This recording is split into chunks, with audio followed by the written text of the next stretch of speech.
Man's Search for Himself. Rollo May, Ph.D. Epigraph. To venture causes anxiety, but not to venture is to lose oneself. And to venture in the highest sense is precisely to become conscious of oneself. Kierkegaard.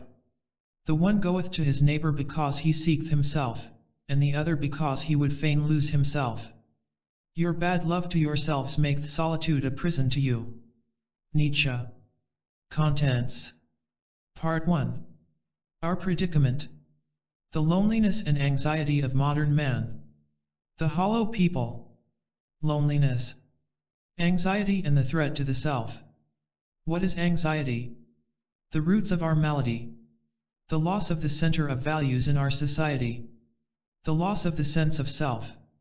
The loss of our language for personal communication. Little we see in nature that is ours. The loss of the sense of tragedy. Part 2. Rediscovering selfhood. The experience of becoming a person.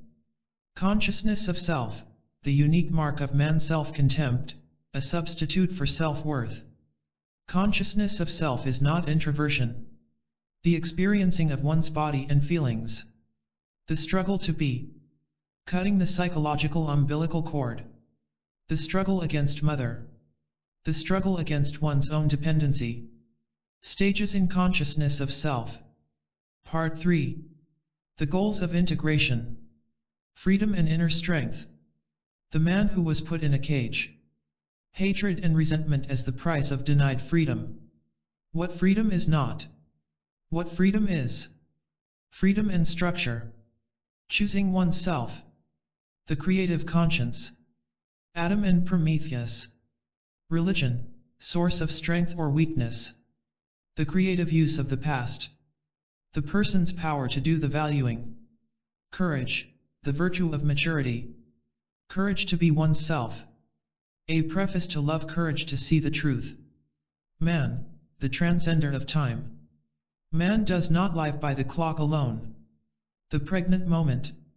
In the light of eternity. No matter what the age. Preface. One of the few blessings of living in an age of anxiety is that we are forced to become aware of ourselves. When our society, in its time of upheaval in standards and values, can give us no clear picture of what we are and what we ought to be, as Matthew Arnold puts it, we are thrown back on the search for ourselves. The painful insecurity on all sides gives us new incentive to ask, is there perhaps some important source of guidance and strength we have overlooked? I realize, of course, that this is not generally called a blessing. People ask, rather, how can anyone attain inner integration in such a disintegrated world? Or they question, how can anyone undertake the long development toward self-realization in a time when practically nothing is certain, either in the present or the future? Most thoughtful people have pondered these questions. The psychotherapist has no magic answers. To be sure, the new light which depth psychology throws on the buried motives which make us think and feel and act the way we do should be of crucial help in one's search for oneself. But there is something in addition to his technical training and his own self-understanding which gives an author the courage to rush in where angels fear to tread and offer his ideas and experience on the difficult questions which we shall confront in this book. This something is the wisdom the psychotherapist gains in working with people who are striving to overcome their problems. He has the extraordinary, if often taxing, privilege of accompanying persons through their intimate and profound struggles to gain new integration.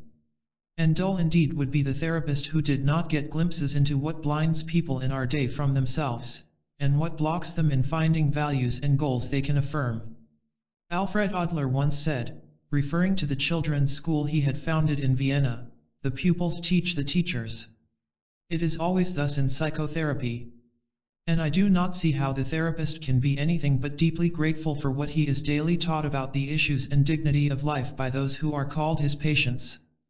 I am also grateful to my colleagues for the many things I have learned from them on these points, and to the students and faculty of Mills College in California for their rich and stimulating reactions when I discussed some of these ideas with them in my centennial lectures there on personal integrity in an age of anxiety. This book is not a substitute for psychotherapy. Nor is it a self-help book in the sense that it promises cheap and easy cures overnight. But in another worthy and profound sense, every good book is a self-help book. It helps the reader, through seeing himself and his own experiences reflected in the book, to gain new light on his own problems of personal integration. I hope this is that kind of book. In these chapters we shall look not only to the new insights of psychology on the hidden levels of the self, but also to the wisdom of those who through the ages, in the fields of literature, philosophy, and ethics, have sought to understand how man can best meet his insecurity and personal crises, and turn them to constructive uses. Our aim is to discover ways in which we can stand against the insecurity of our time, to find a center of strength within ourselves, and as far as we can, to point the way toward achieving values and goals which can be depended upon in a day when very little is secure. Rollo May, New York City. Part 1. Our Predicament. 1. The loneliness and anxiety of modern man. What are the major, inner problems of people in our day? When we look beneath the outward occasions for people's disturbances, such as the threat of war, the draft, and economic uncertainty, what do we find are the underlying conflicts? To be sure, the symptoms of disturbance which people describe, in our age as in any other, are unhappiness, inability to decide about marriage or vocations, general despair and meaninglessness in their lives, and so on. But what underlies these symptoms?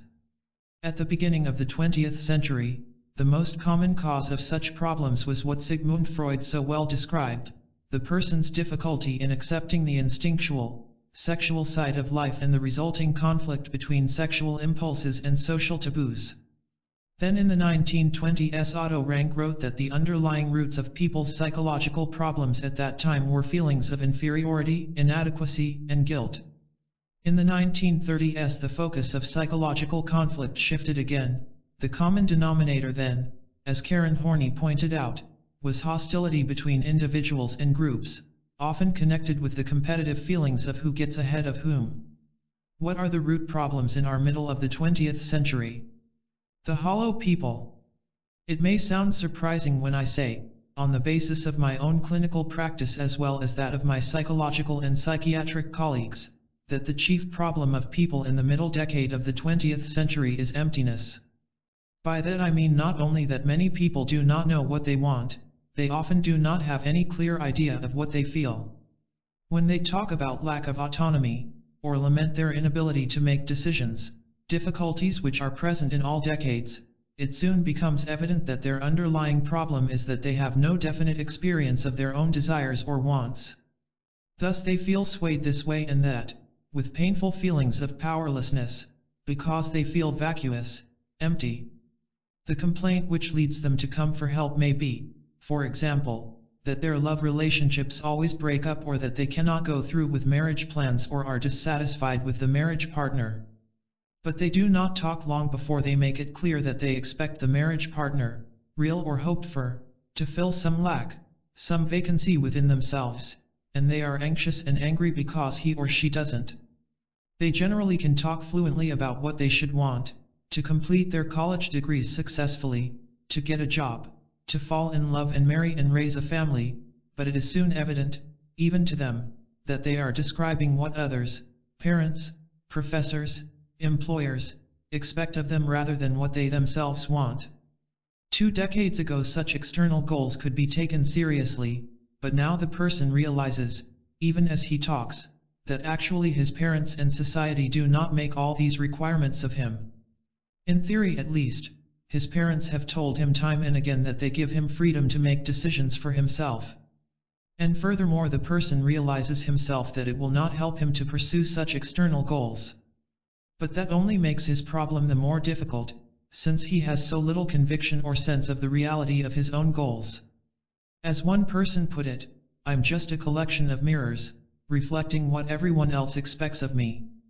In previous decades, if a person who came for psychological help did not know what he wanted or felt, it generally could be assumed that he wanted something quite definite, such as some sexual gratification, but he dared not admit this to himself.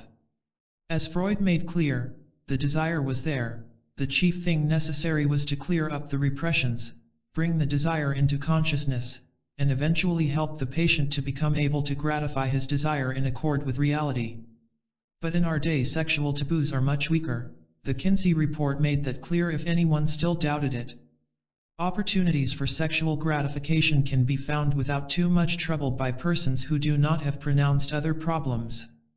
The sexual problems people bring today for therapy, furthermore, are rarely struggles against social prohibitions as such, but much more often are deficiencies within themselves, such as the lack of potency or the lack of capacity to have strong feelings in responding to the sexual partner. In other words, the most common problem now is not social taboos on sexual activity or guilt feeling about sex in itself, but the fact that sex for so many people is an empty, mechanical, and vacuous experience. A dream of a young woman illustrates the dilemma of the mirror person. She was quite emancipated sexually, but she wanted to get married and could not choose between two possible men. One man was the steady, middle-class type, of whom her well-to-do family would have approved, but the other shared more of her artistic and bohemian interests.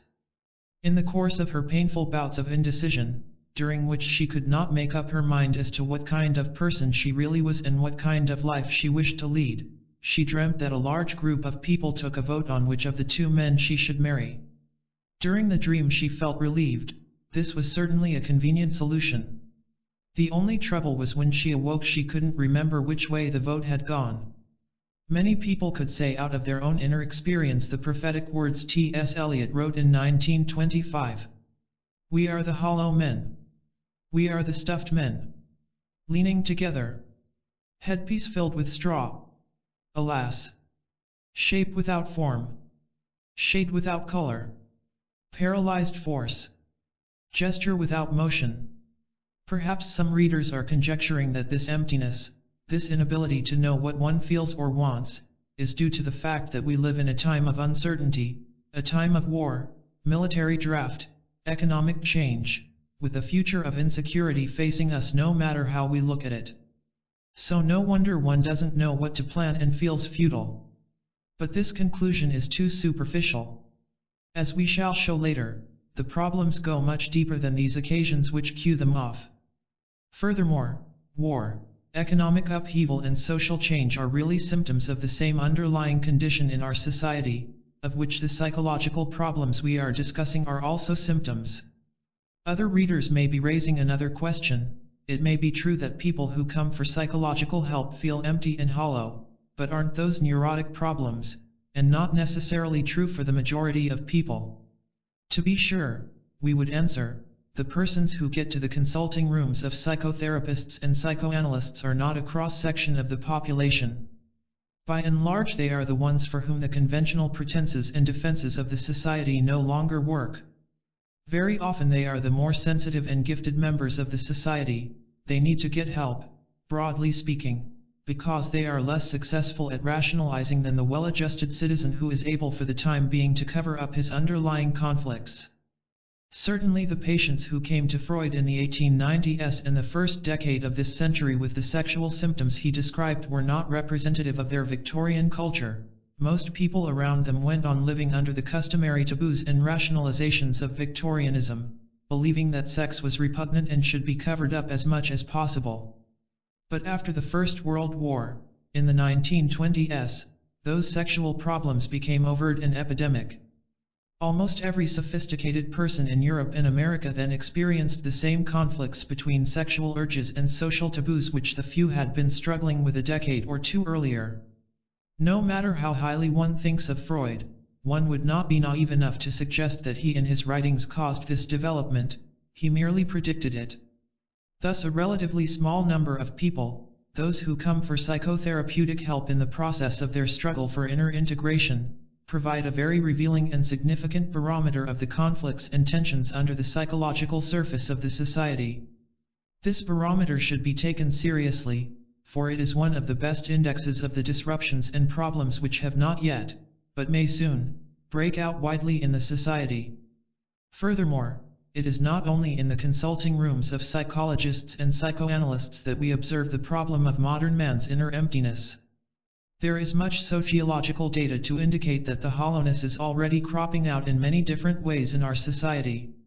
David Reisman, in his excellent book, The Lonely Crowd, which came to my attention just as I was writing these chapters, finds the same emptiness in his fascinating analysis of the present American character. Before World War I, says Reisman, the typical American individual was inner-directed. He had taken over the standards he was taught, was moralistic in the late Victorian sense, and had strong motives and ambitions, derived from the outside though they were. He lived as though he were given stability by an inner gyroscope. This was the type which fits the early psychoanalytic description of the emotionally repressed person who is directed by a strong superego. But the present typical American character, Reisman goes on to say, is outer-directed. He seeks not to be outstanding but to fit in. He lives as though he were directed by a radar set fastened to his head, perpetually telling him what other people expect of him. This radar type gets his motives and directions from others. Like the man who described himself as a set of mirrors, he is able to respond but not to choose. He has no effective center of motivation of his own. We do not mean, nor does Reisman, to imply an admiration for the inner-directed individuals of the late Victorian period. Such persons gained their strength by internalizing external rules, by compartmentalizing willpower and intellect, and by repressing their feelings. This type was well suited for business success, for, like the 19th century railroad tycoons and the captains of industry, they could manipulate people in the same way as coal cars or the stock market. The gyroscope is an excellent symbol for them since it stands for a completely mechanical center of stability. William Randolph Hearst was an example of this type. He amassed great power and wealth, but he was so anxious underneath this appearance of strength, particularly with regard to dying, that he would never allow anyone to use the word death in his presence.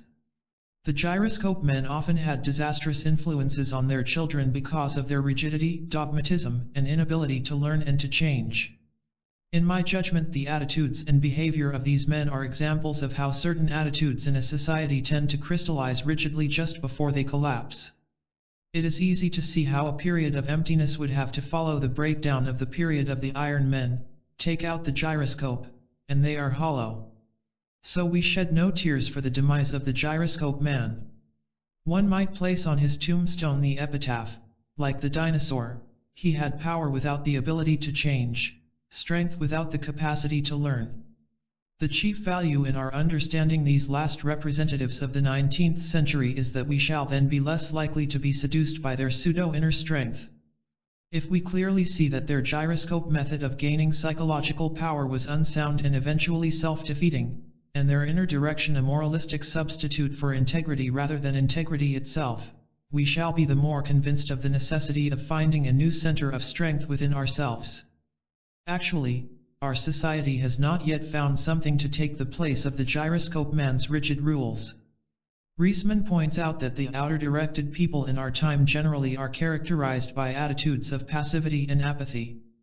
The young people of today have by and large given up the driving ambition to excel, to be at the top, or if they do have such ambition, they regard it as a fault and are often apologetic for such a hangover from their fathers' mores.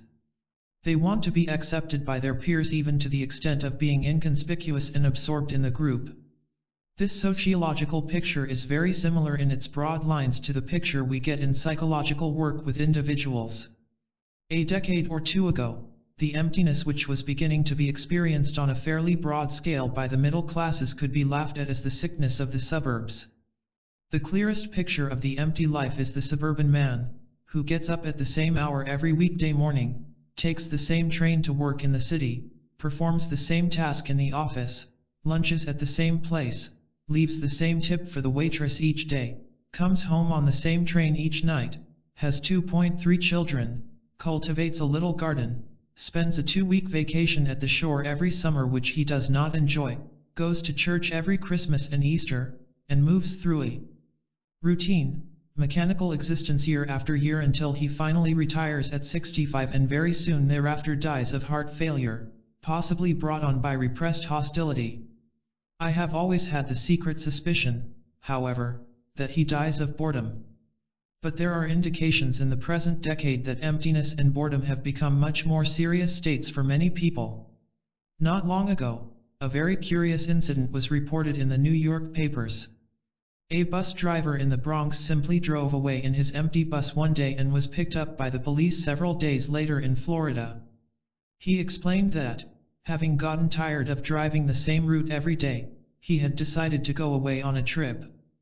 While he was being brought back, it was clear from the papers that the bus company was having a hard time deciding whether or how he should be punished. By the time he arrived in the Bronx, he was a cause célèbre, and a crowd of people who apparently had never personally known the errant bus driver were on hand to welcome him. When it was announced that the company had decided not to turn him over for legal punishment but to give him his job back again if he would promise to make no more jaunts, there was literal as well as figurative cheering in the Bronx. Why should these solid citizens of the Bronx, living in a metropolitan section which is almost synonymous with middle-class urban conventionality, make a hero out of a man who according to their standards was an auto thief, and worse yet, failed to appear at his regular time for work? Was it not that this driver who got bored to death with simply making his appointed rounds, going around the same blocks and stopping at the same corners day after day, typified some similar emptiness and futility in these middle-class people, and that his gesture, ineffectual as it was, represented some deep but repressed need in the solid citizens of the Bronx?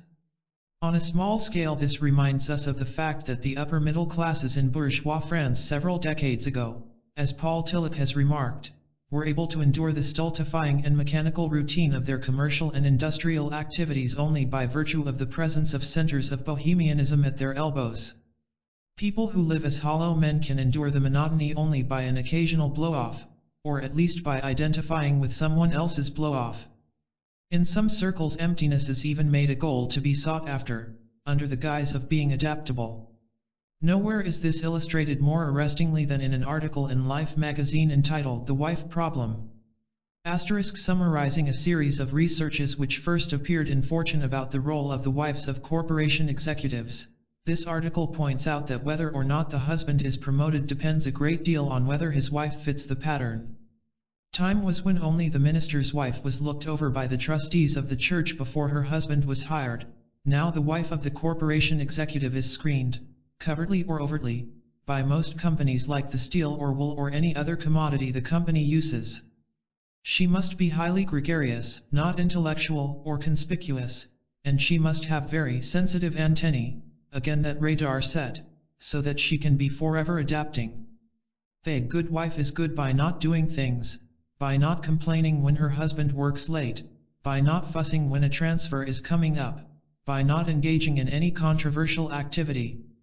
Thus her success depends not on how she actively uses her powers, but on her knowing when and how to be passive. But the rule that transcends all others, says Life, is don't be too good. Keeping up with the Joneses is still important. But where in pushier and more primitive times it implied going substantially ahead of the Joneses, today keeping up means just that, keeping up.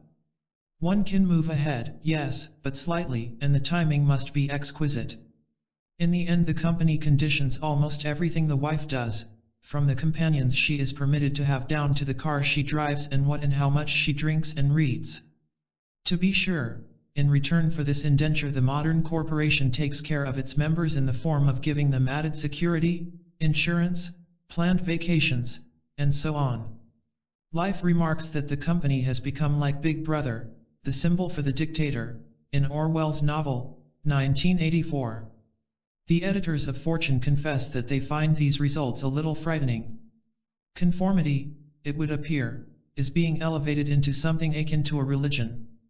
Perhaps Americans will arrive at an ant society, not through fiat of a dictator, but through unbridled desire to get along with one another. While one might laugh at the meaningless boredom of people a decade or two ago, the emptiness has for many now moved from the state of boredom to a state of futility and despair which holds promise of dangers.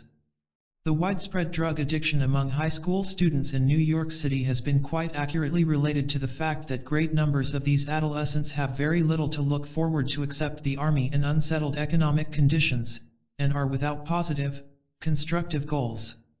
The human being cannot live in a condition of emptiness for very long, if he is not growing toward something, he does not merely stagnate, the pent-up potentialities turn into morbidity and despair, and eventually into destructive activities.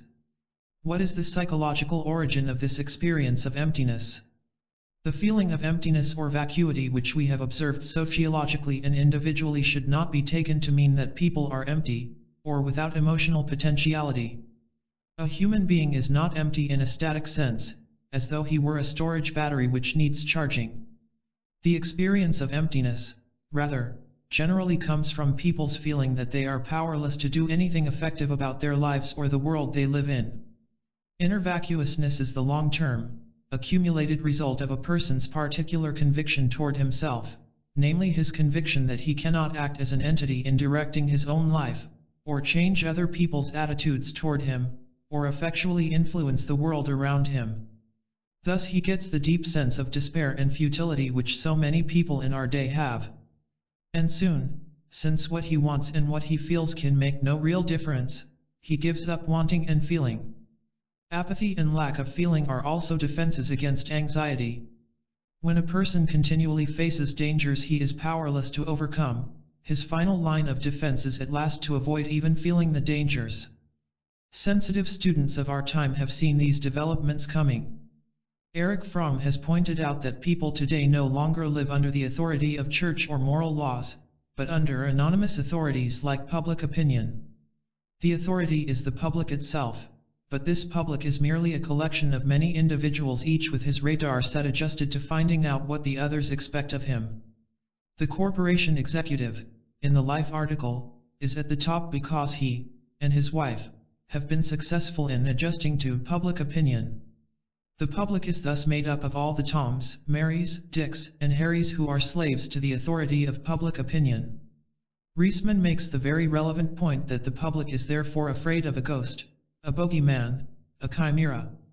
It is an anonymous authority with a capital A when the authority is a composite of ourselves, but ourselves without any individual centers. We are in the long run afraid of our own collective emptiness.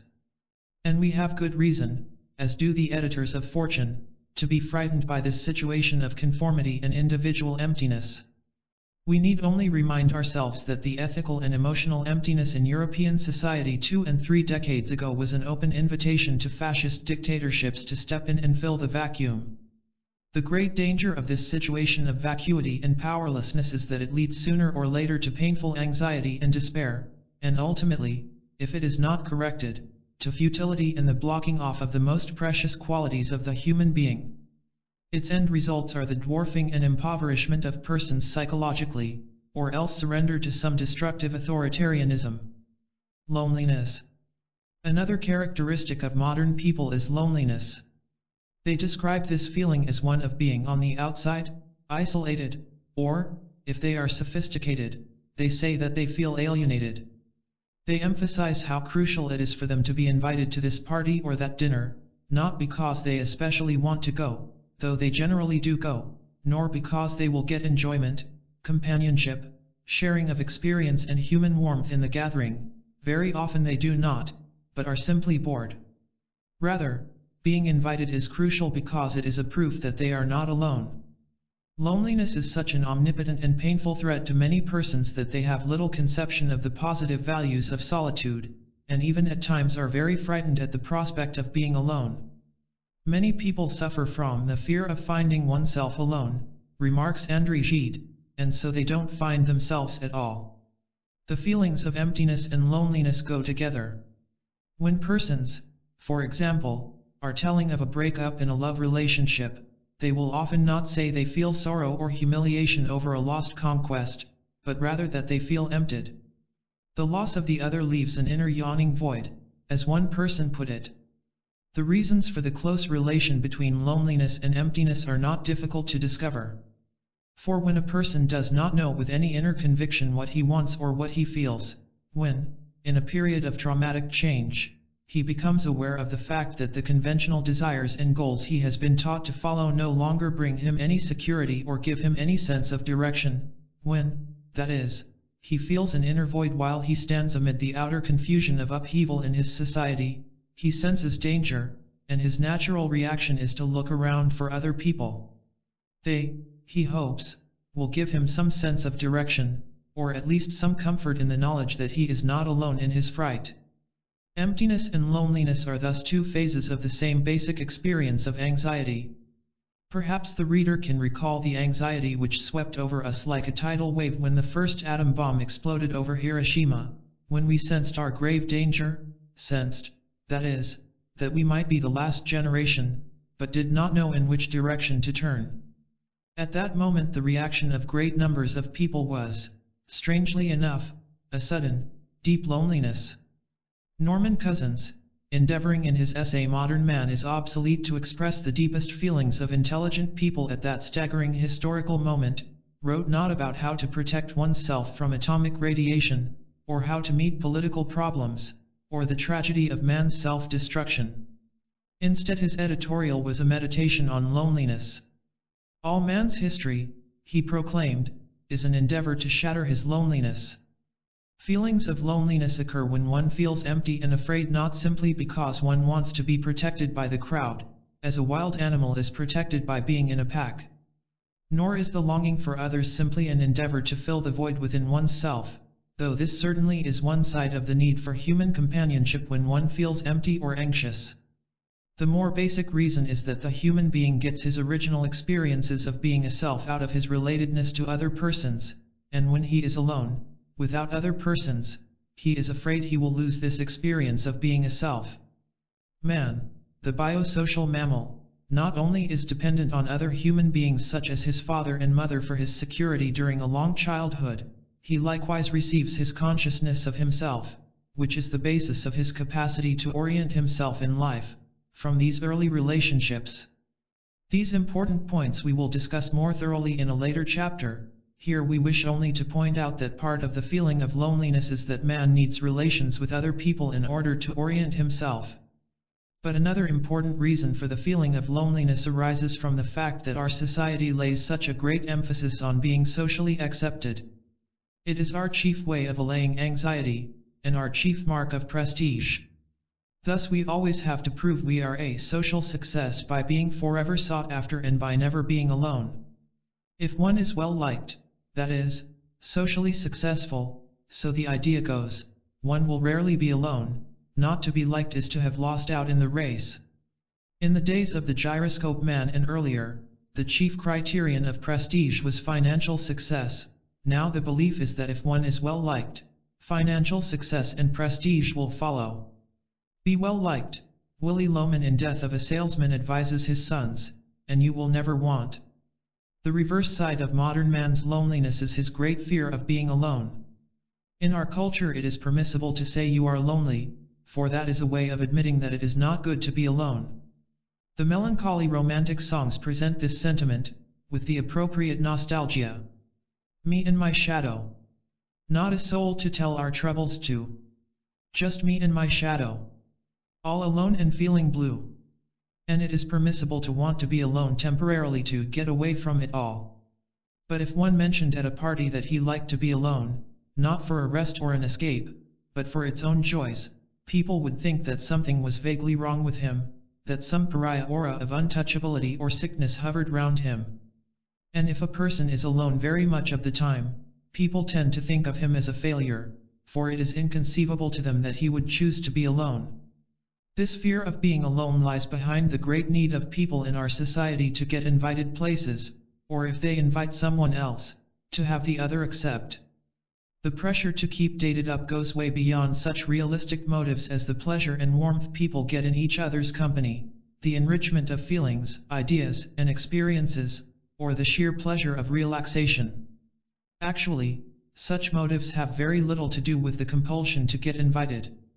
Many of the more sophisticated persons are well aware of these points, and would like to be able to say no, but they very much want the chance to go, and to turn down invitations in the usual round of social life means sooner or later one won't get invited. The cold fear that protrudes its icy head from subterranean levels is that one would then be shut out entirely, left on the outside. To be sure, in all ages people have been afraid of loneliness and have tried to escape it. Pascal in the 17th century observed the great efforts people make to divert themselves, and he opined that the purpose of the bulk of these diversions was to enable people to avoid thoughts of themselves. Kierkegaard 100 years ago wrote that in his age one does everything possible by way of diversions and the Janissary music of loud-voiced enterprises to keep lonely thoughts away, just as in the forests of America they keep away wild beasts by torches, by yells, by the sound of cymbals. But the difference in our day is that the fear of loneliness is much more extensive, and the defenses against it, diversions, social rounds, and being liked, are more rigid and compulsive. Let us paint an impressionistic picture of a somewhat extreme though not otherwise unusual example of the fear of loneliness in our society as seen in the social activities at summer resorts. Let us take a typical, averagely well-to-do summer colony on the seashore, where people are vacationing and therefore do not have their work available for the time being as escape and support. It is of crucial importance for these people to keep up the continual merry-go-round of cocktail parties, despite the fact that they meet the same people every day at the parties, drink the same cocktails, and talk of the same subjects or lack of subjects. What is important is not what is said, but that some talk be continually going on. Silence is the great crime, for silence is lonely and frightening. One shouldn't feel much, nor put much meaning into what one says. What you say seems to have more effect if you don't try to understand. One has the strange impression that these people are all afraid of something. What is it? It is as if the yatata were a primitive tribal ceremony, a witch dance calculated to appease some god. There is a god, or rather a demon, they are trying to appease. It is the specter of loneliness which hovers outside like the fog drifting in from the sea. One will have to meet this specter's leering terror for the first half hour one is awake in the morning anyway, so let one do everything possible to keep it away now. Figuratively speaking, it is the specter of death they are trying to appease, death as the symbol of ultimate separation, aloneness, isolation from other human beings. Admittedly, the above illustration is extreme. In the day-to-day experience of most of us, the fear of being alone may not crop up in intense form very often. We generally have methods of keeping lonely thoughts away, and our anxiety may appear only in occasional dreams of fright which we try to forget as soon as possible in the morning. But these differences in intensity of the fear of loneliness, and the relative success of our defenses against it, do not change the central issue.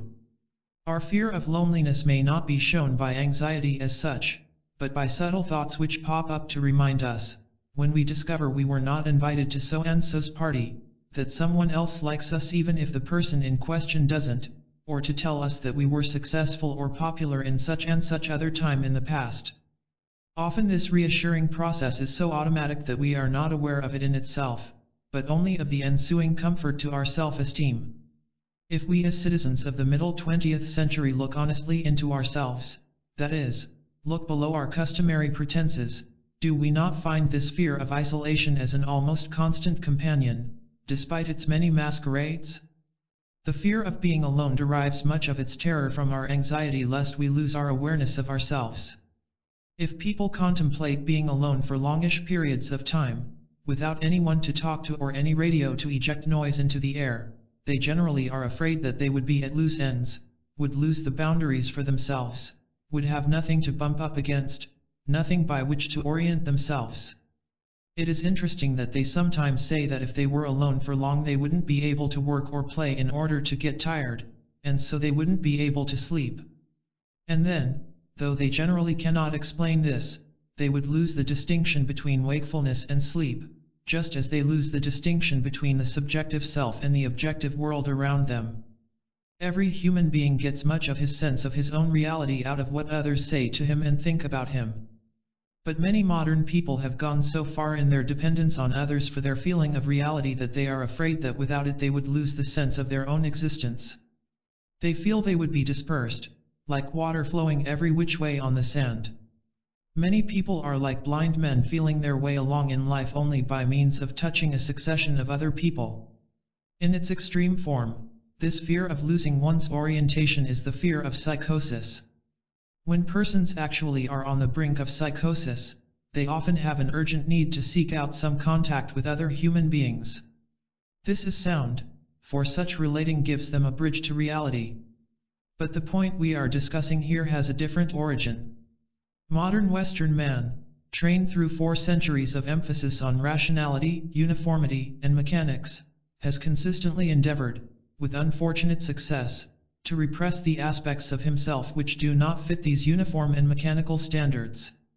Is it not too much to say that modern man, sensing his own inner hollowness, is afraid that if he should not have his regular associates around him, should not have the talisman of his daily program and his routine of work, if he should forget what time it is, that he would feel, though in an inarticulate way, some threat like that which one experiences on the brink of psychosis?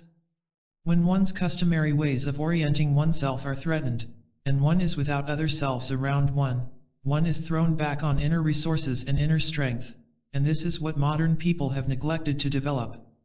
Hence loneliness is a real, not imaginary, threat to many of them.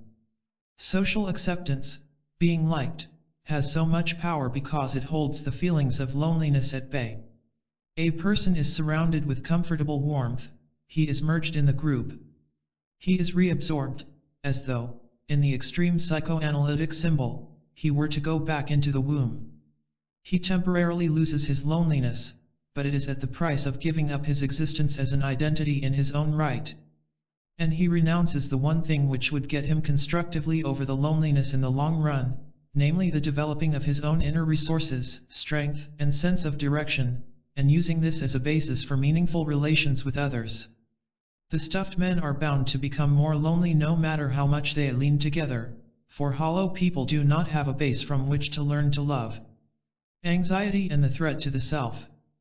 Anxiety, the other characteristic of modern man, is even more basic than emptiness and loneliness.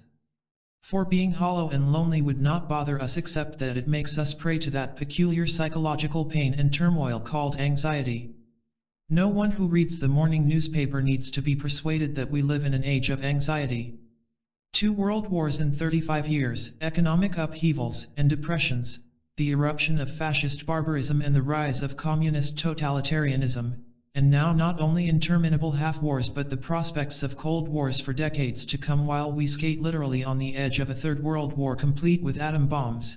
These simple facts from any daily journal are enough to show how the foundations of our world are shaken. It is no wonder that Bertrand Russell writes that the painful thing about our time is that those who feel certainty are stupid, and those with any imagination and understanding are filled with doubt and indecision.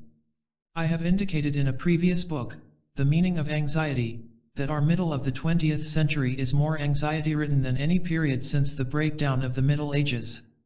Those years in the 14th and 15th centuries, when Europe was inundated with anxiety in the form of fears of death, agonies of doubt about the meaning and value of life, superstition, and fears of devils and sorcerers, is the nearest period comparable to our own.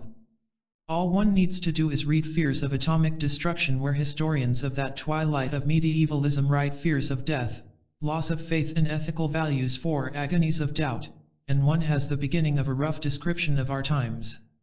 We too have our superstitions in the form of anxiety about flying saucers and little men from Mars, and our devils and sorcerers in the demonic supermen of the Nazi and other totalitarian mythologies.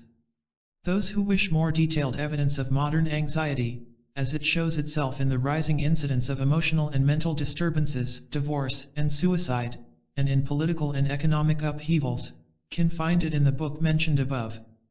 Indeed, the phrase age of anxiety is almost a platitude already. We have become so inured to living in a state of quasi-anxiety that our real danger is the temptation to hide our eyes in ostrich fashion. We shall live amid upheavals, clashes, wars and rumors of wars for 2 or 3 decades to come, and the challenge to the person of imagination and understanding is that he face these upheavals openly, and see if, by courage and insight, he can use his anxiety constructively.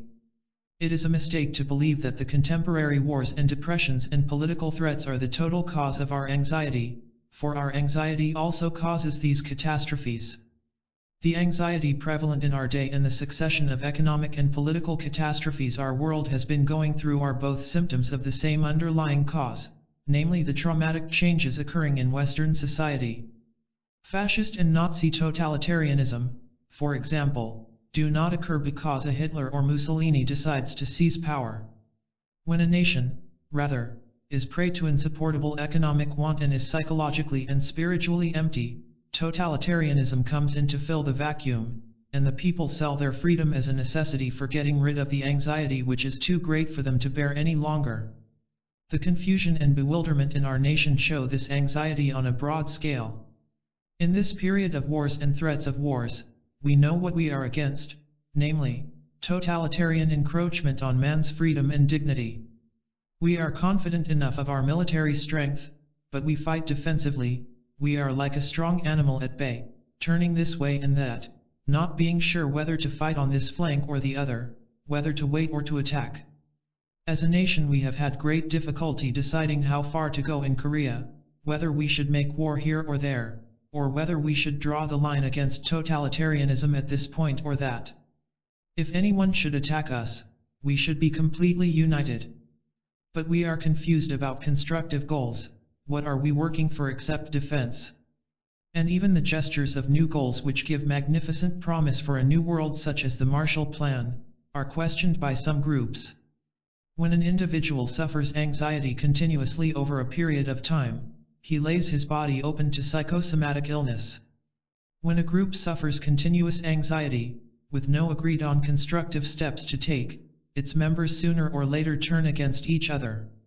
Just so, when our nation is in confusion and bewilderment, we lay ourselves open to such poison as the character assassinations of McCarthyism, witch hunts, and the ubiquitous pressures to make every man suspicious of his neighbor.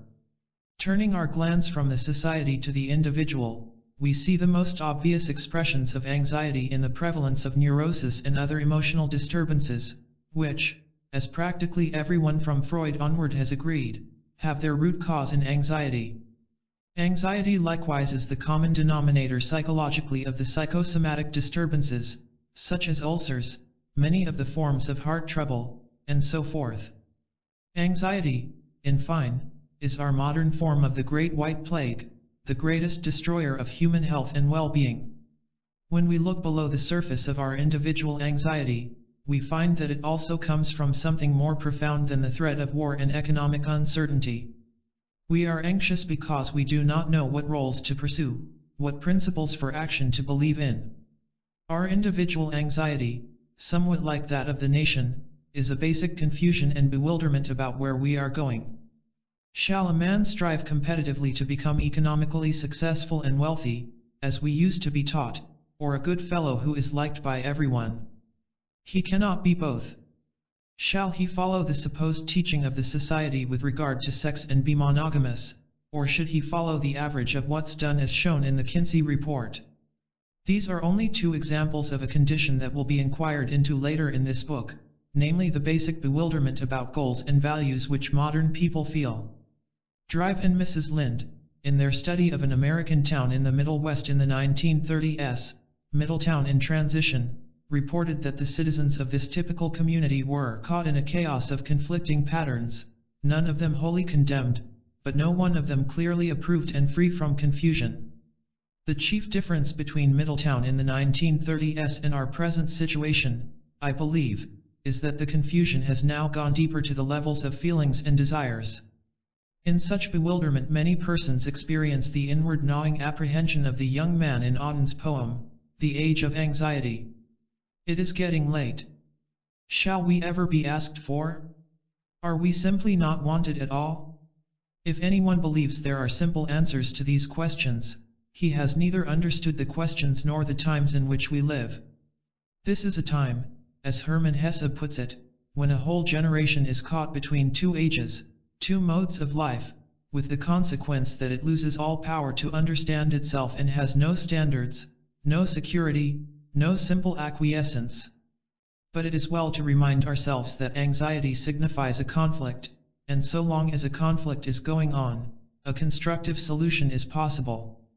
Indeed, our present upsets are as much a proof of new possibilities for the future, as we shall see below, as they are of present catastrophe.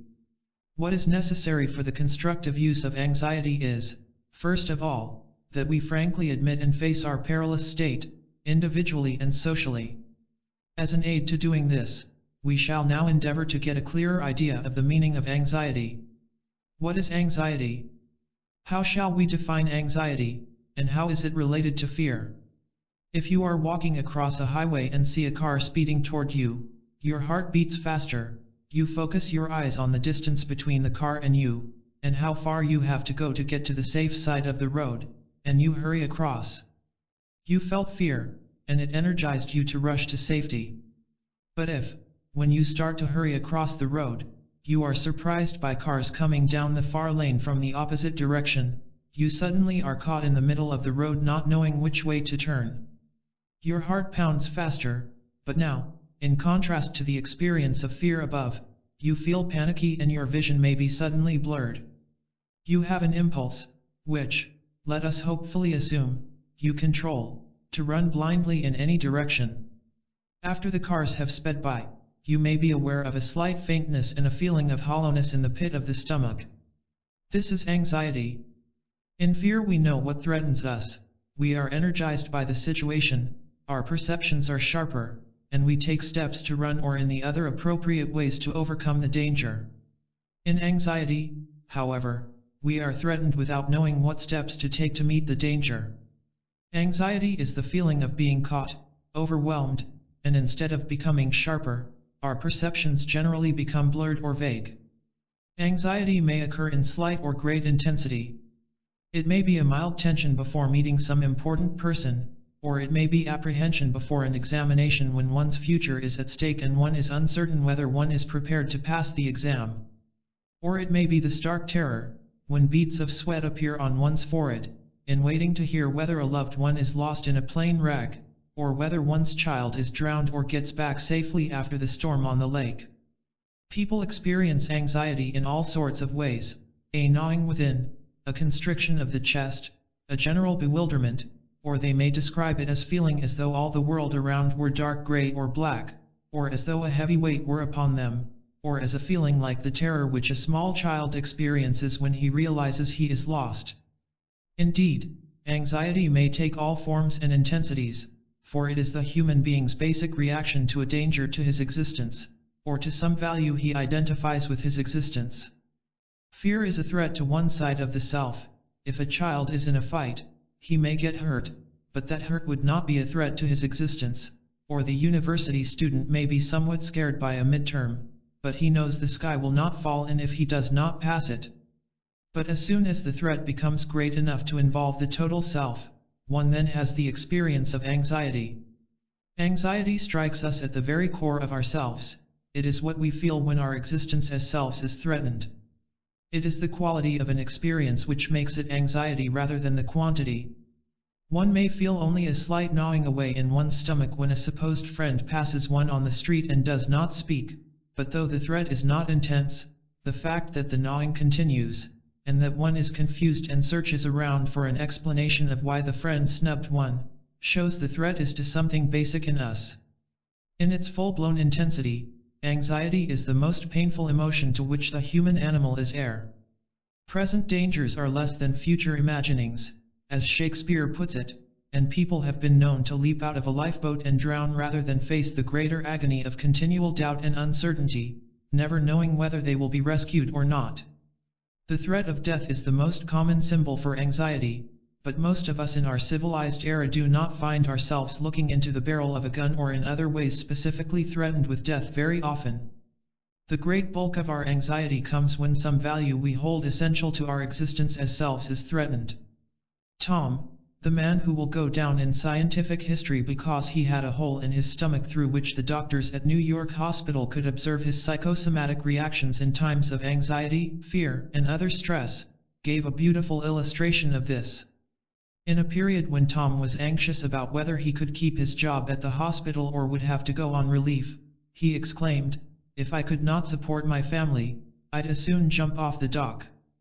That is, if the value of being a self-respecting wage earner were threatened, Tom, like the salesman Willy Loman and countless other men in our society, would feel he no longer existed as a self, and might as well be dead.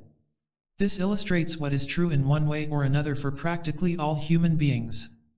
Certain values, be they success or the love of someone, or freedom to speak the truth as in the case of Socrates, or Joan of Arc's being true to her inner voices, are believed in as the core of the person's reason for living, and if such a value is destroyed, the person feels his existence as a self might as well be destroyed likewise.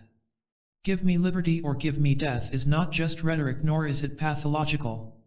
Since the dominant values for most people in our society are being liked, accepted, and approved of, much anxiety in our day comes from the threat of not being liked, being isolated, lonely, or cast off. Most examples of anxiety given above are normal anxiety, that is, anxiety which is proportionate to the real threat of the danger situation. In a fire, battle, or crucial examination in the university, for example, anyone would feel more or less anxiety. It would be unrealistic not to. Every human being experiences normal anxiety in many different ways as he develops and confronts the various crises of life. The more he is able to face and move through these normal crises, the weaning from mother, going off to school, and sooner or later taking responsibility for his own vocation and marriage decisions, the less neurotic anxiety he will develop. Normal anxiety cannot be avoided, it should be frankly admitted to oneself. This book will be chiefly concerned with the normal anxiety of the person living in our age of transition, and the constructive ways this anxiety can be met. But of course much anxiety is neurotic, and we should at least define it. Suppose a young man, a musician, goes out on his first date, and for reasons he cannot understand he is very much afraid of the girl and has a fairly miserable time. Then suppose he dodges this real problem by vowing to cut girls out of his life and devote himself only to his music. A few years later, as a successful bachelor musician, however, he finds he is very strangely inhibited around women, cannot speak to them without blushing, is afraid of his secretary, and scared to death of the women chairmen of committees he must deal with in arranging his concert schedule. He can find no objective reason for being so frightened, for he knows the women are not going to shoot him, and in actual fact have very little power over him. He is experiencing neurotic anxiety, that is, anxiety disproportionate to the real danger, and arising from an unconscious conflict within himself. The reader already will have suspected that this young musician must have had some serious conflict with his own mother, which now carries over unconsciously and makes him afraid of all women. Most neurotic anxiety comes from such unconscious psychological conflicts. The person feels threatened, but it is as though by a ghost. He does not know where the enemy is, or how to fight it or flee from it. These unconscious conflicts usually get started in some previous situation of threat which the person did not feel strong enough to face, such as a child's having to deal with a dominating and possessive parent or having to face the fact that his parents don't love him. The real problem is then repressed, and it returns later as an inner conflict bringing with it neurotic anxiety. The way to deal with neurotic anxiety is to bring out the original real experience one was afraid of, and then to work the apprehension through as normal anxiety or fear. In dealing with any severe neurotic anxiety, the mature and wise step is to get professional psychotherapeutic help.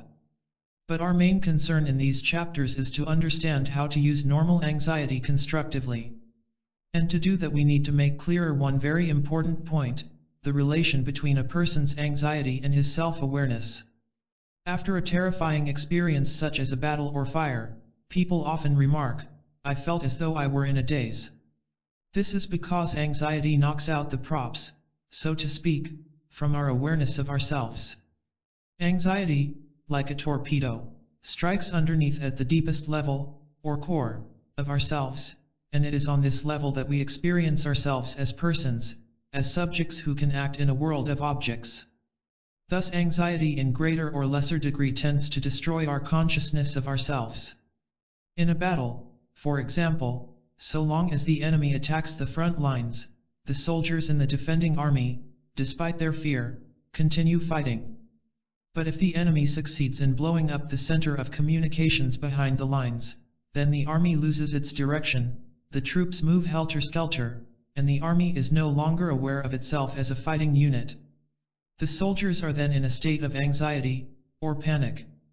This is what anxiety does to the human being, it disorients him, wiping out temporarily his clear knowledge of what and who he is, and blurring his view of reality around him. This bewilderment, this confusion as to who we are and what we should do, is the most painful thing about anxiety. But the positive and hopeful side is that just as anxiety destroys our self-awareness, so awareness of ourselves can destroy anxiety.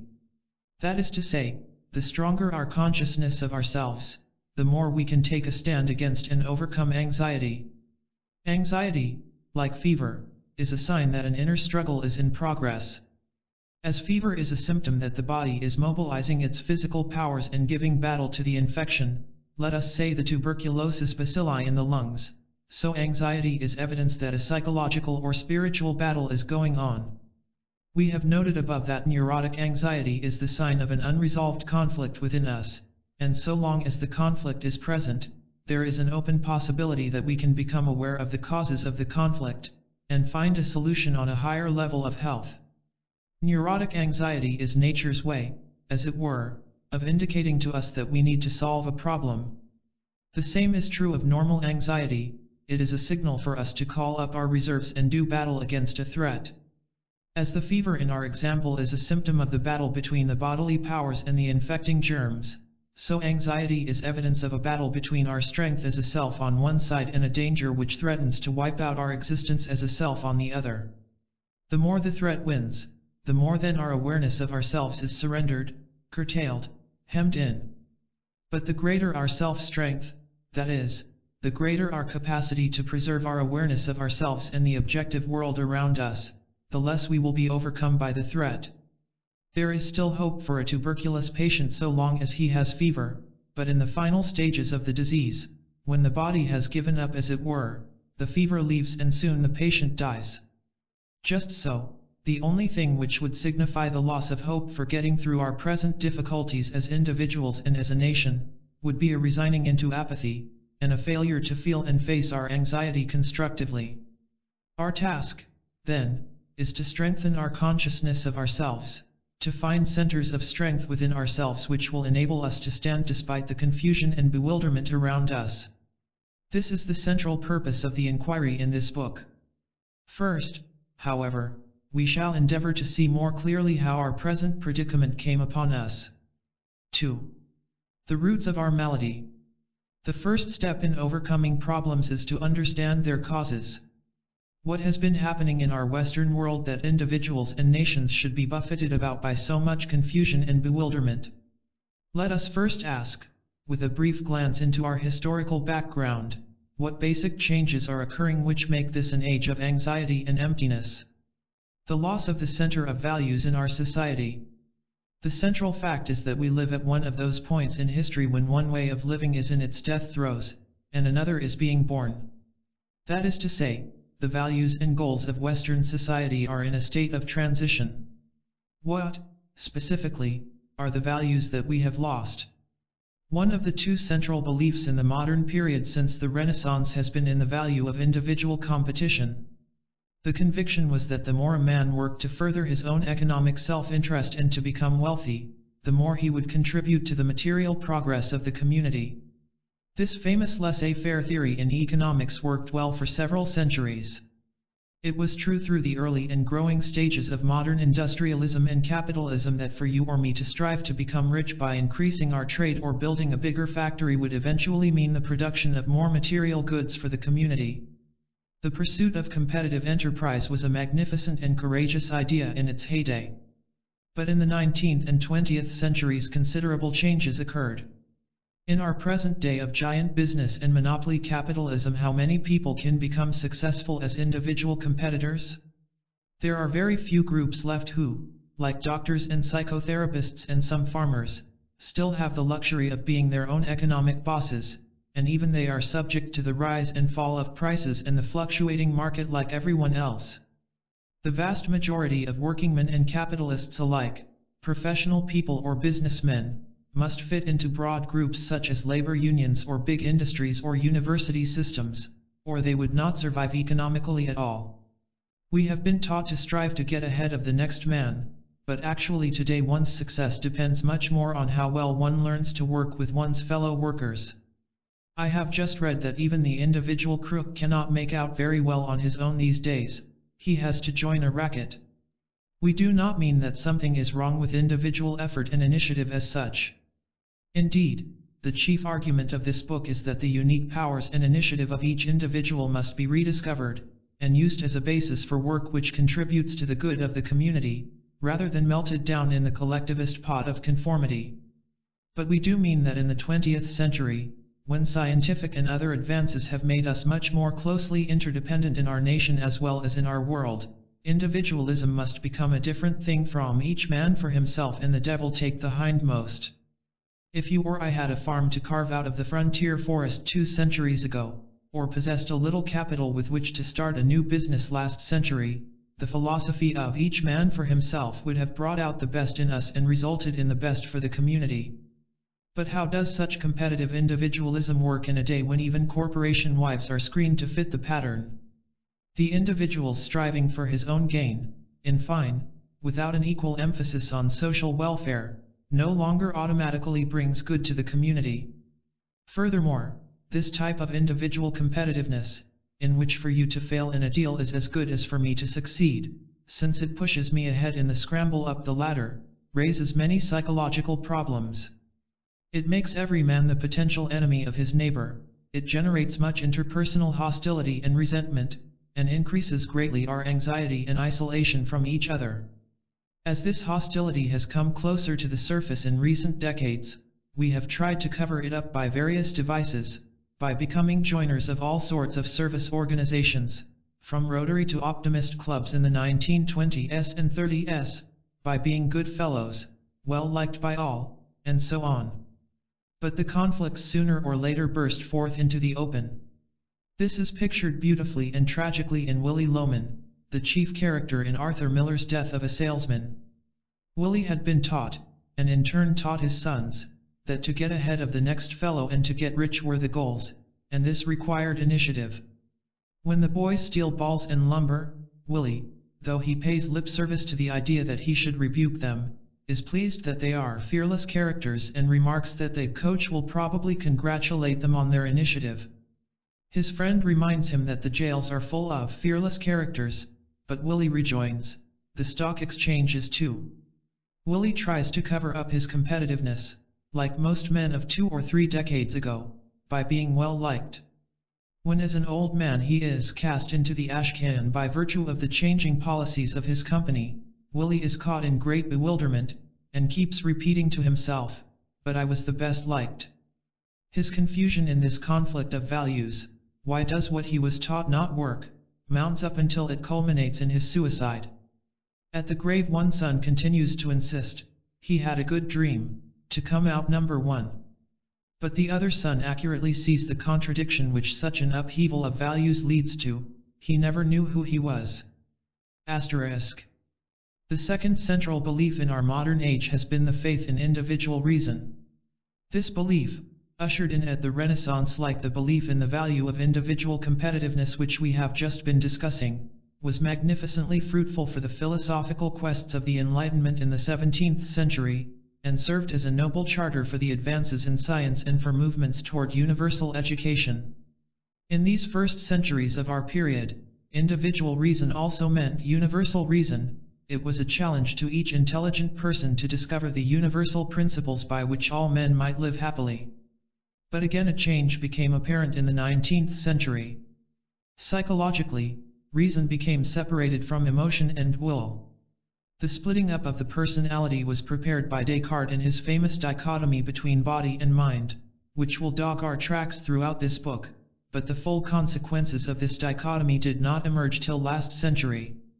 For the late 19th and early 20th century man, reason was supposed to give the answer to any problem, willpower was supposed to put it into effect, and emotions, well, they generally got in the way, and could best be repressed.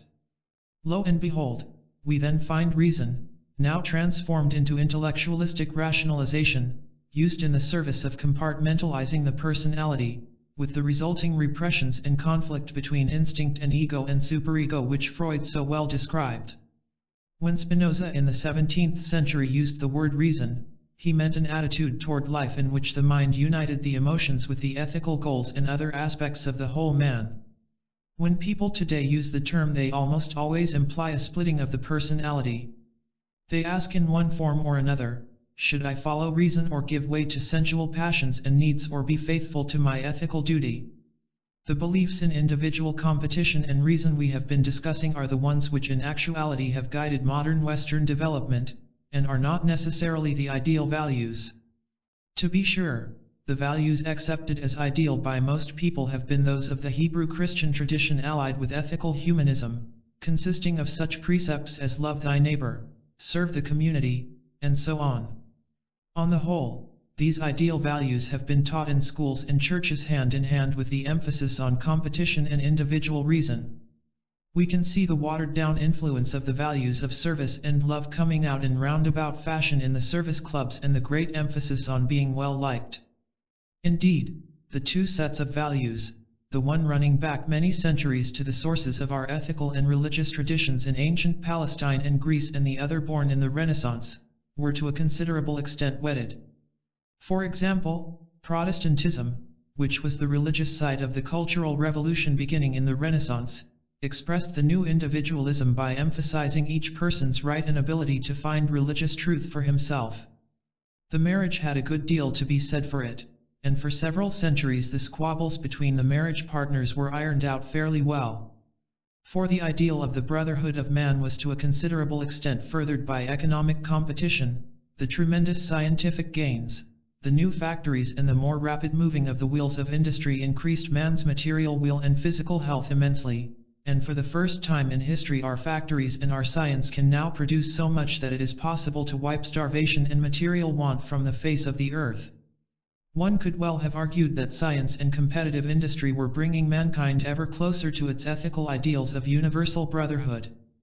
But in the last few decades it has become clear that this marriage is full of conflict, and is headed for drastic overhauling or for divorce.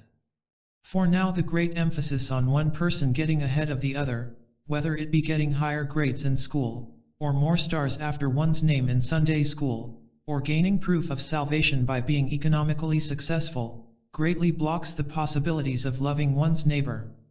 And, as we shall see later, it even blocks the love between brother and sister and husband and wife in the same family. Furthermore, since our world is now made literally one world by scientific and industrial advances, our inherited emphasis on individual competitiveness is as obsolete as though each man were to deliver his own letters by his own pony express. The final eruption which showed the underlying contradictions in our society was fascist totalitarianism, in which the humanist and Hebrew Christian values, particularly the value of the person, were flouted in a mammoth upsurgence of barbarism. Some readers may be thinking that many of the above questions are stated wrongly.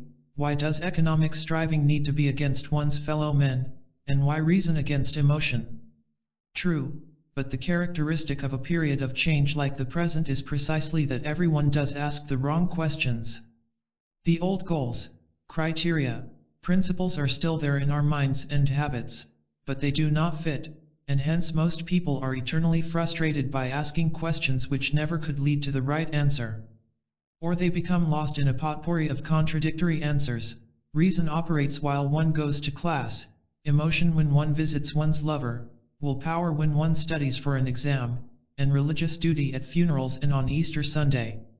This compartmentalization of values and goals leads very quickly to an undermining of the unity of the personality, and the person, in pieces within as well as without, does not know which way to go. Several great men living in the last of the 19th and first of the 20th century saw the splitting up of personality which was occurring. Henrik Ibsen in literature realized what was happening, Paul Cézanne in art, and Sigmund Freud in the science of human nature. Each of these men proclaimed that we must find a new unity for our lives. Ibsen showed in his play A Doll's House that if the husband simply goes off to business, keeping his work and his family in different compartments like a good 19th century banker, and treats his wife as a doll, the house will collapse. Cézanne attacked the artificial and sentimental art of the 19th century and showed that art must deal with the honest realities of life, and that beauty has more to do with integrity than with prettiness. Freud pointed out that if people repress their emotions and try to act as if sex and anger did not exist, they end up neurotic.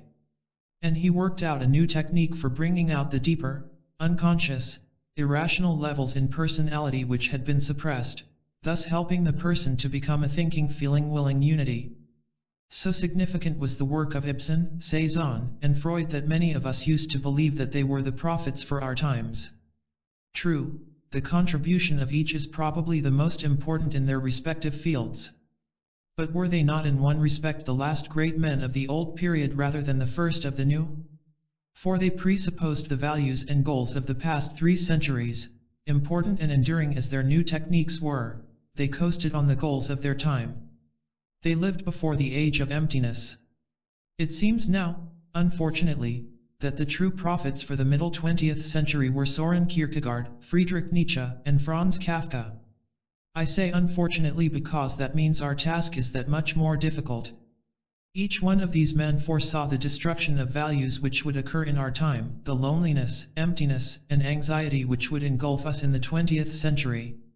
Each saw that we cannot write on the goals of the past. We shall quote these 3 frequently in this book, not because they are intrinsically the wisest men in history, but because each foresaw with great power and insight the particular dilemmas which almost every intelligent person faces now. Friedrich Nietzsche, for example, proclaimed that science in the late 19th century was becoming a factory, and he feared that man's great advances in techniques without a parallel advance in ethics and self-understanding would lead to nihilism. Uttering prophetic warnings about what would happen in the 20th century, he wrote a parable about the death of God. It is a haunting story of a madman who runs into the village square shouting, "Where is God?" The people around did not believe in God. They laughed and said perhaps God had gone on a voyage or emigrated. The madman then shouted, "Whither is God? I shall tell you. We have killed him, you and I. Yet how have we done this?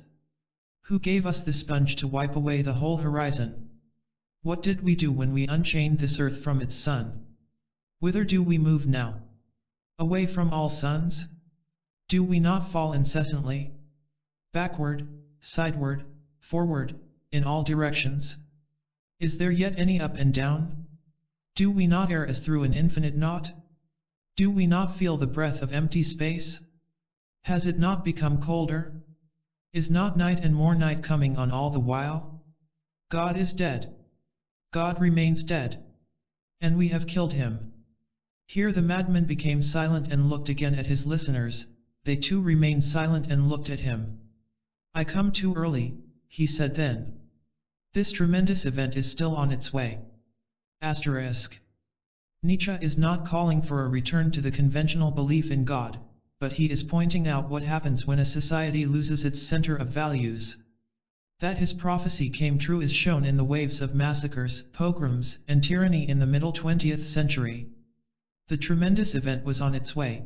A frightful night of barbarism did descend on us when the humanistic and Hebrew Christian values of our period were so flouted.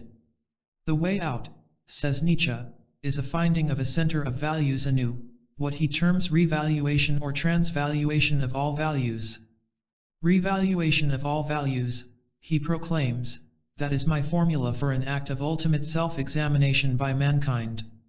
The upshot is that the values and goals which provided a unifying center for previous centuries in the modern period no longer are cogent. We have not yet found the new center which will enable us to choose our goals constructively, and thus to overcome the painful bewilderment and anxiety of not knowing which way to move. The loss of the sense of self. Another root of our malady is our loss of the sense of the worth and dignity of the human being. Nietzsche predicted this when he pointed out that the individual was being swallowed up in the herd, and that we were living by a slave morality. Marx also predicted it when he proclaimed that modern man was being dehumanized, and Kafka showed in his amazing stories how people literally can lose their identity as persons. But this loss of the sense of self did not occur overnight. Those of us who lived in the 1920s can recall the evidences of the growing tendency to think of the self in superficial and oversimplified terms. In those days, self-expression was supposed to be simply doing whatever popped into one's head, as though the self were synonymous with any random impulse, and as though one's decisions were to be made on the basis of a whim which might be a product of indigestion from a hurried lunch just as often as of one's philosophy of life. To be yourself was then an excuse for relaxing into the lowest common denominator of inclination. To know oneself wasn't thought to be especially difficult, and the problems of personality could be solved relatively easily by better adjustment. These views were furthered by oversimplified psychology like John B. Watson's brand of behaviorism. We were then congratulating ourselves that the child could be conditioned out of fear, superstition, and other problems by techniques not essentially different from the way the dog's saliva is conditioned to flow every time the dinner gong rings. These superficial views of the human situation were also furthered by the belief in automatic economic progress. We would all get richer and richer without too much struggle or suffering.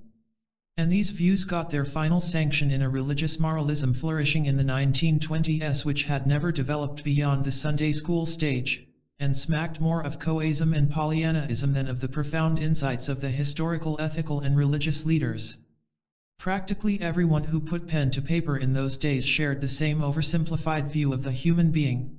Bertrand Russell, who, I believe, would take a quite different view today, wrote in the 1920s that science was advancing so rapidly that soon we would give people whatever temperament one desired, choleric or timid, strongly or weakly sexed, merely by chemical injections into the body. This kind of push-button psychology was due for the satire which Aldous Huxley gave it in his Brave New World. Though the 1920s seemed to be a time when men had great confidence in the power of the person, it was actually the opposite. They had confidence in techniques and gadgets, not in the human being. The oversimplified, mechanical view of the self really betokened an underlying lack of belief in the dignity, complexity, and freedom of the person. In the 2 decades since the 1920s, the disbelief in the power and dignity of the person became more openly accepted, for there appeared a good deal of concrete evidence that the individual self was insignificant and that one's personal choices didn't matter. In the face of totalitarian movements and uncontrolled economic earthquakes like the Major Depression, we tended to feel smaller and smaller as persons. The individual self was dwarfed into as ineffectual a position as the proverbial grain of sand pushed around by ocean breakers. We move on. As the wheel whirls, one revolution registers all things, the rise and fall in pay and prices asterisk. Most people now, therefore, are able to find good external reasons for their belief that as selves they are insignificant and powerless. For how can one act, they well ask, in the face of the giant economic, political, and social movements of the time? Authoritarianism in religion and science, let alone politics, is becoming increasingly accepted, not particularly because so many people explicitly believe in it but because they feel themselves individually powerless and anxious. So what else can one do, goes the reasoning, except follow the mass political leader, as happened in Europe, or follow the authority of customs, public opinion, and social expectations as is the tendency in this country? What is forgotten in such reasoning, is, of course, the fact that the loss of belief in the worth of the person is partly the cause of these mass social and political movements. Or, to put it more accurately, the loss of the self and the rise of collectivist movements, as we have pointed out, are both the result of the same underlying historical changes in our society. We need, therefore, to fight on both flanks, to oppose totalitarianism and the other tendencies toward dehumanization of the person on one flank, and to recover our experience and belief in the worth and dignity of the person on the other. A startling picture of the loss of the sense of self in our society is given in a short novel, The Stranger, by the contemporary French author Albert Camus. It is the story of a Frenchman who is extraordinary in no respect. Indeed, he might well be called an average modern man.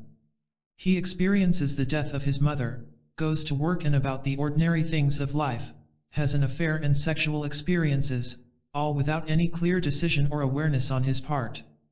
He later shoots a man, and it is vague even in his own mind whether he shot by accident or in self-defense.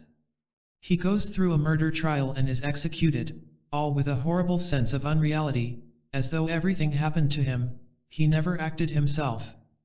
The book is pervaded by a vagueness and haze which is frustrating and shocking, like the similar haze of indecisiveness in Kafka's stories.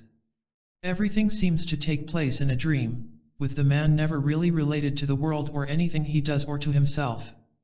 He is a man without courage or despair, despite the outwardly tragic events, because he has no awareness of himself. At the end, when he is awaiting execution, he almost gets a glimmer of the realization, as expressed, say in the words of George Herbert. A sick tossed vessel, dashing on each thing. My God, I mean myself. Almost, but not quite, there is not enough sense of himself for even that to break through.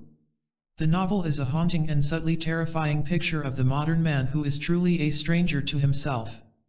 Less dramatic illustrations of the loss of the sense of power of the self are present all around us in contemporary society, and, indeed, are so common that we generally take them for granted. For example, there is the curious remark made regularly nowadays at the end of radio programs, "Thanks for listening."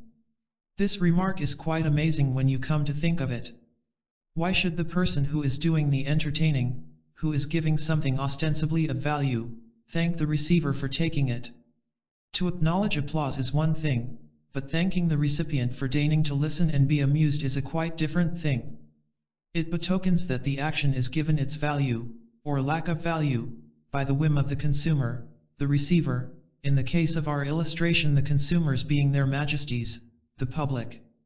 Imagine Chrysler, after playing a concerto, thanking the audience for listening. The parallel suggested by the radio announcer's remark is the court jester, who not only had to perform but at the same time to beg the majesties who watched to deign to be amused, and proverbially the court jester was in as humiliating a position as a human being could occupy. Obviously we are not criticizing radio announcers as such. This remark merely illustrates an attitude which runs through our society. So many people judge the value of their actions not on the basis of the action itself, but on the basis of how the action is accepted. It is as though one had always to postpone his judgment until he looked at his audience. The person who is passive, to whom or for whom the act is done, has the power to make the act effective or ineffective, rather than the one who is doing it. Thus we tend to be performers in life rather than persons who live and act as selves. To use an illustration from the sphere of sex, it is as though a man were to perform intercourse in the attitude of imploring the woman to please be satisfied, an attitude which actually exists, though often unconsciously, among men in our society more widely than is generally realized. And, to illustrate how this attitude backfires in personal relations, we may add that if the man is mainly concerned with satisfying the woman, his full abandon and active strength do not come into the relationship, and in many cases this is precisely the reason the woman does not receive full gratification. No matter how skillful the gigolo's technique, what woman would choose it as a substitute for the reality of passion? The essence of the gigolo, court jester attitude is that power and value are correlated not with action but with passivity. Another example of how the sense of the self has been disintegrating in our day can be seen when we consider humor and laughter. It is not generally realized how closely one's sense of humor is connected with one's sense of selfhood. Humor normally should have the function of preserving the sense of self. It is an expression of our uniquely human capacity to experience ourselves as subjects who are not swallowed up in the objective situation. It is the healthy way of feeling a distance between oneself and the problem, a way of standing off and looking at one's problem with perspective. One cannot laugh when in an anxiety panic, for then one is swallowed up, one has lost the distinction between himself as subject and the objective world around him. So long as one can laugh, furthermore, he is not completely under the domination of anxiety or fear, hence the accepted belief in folklore that to be able to laugh in times of danger is a sign of courage. In cases of borderline psychotics, so long as the person has genuine humor, so long, that is, as he can laugh, or look at himself with the thought, as one person put it, "What a crazy person I've been," he is preserving his identity as a self. When any of us, neurotic or not, get insights into our psychological problems, our spontaneous reaction is normally a little laugh, the aha of insight, as it is called. The humor occurs because of a new appreciation of oneself as a subject acting in an objective world. Now, having seen the function humor normally fills for the human being, let us ask, what are the prevalent attitudes toward humor and laughter in our society? The most striking fact is that laughter is made a commodity. We speak of a laugh, or one remarks that a movie or radio program has such and such number of laughs as shown by a computing and volume recording machine, as though laughter was a quantity like a dozen oranges or a bushel of apples. To be sure, there are some exceptions. The writings of E.B. White, for a rare example, show how humor can deepen the reader's feeling of worth and dignity as a person, and remove blinds from his eyes as he confronts the issues facing him. But in general, humor and laughter in our day mean laughs in quantitative form, produced by mail order, push-button techniques, as is the case, let us say, of the productions of the gag writers for the radio. Indeed, the term gag is a fitting one.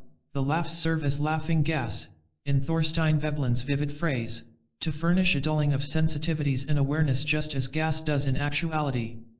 Laughter is then an escape from anxiety and emptiness in ostrich fashion rather than a way of gaining new and more courageous perspective in facing one's perplexities. Such laughter, which is often expressed in the raucous guffaw, may have the function of a simple release of tension, like alcohol or sexual stimulation, but, again like sex or drinking when engaged in for escapist reasons, this kind of laughter leaves one as lonely and unrelated to himself afterwards as before. Some laughter, of course, is of the vindictive type. This is the laugh of triumph, the telltale mark of which is that the laughter bears no relation to smiling. One may thus laugh in anger or rage. It often seemed to me that this was the kind of grimace one saw on the face of Hitler in the photographs in which he was supposed to be smiling. Vindictive laughter goes along with seeing oneself as triumphant over other selves, rather than being an indication of a new step in the achievement of one's own selfhood. Vindictive laughter, as well as the quantitative laughter of the laughing gas variety, reflects the humor of people who have to a great extent lost the sense of the dignity and significance of persons. The loss of the sense of the significance and worth of the self, indeed, will be one of the major stumbling blocks for some readers in following the discussion throughout this book. Many persons, sophisticated as often as unsophisticated ones, have lost their conviction of how crucially important the problem of rediscovering the sense of self is. They still assume that being oneself means only what self-expression meant in the 1920s, and they may then ask, with some justification on the basis of their assumptions, would not being oneself be both unethical and boring, and does one have to express oneself in playing Chopin? Such questions themselves are evidence of how far the profound meaning of being oneself has been lost. Thus many people in our day find it almost impossible to realize that Socrates, in his precept Know Thyself, was urging upon the individual the most difficult challenge of all. And they likewise find it almost impossible to understand what Kierkegaard meant when he proclaimed, to venture in the highest sense is precisely to become conscious of oneself. The loss of our language for personal communication. Along with the loss of the sense of self has gone a loss of our language for communicating deeply personal meanings to each other. This is one important side of the loneliness now experienced by people in the Western world. Take the word love for example, a word which obviously should be most important in conveying personal feelings. When you use it, the person you are talking to may think you mean Hollywood love, or the sentimental emotion of the popular songs, I love my baby loves me, or religious charity, or friendliness, or sexual impulse, or whatnot. The same is true about almost any other important word in the non-technical areas: truth, integrity, courage, spirit, freedom, and even the word self. Most people have private connotations for such words which may be quite different from their neighbor's meaning, and hence some people even try to avoid using such words. We have an excellent vocabulary for technical subjects. As Erich Fromm has pointed out, almost every man can name the parts of an automobile engine clearly and definitely. But when it comes to meaningful interpersonal relations, our language is lost, we stumble, and are practically as isolated as deaf and dumb people who can only communicate in sign language. As Eliot has his hollow men phrase it, our dried voices, when we whisper together, are quiet and meaningless, as wind in dry grass, or rats' feet over broken glass, in our dry cellar. This loss of the effectiveness of language, it may seem strange to point out, is a symptom of a disrupted historical period. When you explore the rise and fall of historical eras, you will note how the language is powerful and compelling at certain times, like the Greek language of the 5th century BC, in which Aeschylus and Sophocles wrote their classics, or like the Elizabethan English of Shakespeare and the King James translation of the Bible. At other periods the language is weak, vague, and uncompelling, such as when Greek culture was being disrupted and dispersed in the Hellenistic period. I believe it could be shown in researches, which obviously cannot be gone into here, that when a culture is in its historical phase of growing toward unity, its language reflects the unity and power, whereas when a culture is in the process of change, dispersal, and disintegration, the language likewise loses its power. When I was 18, Germany was 18, said Goethe, referring not only to the fact that the ideals of his nation were then moving toward unity and power, but that the language, which was his vehicle of power as a writer, was also in that stage. In our day the study of semantics is of considerable value, to be sure, and is to be commended. But the disturbing question is why we have to talk so much about what words mean that, once we have learned each other's language, we have little time or energy left for communicating. There are other forms of personal communication than words, art and music, for example. Painting and music are the voices of the sensitive spokesman in the society, communicating deeply personal meanings to others in the society, as well as to other societies and other historical periods. Again, we find in modern art and modern music a language which does not communicate. If most people, even intelligent ones, look at modern art without knowing the esoteric key, they can understand practically nothing.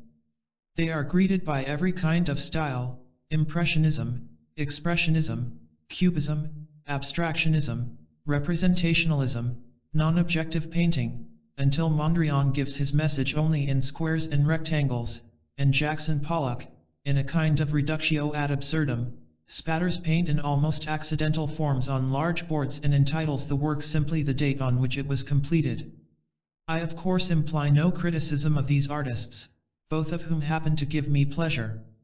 But does it not imply something very significant about our society that talented artists can communicate only in such limited language?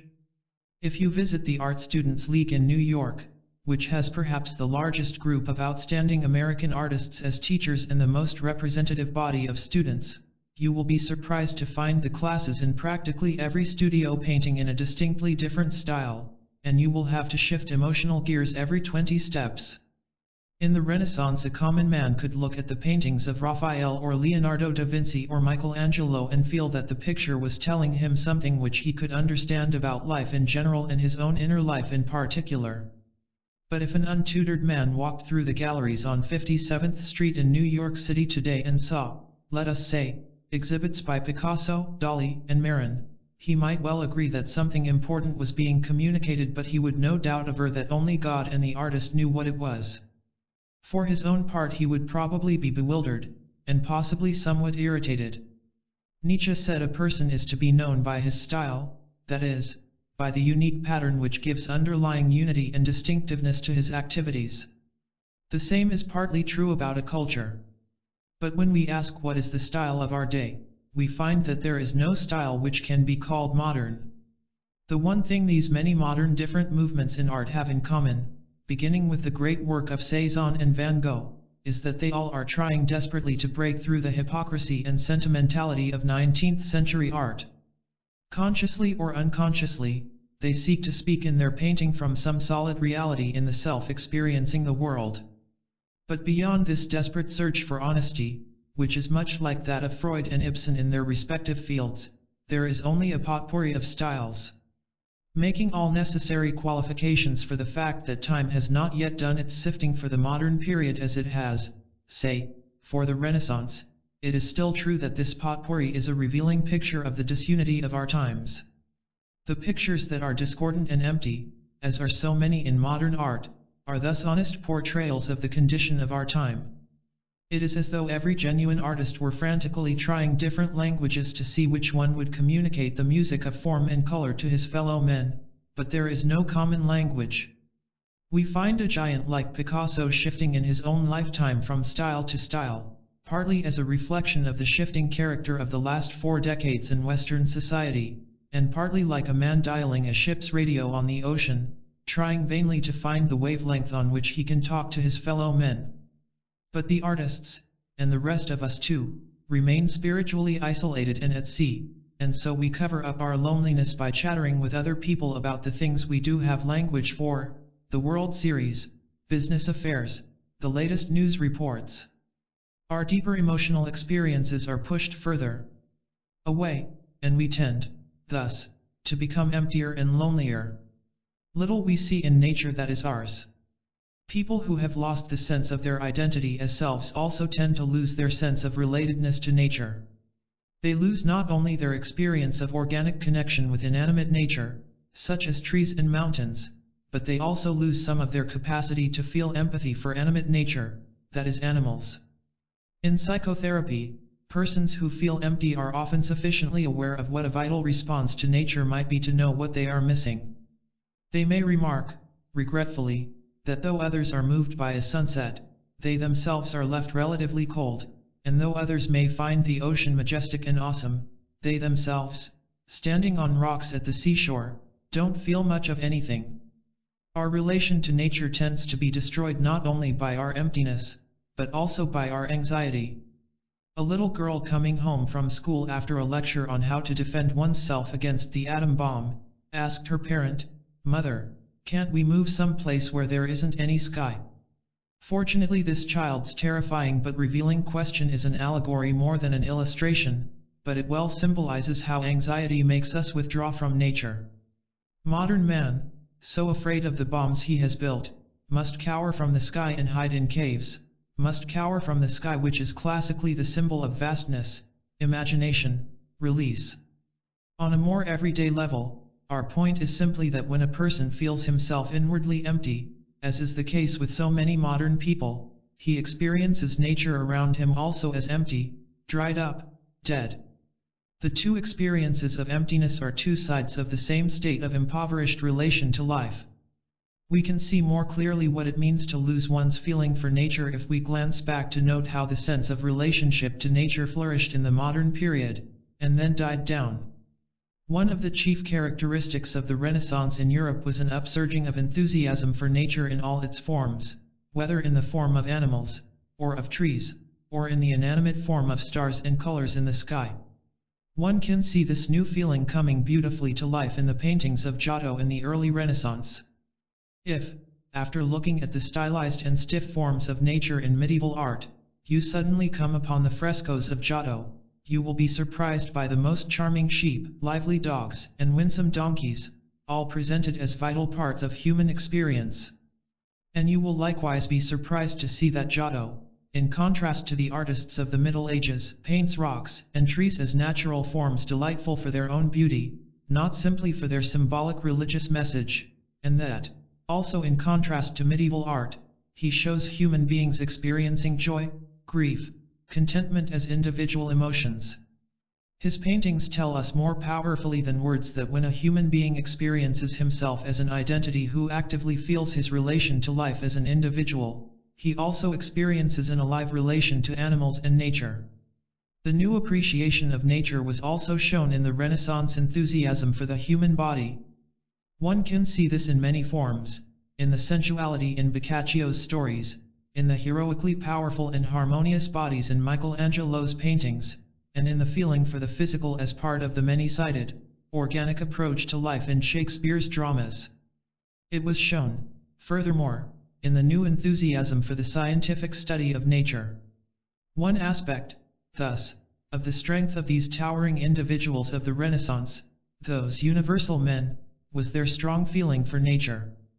But by the 19th century the interest in nature had become increasingly technical. Man's concern now was chiefly to master and manipulate nature. The world had become disenchanted, in Paul Tillich's colorful phrase. To be sure, the disenchantment process had begun way back in the 17th century, when Descartes taught that the body and mind were to be separated, that the objective world of physical nature and the body, which could be measured and weighed, was radically different from the subjective world of man's mind and inner experience. The practical result of this dichotomy was that subjective, inner experience, the mind side of the dichotomy, tended to be put on the shelf, and modern man had a heyday pursuing, with great success, the mechanical, measurable aspects of experience. So by the 19th century nature had largely become impersonal, as in science, or an object to be calculated for the purpose of making money, as the geographer charts the seas for the purposes of commerce. Obviously, when we point out that the overemphasis on things which could be calculated and manipulated went hand in hand with the growth of industrialism and bourgeois commerce, we are implying no criticism of machines and technical progress as such. We mean simply to point out the historical fact that in this development nature became separated from the individual's subjective, emotional life. Near the beginning of the 19th century, William Wordsworth, among others, clearly saw this loss of the feeling for nature, and he saw the overemphasis on commercialism which was partly its cause and the emptiness which would be its result. He described what was occurring in his familiar sonnet. The world is too much with us, late and soon, getting and spending, we lay waste our powers. Little we see in nature that is ours. We have given our hearts away, a sordid boon. This sea that bears her bosom to the moon, the winds that will be howling at all hours, and are upgathered now like sleeping flowers, for this, for everything, we are out of tune. It moves us not, great God. I'd rather be a pagan suckled in a creed outworn. So might I, standing on this pleasant lea, have glimpses that would make me less forlorn, have sight of Proteus rising from the sea, or hear old Triton blow his wreathed horn. It is not by poetic accident that Wordsworth yearns for such mythological creatures as Proteus and Triton. These figures are personifications of aspects of nature. Proteus, the god who keeps changing his shape and form, is a symbol for the sea which is eternally transforming its movement and its color. Triton is the god whose horn is the sea shell, and his music is the echoing hum one hears in the large shells on the shore. Proteus and Triton are examples of precisely what we have lost, namely the capacity to see ourselves and our moods in nature, to relate to nature as a broad and rich dimension of our own experience. Descartes' dichotomy had given modern man a philosophical basis for getting rid of the belief in witches, and this contributed considerably to the actual overcoming of witchcraft in the 18th century. Everyone would agree that this was a great gain. But we likewise got rid of the fairies, elves, trolls, and all of the demi-creatures of the woods and earth. It is generally assumed that this, too, was a gain since it helped sweep man's mind clean of superstition and magic. But I believe this is an error. Actually, what we did in getting rid of the fairies and the elves and their ilk was to impoverish our lives, and impoverishment is not the lasting way to clear men's minds of superstition.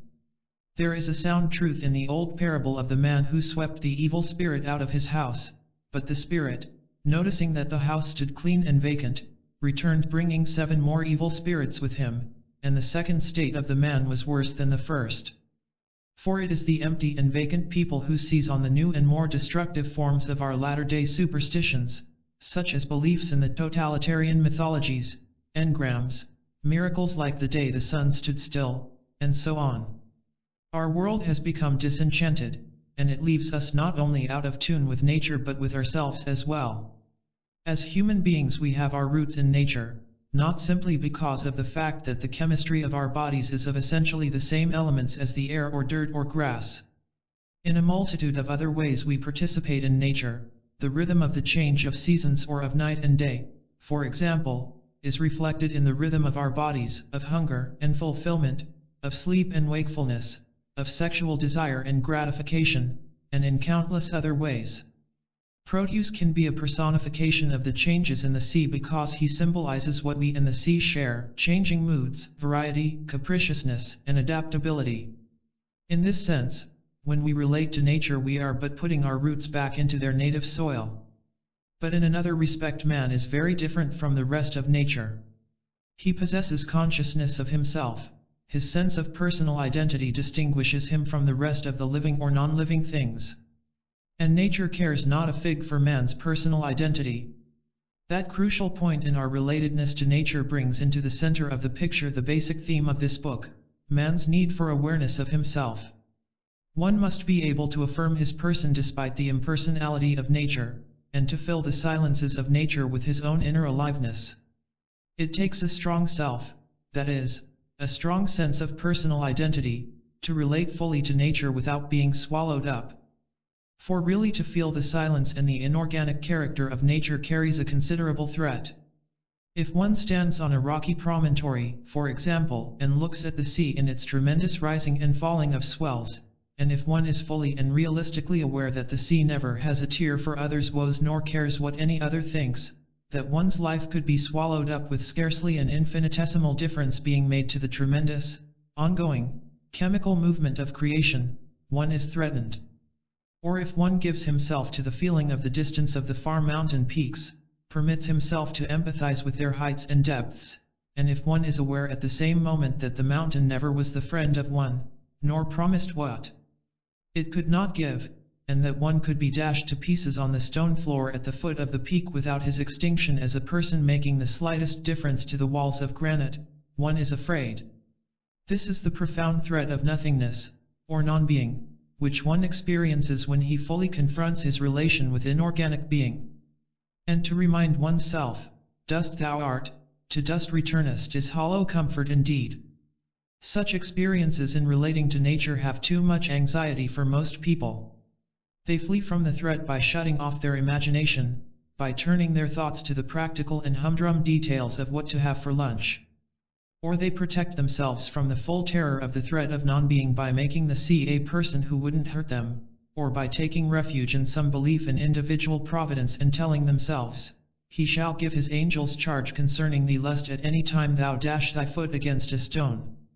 But to flee from one's anxiety, or to rationalize one's way out of it, only makes one weaker in the long run.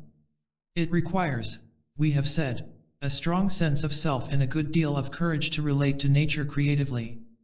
But to affirm one's own identity over against the inorganic being of nature in turn produces greater strength of self.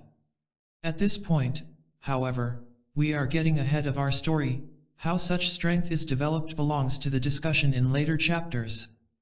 We wish here only to emphasize that the loss of the relation to nature goes hand in hand with the loss of the sense of one's own self.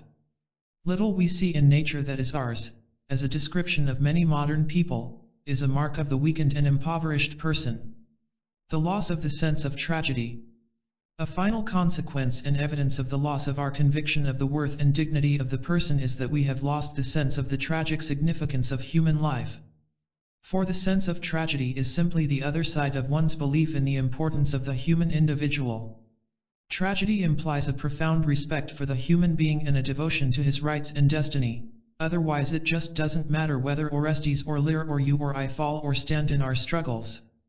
Arthur Miller, in the preface to his play The Death of a Salesman, makes some telling comments on the lack of tragedy in our day. The tragic character, he writes, is one who is ready to lay down his life, if need be, to secure one thing, his sense of personal dignity.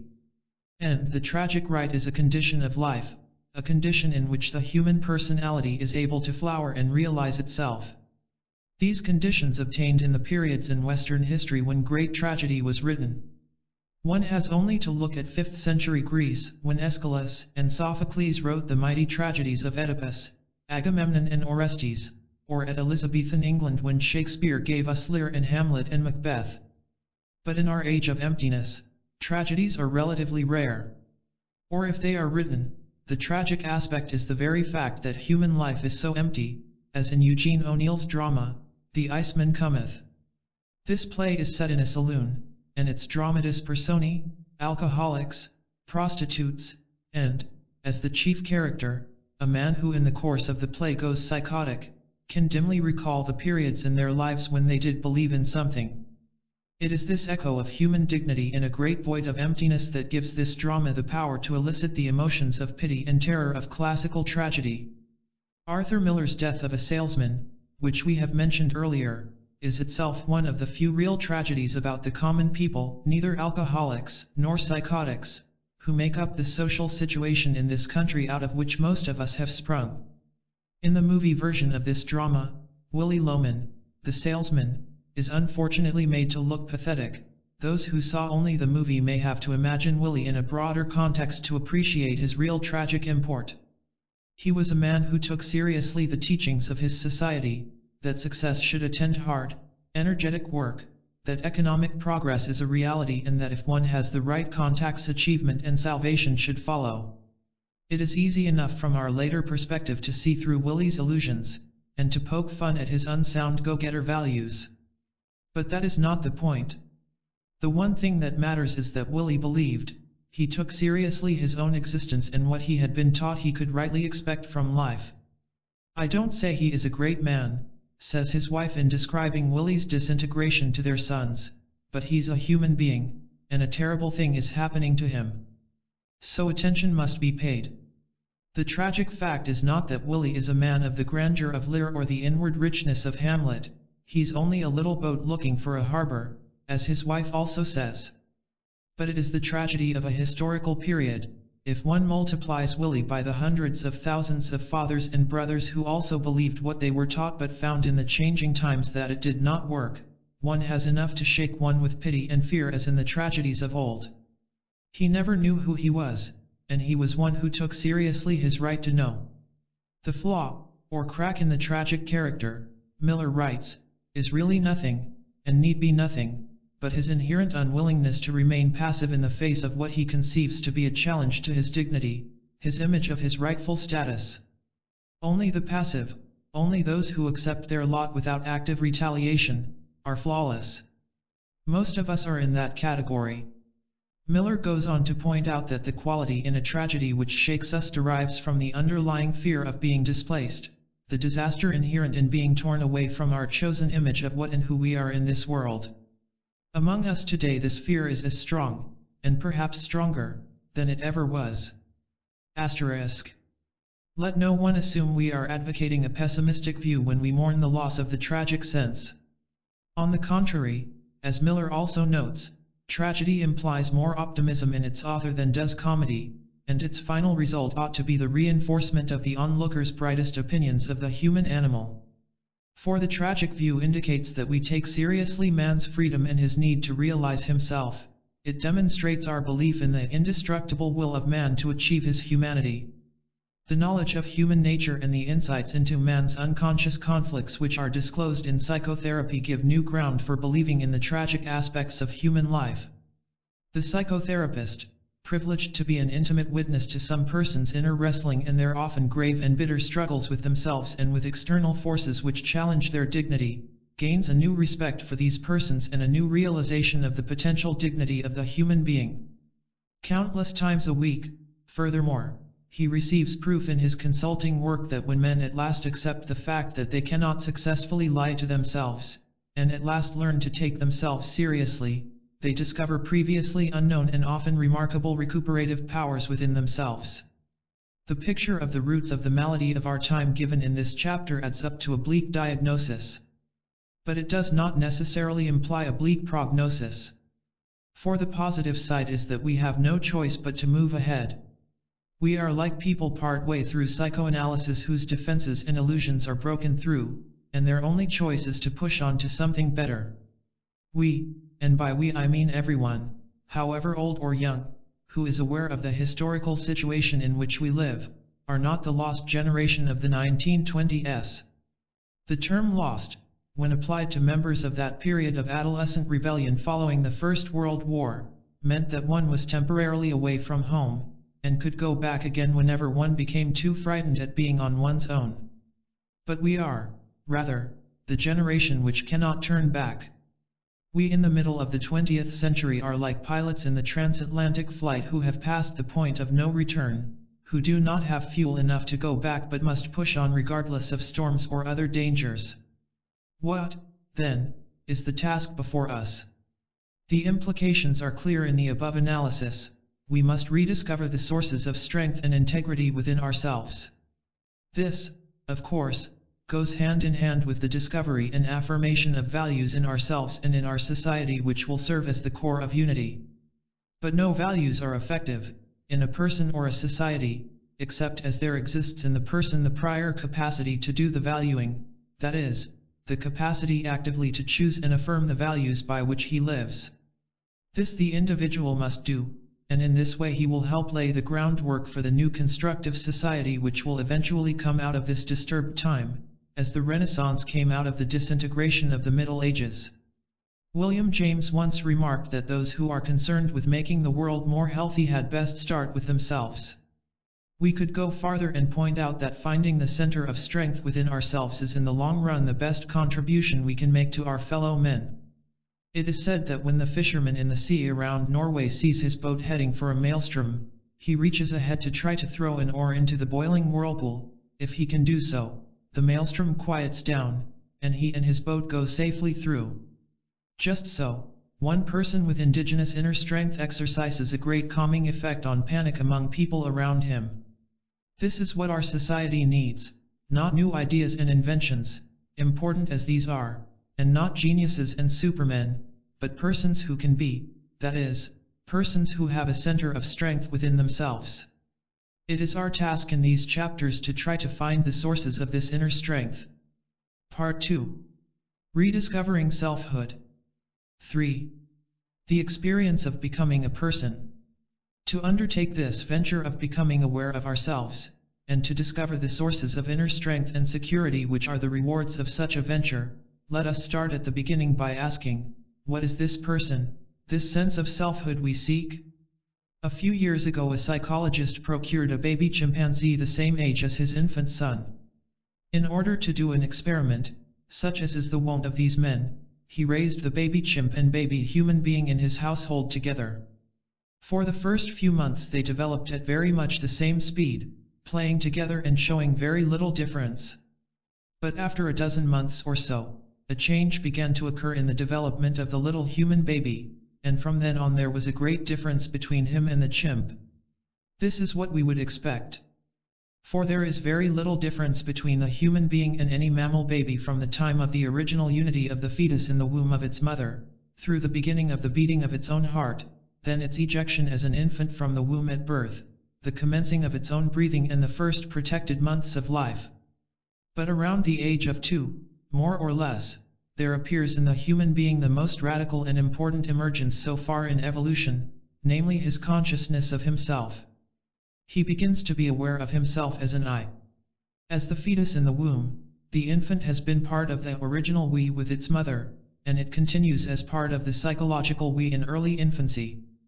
But now the little child, for the first time, becomes aware of his freedom. He senses his freedom, as Gregory Bateson puts it, within the context of the relationship with his father and mother. He experiences himself as an identity who is separated from his parents and can stand against them if need be. This remarkable emergence is the birth of the human animal into a person. Consciousness of self, the unique mark of man. This consciousness of self, this capacity to see oneself as though from the outside, is the distinctive characteristic of man. A friend of mine has a dog who waits at his studio door all morning and, when anybody comes to the door, he jumps up and barks, wanting to play. My friend holds that the dog is saying in his barking, "Here is a dog who has been waiting all morning for someone to come to play with him. Are you the one?" This is a nice sentiment, and all of us who like dogs enjoy projecting such cozy thoughts into their heads. But actually this is exactly what the dog cannot say. He can show that he wants to play and entice you into throwing his ball for him, but he cannot stand outside himself and see himself as a dog doing these things. He is not blessed with the consciousness of self. Inasmuch as this means the dog is also free from neurotic anxiety and guilt feelings, which are the doubtful blessings of the human being, some people would prefer to say the dog is not cursed with the consciousness of self. Walt Whitman, echoing this thought, envies the animals. I think I could turn and live with animals. They do not sweat and whine about their condition. They do not lie awake in the dark and weep for their sins. But actually man's consciousness of himself is the source of his highest qualities. It underlies his ability to distinguish between I and the world. It gives him the capacity to keep time, which is simply the ability to stand outside the present and to imagine oneself back in yesterday or ahead in the day after tomorrow. Thus human beings can learn from the past and plan for the future. And thus man is the historical mammal in that he can stand outside and look at his history, and thereby he can influence his own development as a person, and to a minor extent he can influence the march of history in his nation and society as a whole. The capacity for consciousness of self also underlies man's ability to use symbols, which is a way of disengaging something from what it is, such as the two sounds which make up the word table, and agreeing that these sounds will stand for a whole class of things. Thus man can think in abstractions like beauty, reason, and goodness. This capacity for consciousness of ourselves gives us the ability to see ourselves as others see us and to have empathy with others. It underlies our remarkable capacity to transport ourselves into someone else's parlor where we will be in reality next week, and then in imagination to think and plan how we will act. And it enables us to imagine ourselves in someone else's place, and to ask how we would feel and what we would do if we were this other person. No matter how poorly we use or fail to use or even abuse these capacities, they are the rudiments of our ability to begin to love our neighbor, to have ethical sensitivity, to see truth, to create beauty, to devote ourselves to ideals, and to die for them if need be. To fulfill these potentialities is to be a person. This is what is meant when it is stated in the Hebrew Christian religious tradition that man is created in the image of God. But these gifts come only at a high price, the price of anxiety and inward crises. The birth of the self is no simple and easy matter. For the child now faces the frightful prospect of being out on his own, alone, and without the full protection of the decisions of his parents. It is no wonder that when he begins to feel himself an identity in his own right, he may feel terribly powerless in comparison with the great and strong adults around him. In the midst of a struggle over her dependency on her mother, one person had this eloquent dream: I was in a little boat tied to a big boat. We were going through the ocean and big waves came up, piling over the sides of my boat. I wondered whether it was still tied to the big boat. The healthy child, who is loved and supported but not coddled by his parents, will proceed in his development despite this anxiety and the crises that face him. And there may be no particular external signs of trauma or special rebelliousness. But when his parents consciously or unconsciously exploit him for their own ends or pleasure, or hate or reject him, so that he cannot be sure of minimal support when he tries out his new independence, the child will cling to the parents and will use his capacity for independence only in the forms of negativity and stubbornness. If, when he first begins tentatively to say no, his parents beat him down rather than love and encourage him, he thereafter will say no not as a form of true independent strength but as a mere rebellion. Or if, as in the majority of cases in the present day, the parents themselves are anxious and bewildered in the tumultuous seas of the changing times, unsure of themselves and beset by self-doubts, their anxiety will carry over and lead the child to feel that he lives in a world in which it is dangerous to venture into becoming oneself. This brief sketch is schematic, to be sure, and it is meant to give us as adults a kind of retrospective picture in the light of which we can better understand how one fails to achieve selfhood. Most of the data for these conflicts of childhood come from adults who are struggling, in dreams, memories or in present-day relations, to overcome what in their past lives originally blocked them in becoming fully born as persons. Almost every adult is, in greater or lesser degree, still struggling on the long journey to achieve selfhood on the basis of the patterns which were set in his early experiences in the family. Nor do we for a moment overlook the fact that selfhood is always born in a social context. Genetically, Auden is quite right. For the ego is a dream, till a neighbor's need by name create it. Or, as we put it above, the self is always born and grows in interpersonal relationships. But no ego moves on into responsible selfhood if it remains chiefly the reflection of the social context around it. In our particular world in which conformity is the great destroyer of selfhood, in our society in which fitting the pattern tends to be accepted as the norm, and being well liked is the alleged ticket to salvation, what needs to be emphasized is not only the admitted fact that we are to some extent created by each other but also our capacity to experience, and create, ourselves. On the very day I was writing these words, a young intern reported in his psychoanalytic session a dream which is essentially parallel to the dreams of almost everyone who is in a crisis in his growth. This young man had originally come for psychoanalytic help as a medical student because of attacks of anxiety so severe and prolonged that he was on the verge of dropping out of medical school. His problems were chiefly due to his close tie to his mother, a very unstable but strong and dominating woman.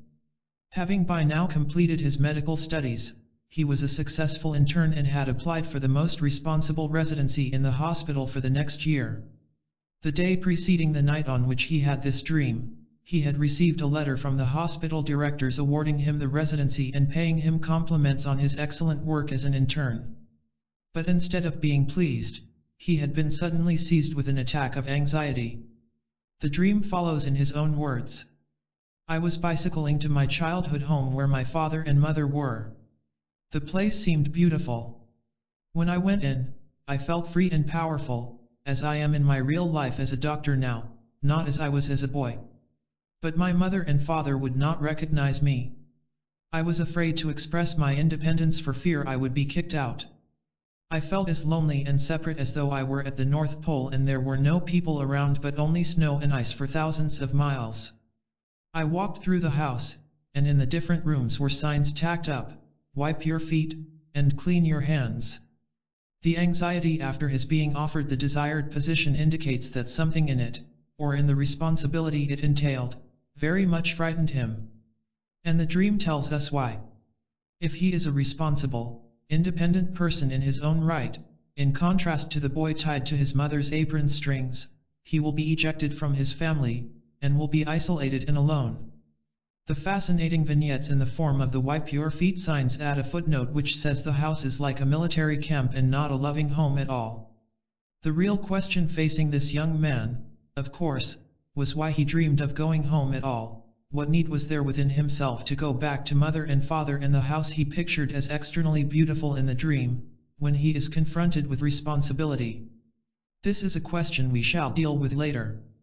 Here let us only emphasize how becoming a person, an identity in one's own right, is the original development which begins in infancy and carries over into adulthood no matter how old one may be, and the crises it involves may cause tremendous anxiety. No wonder many persons repress the conflict and try all their lives to run from the anxiety. What does it mean to experience oneself as a self? The experience of our own identity is the basic conviction that we all start with as psychological beings. It can never be proven in a logical sense, for consciousness of oneself is the presupposition of any discussion about it. There will always be an element of mystery in one's awareness of one's own being. Mystery here meaning a problem the data of which encroach on the problem. For such awareness is a presupposition of inquiry into one's self. That is to say, even to meditate on one's own identity as a self means that one is already engaging in self-consciousness. Some psychologists and philosophers are distrustful of the concept of self. They argue against it because they do not like separating man from the continuum with animals, and they believe the concept of the self gets in the way of scientific experimentation. But rejecting the concept of self as unscientific because it cannot be reduced to mathematical equations is roughly the same as the argument 2 and 3 decades ago that Freud's theories and the concept of unconscious motivation were unscientific. It is a defensive and dogmatic science, and therefore not true science, which uses a particular scientific method as a Procrustean bed and rejects all forms of human experience which don't fit. To be sure, the continuum between man and animals should be seen clearly and realistically, but one need not jump to the unwarranted conclusion that therefore there is no distinction between man and animals. We do not need to prove the self as an object. It is only necessary that we show how people have the capacity for self-relatedness. The self is the organizing function within the individual and the function by means of which one human being can relate to another. It is prior to, not an object of, our science. It is presupposed in the fact that one can be a scientist. Human experience always goes beyond our particular methods of understanding it at any given moment, and the best way to understand one's identity as a self is to look into one's own experience. Let us, for example, imagine the inner experience of some psychologist or philosopher writing a paper to deny the concept of consciousness of self. During the weeks he was considering writing this paper, he no doubt many times pictured himself sitting at his desk at some future day writing away. And from time to time, let us say, both before he actually began to write and later as he sat at his desk at work on the paper, he considered in fantasy what his colleagues would say about the paper, whether Professor so-and-so would praise it, whether other colleagues would say, "How brilliant this is," whether still others might think it stupid, and so on. In every thought he is seeing himself as an identity as definitely as he would see a colleague walking across the street. His every thought in the process of arguing against the consciousness of self proves this very consciousness in himself. The consciousness of one's identity as a self certainly is not an intellectual idea. The French philosopher Descartes, at the beginning of the modern period 3 centuries ago, crawled into his stove, according to legend, to meditate in solitude all one day trying to find the basic principle for human existence. He came out of his stove in the evening with the famous conclusion, "I think, therefore I am." That is to say, I exist as a self because I am a thinking creature. But this is not enough. You and I never think of ourselves as an idea. We rather picture ourselves as doing something, like the psychologist writing his paper, and we then experience in imagination the feelings that we will have when we are in actuality doing that thing. That is to say, we experience ourselves as a thinking, intuiting, feeling and acting unity. The self is thus not merely the sum of the various roles one plays, it is the capacity by which one knows he plays these roles, it is the center from which one sees and is aware of these so-called different sides of himself. After these perhaps high-sounding phrases, let us remind ourselves that after all the experience of one's own identity, or becoming a person, is the simplest experience in life, even though at the same time the most profound. As everyone knows, a little child will react indignantly and strongly if you, in teasing, call him by the wrong name. It is as though you take away his identity, a most precious thing to him. In the Old Testament the phrase "I will blot out their names," to erase their identity and it will be as though they never had existed, is a more powerful threat even than physical death. 2 little girl twins gave a vivid illustration of how important it is for a child to be a person in her own right. The little girls were good friends, a fact made especially possible because they complemented each other, one being extrovert and always in the center of the crowd if people came to visit in the house, the other being perfectly happy by herself to draw with her crayons and make up little poems. The parents, as parents generally do with twins, had dressed them alike when they went out walking. When they were about 3½, the little extrovert girl began to want always to wear a different kind of dress from her sister. If she dressed after her sister, she would even, if necessary, wear an older and less pretty dress so that it would not be the same as the twin was wearing. Or if the sister dressed after her before they went out, she would beg her, sometimes weeping, not to put on the matching dress. For days this puzzled the parents, since the child was not anxious in other ways.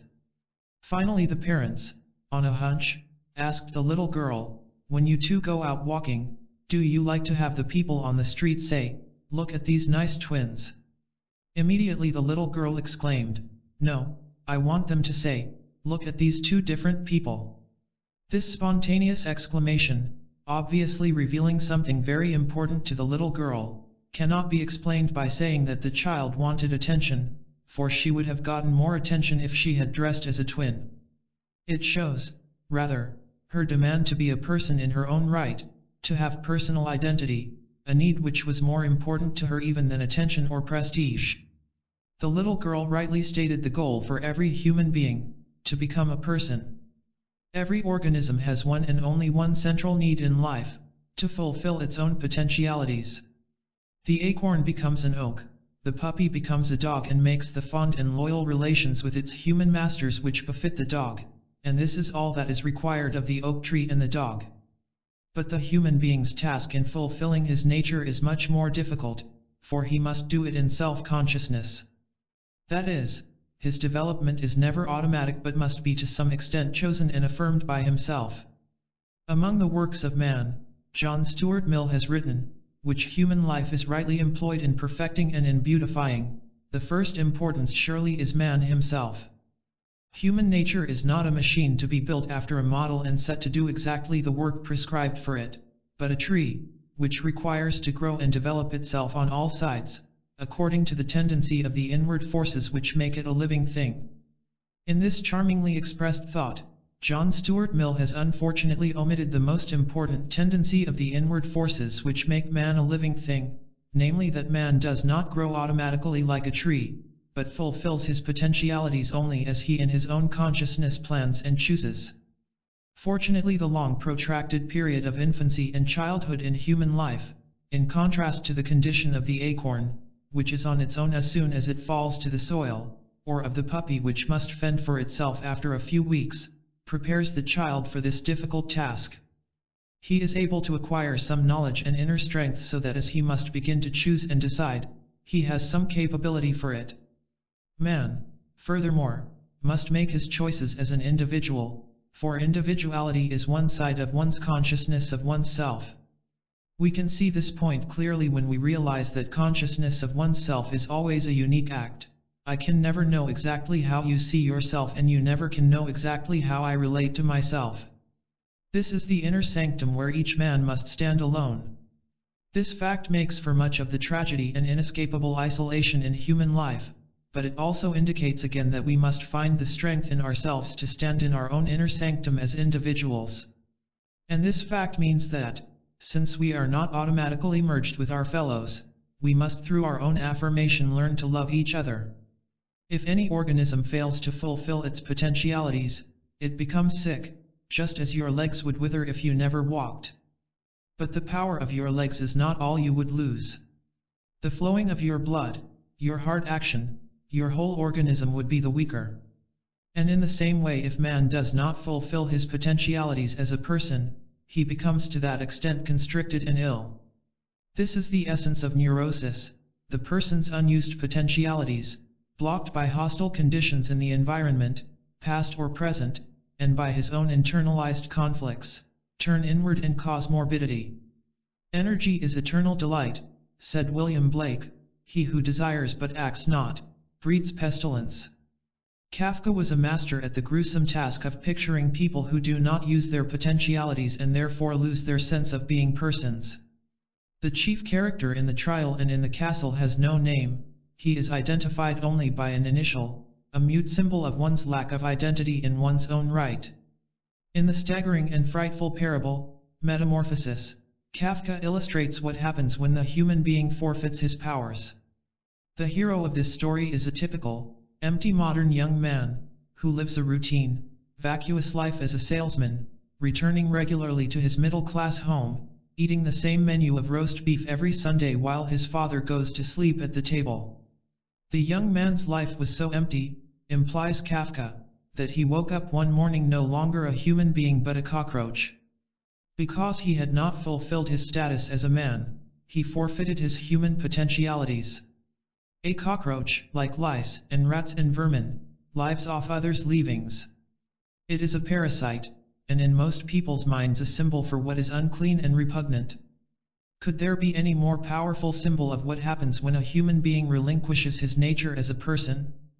But to the extent that we do fulfill our potentialities as persons, we experience the profoundest joy to which the human being is heir.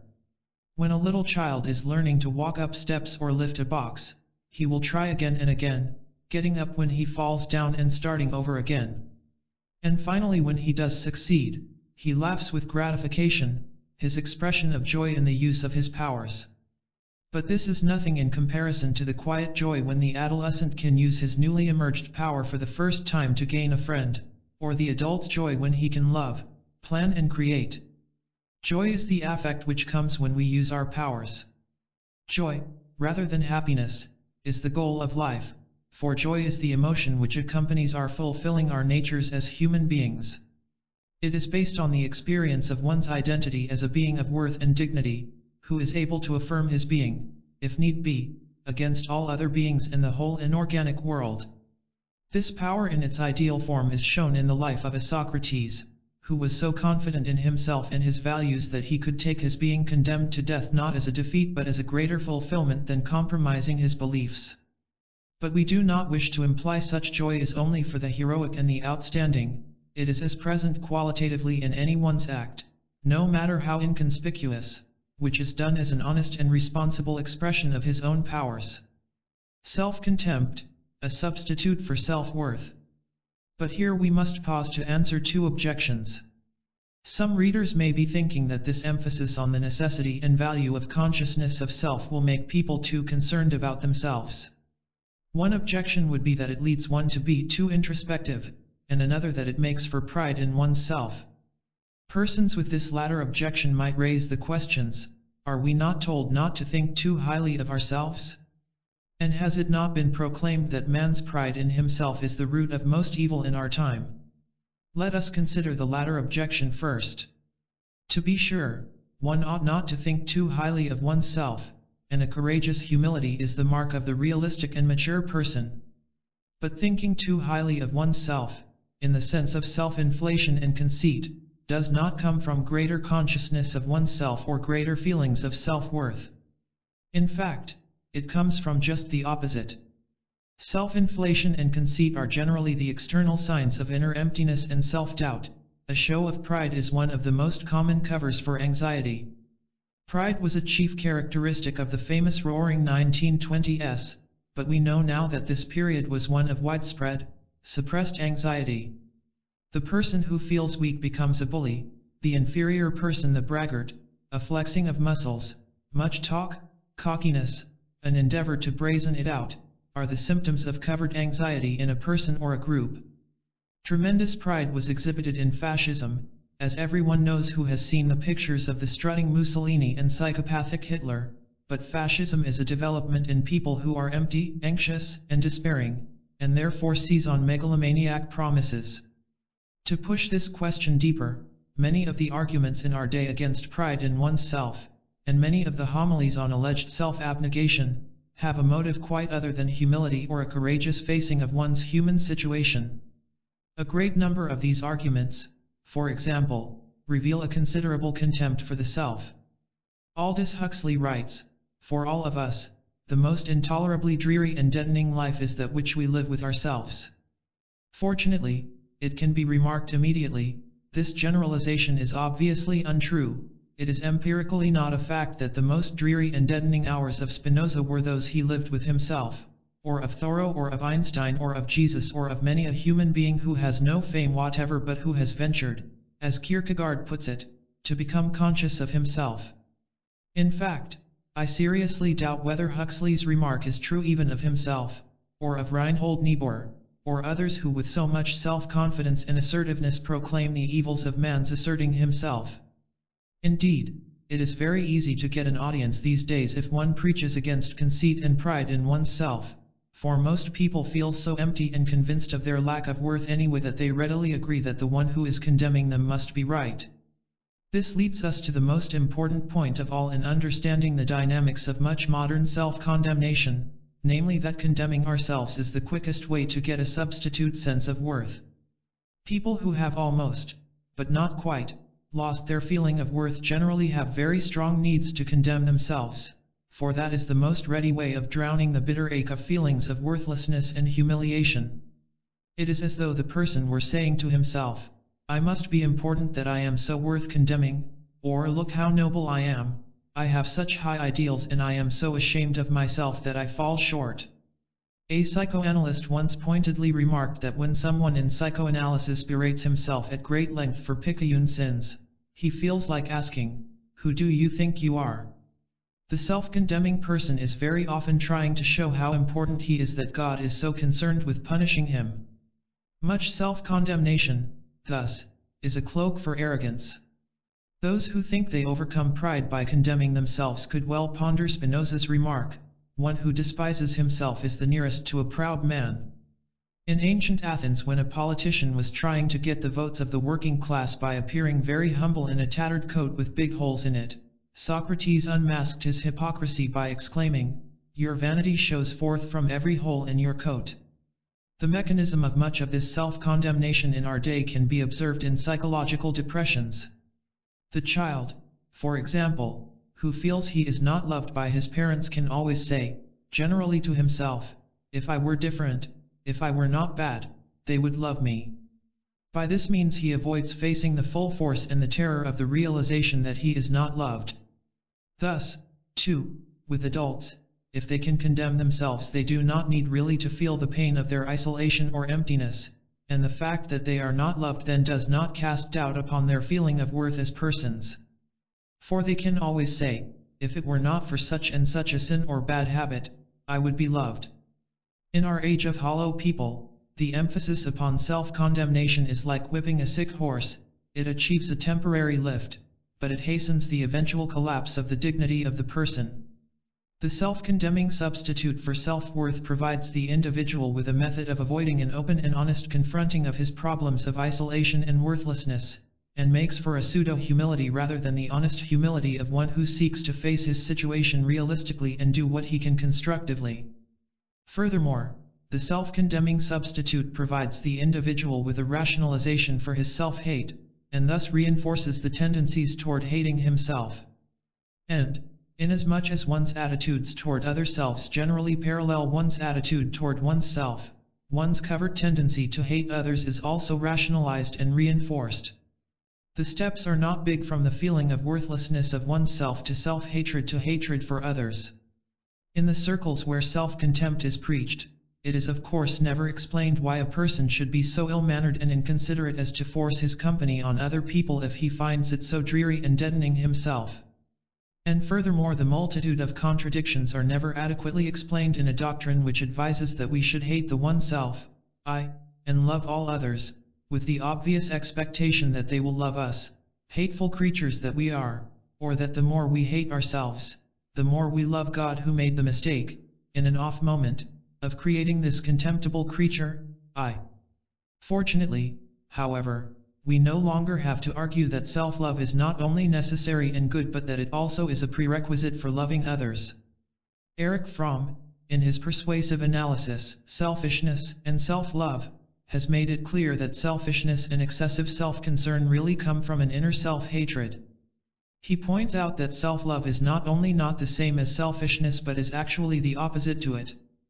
That is to say, the person who inwardly feels worthless is the one who must build himself up by selfish aggrandizement, and the person who has a sound experience of his own worth, that is who loves himself, has the basis for acting generously toward his neighbor.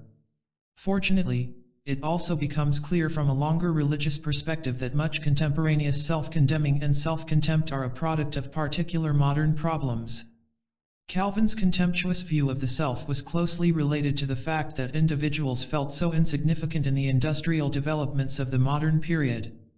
And the 20th century self-contempt arises not only from Calvinism but also from our disease of emptiness. Thus the modern self-contemptuous emphasis is not representative of the long-term Hebrew Christian tradition. Kierkegaard has expressed this most forcibly. If anyone, therefore, will not learn from Christianity to love himself in the right way, then neither can he love his neighbor. To love oneself in the right way and to love one's neighbor are absolutely analogous concepts, are at bottom one and the same. Hence the law is, you shall love yourself as you love your neighbor when you love him as yourself. Consciousness of self is not introversion. The other objection we mentioned above may arise in the reader's mind in questions like these. Ought we not to try to forget ourselves? Does not consciousness of oneself make oneself conscious in the sense of being shy, embarrassed and socially inhibited? Some questioners would no doubt mention the famous centipede, who came to grief because of too much thinking which leg came after which, and so lay distracted in the ditch. The moral of the centipede, obviously, is see what happens to you if you get too conscious of what you are doing. Before answering these objections, we must point out how unfortunate it is that self-consciousness is identified in this country with morbid introspection, shyness, and embarrassment. Naturally, the last thing in the world anyone would want, then, to be is self-conscious. But our language plays tricks on us. The German language is more accurate in this regard. The word for self-consciousness also means self-confident, which is as it should be. An example will make clear that what we are talking about is just the opposite to shyness, embarrassment, and morbid introversion. A young man came for psychotherapy because, though he was intellectually very competent and seemed superficially to be very successful, his spontaneity was almost completely blocked. He could not love anyone and he got no real enjoyment from human companionship. These problems were accompanied by a good deal of anxiety and recurrent depressions. It had always been his habit to stand outside himself, looking at himself, never letting himself go, until the self-concern became exceedingly painful. In listening to music, he was so concerned with how well he was listening that he would not hear the music. Even in making love, it was as though he were standing outside, watching himself and asking, "How am I doing?" As could be imagined, this put quite a crimp in his style. He was afraid, when he entered psychotherapy and discovered that he would have to become more aware of what was going on within himself, that he would become more self-conscious and therefore his problems would become worse. He was the only child of anxious parents who had very much overprotected him, never going out at night, for example, because of their hesitancy to leave him alone. Though the parents were ostensibly liberal and rational in all dealings with the son, he could never remember in all his childhood that he ever once talked back to them. The parents would brag about his achievements in school to relatives, cutting clippings about his successes from the papers and taking pride in the fact that he was brighter than his cousins, but they rarely expressed real appreciation directly to him. Thus already as a child he was unable to develop a feeling of his own independent power and worth, and used as a substitute an over-concern for the praise which came, at least indirectly, from winning prizes in school. Add to this that he spent his early teens in Hitler Germany, where he was exposed continuously to propaganda about his supposed worthlessness as a Jew. Thus his standing off and continually looking at himself as an adult was like continuing to cut clippings from the paper, judging and measuring himself, trying to prove to himself that the Nazis were not right, and trying to get genuine affirmation of himself as a person from his parents. This case is very much oversimplified, to be sure. We wish only to illustrate that this person's morbid self-consciousness and his inability to be spontaneous and wholehearted were connected precisely with the lack of consciousness of himself, precisely the lack of the experience that he was the acting I. To be merely an observer of oneself, to treat oneself as an object, is to be a stranger to oneself. The famous centipede is generally a rationalization used by those who do not wish to go through the difficult process of enlarging consciousness of themselves. Furthermore, it is not an accurate fable. The less aware you are of how to drive a car, for example, or of the traffic conditions you are driving through, the more tense you are and the firmer hold you have to keep on yourself. But on the other hand, the more experienced you are as a driver and the more conscious you are of the traffic problems and what to do in emergencies, the more you can relax at the wheel with a sense of power. You have the awareness that it is you who are doing the driving, you in control. Consciousness of self actually expands our control of our lives, and with that expanded power comes the capacity to let ourselves go. This is the truth behind the seeming paradox, that the more consciousness of oneself one has, the more spontaneous and creative one can be at the same time. To be sure, the advice to forget the childish self, the infantile self, is good advice. But it rarely does any good. It is true, furthermore, that one does in one sense forget oneself in creative activity, as we shall see in the next chapter. But first we must consider the difficult question of how one achieves consciousness of himself. The experiencing of one's body and feelings. In the achieving of consciousness of oneself, most people must start back at the beginning and rediscover their feelings. It is surprising how many people have only a general acquaintance with what they feel. They tell you they feel fine or lousy, as vaguely as though they were saying China is in the Orient. Their connection with their feelings is as remote as if over a long-distance telephone. They do not feel directly but only give ideas about their feelings. They are not affected by their affects. Their emotions give them no motion. Like Eliot's hollow men, they experience themselves as shape without form, shade without color, paralyzed force, gesture without motion. In psychotherapy, when such persons are unable to experience their feelings, they often have to learn to feel by answering the question day after day, just how do I feel right now? What is most important is not how much one feels, and we certainly do not mean that it is necessary to effervesce, that is sentimentality rather than sentiment, affectation, and not affect. Rather, what is important is the experience that it is I, the active one, who is doing the feeling. This carries with it a directness and immediacy of feeling. One experiences the affect on all levels of one's self. One feels with a heightened aliveness. Then instead of one's feelings being limited like notes in a bugle call, the mature person becomes able to differentiate feelings into as many nuances, strong and passionate experiences, or delicate and sensitive ones, as in the different passages of music in a symphony. This also means that we need to recover our awareness of our bodies. An infant gets part of his early sense of personal identity through awareness of his body. We may call the body as experienced by the infant, says Gardner Murphy, the first core of the self. The baby reaches his leg time and again, and sooner or later there is the experience, here is this leg, I can feel it and it belongs to me. Sexual feelings are particularly significant because they are among the earliest feelings which the child can refer directly to himself. When sexual areas are stimulated in play or by clothing, there is the rudimentary beginning of the experience of feeling oneself. Unfortunately, sexual feelings and those connected with toilet experiences have been widely tabooed in the past in our society, and the child has been given to understand that such feelings are naughty. Since such feelings are a part of his way of identifying himself, the taboo would clearly imply, your image of yourself is dirty.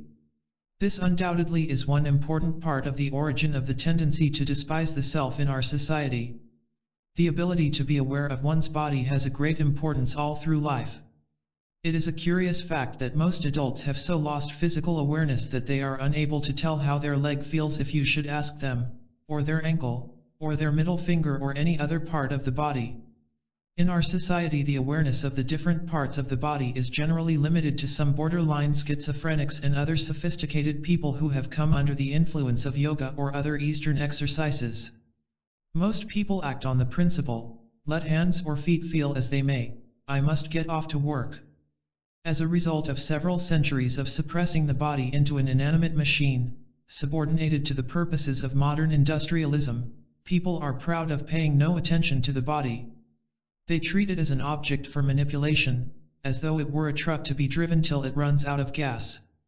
The only concern they give it is a thought each week as perfunctory as a phone call to a relative to ask how he is, but with really no intention of taking the answer seriously.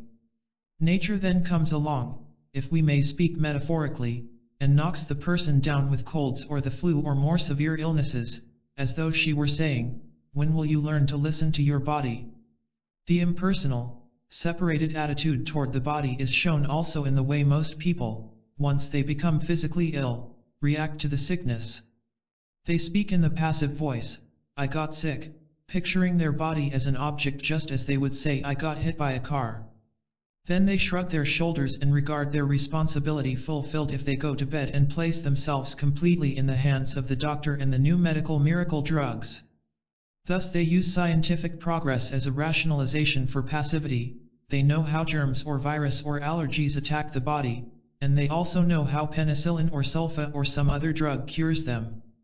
The attitude toward disease is not that of the self-aware person who experiences his body as part of himself, but of the compartmentalized person who might express his passive attitude in a sentence like, the pneumococcus made me sick, but penicillin made me well again.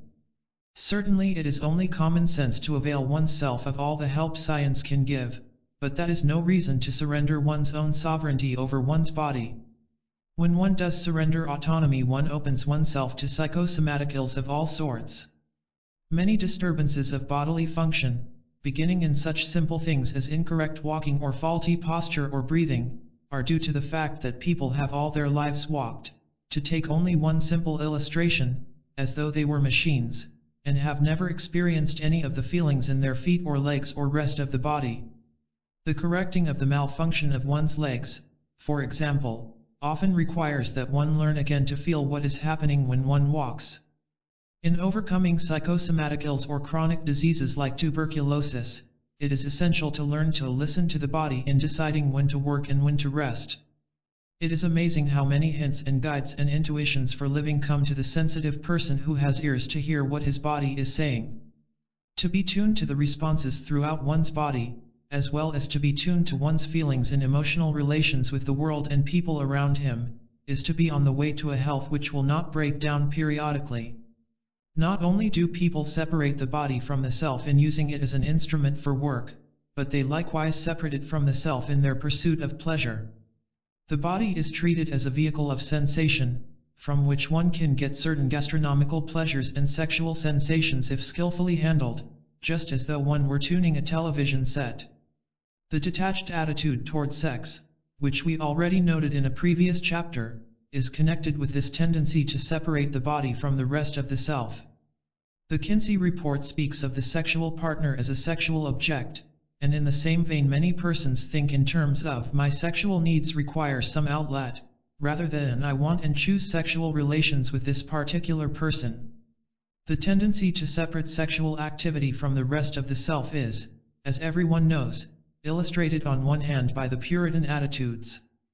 But it is not so widely realized that libertinism, the opposite to Puritanism, commits exactly the same error of separating sex from the self.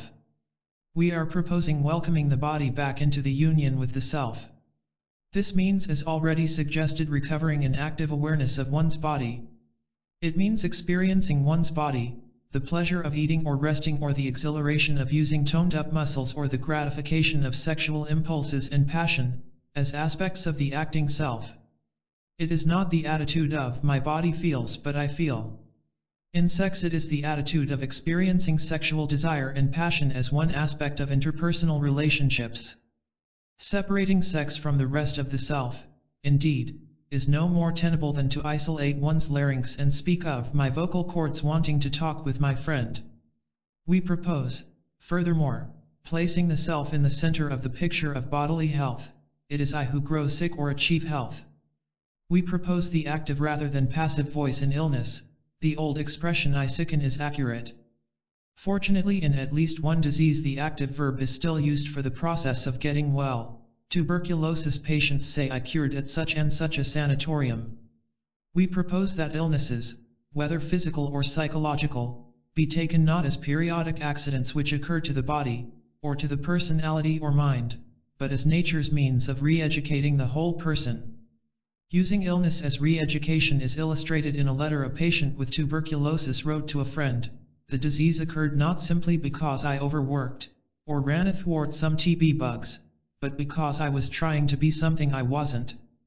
I was living as the great extrovert, running here and there, doing 3 jobs at once, and leaving undeveloped and unused the side of me which would contemplate, would read, and think and invite my soul rather than rushing and working at full speed. The disease comes as a demand and an opportunity to rediscover the lost functions of myself. It is as though the disease were nature's way of saying, you must become your whole self. To the extent that you do not, you will be ill, and you will become well only to the extent that you do become yourself. We may add that it is an actual clinical fact that some persons, viewing their illnesses as an opportunity for re-education, become more healthy both psychologically and physically, more fulfilled as persons, after a serious illness than before. This way of experiencing illness and health will help us overcome the dichotomy between body and mind which has so bedeviled modern man.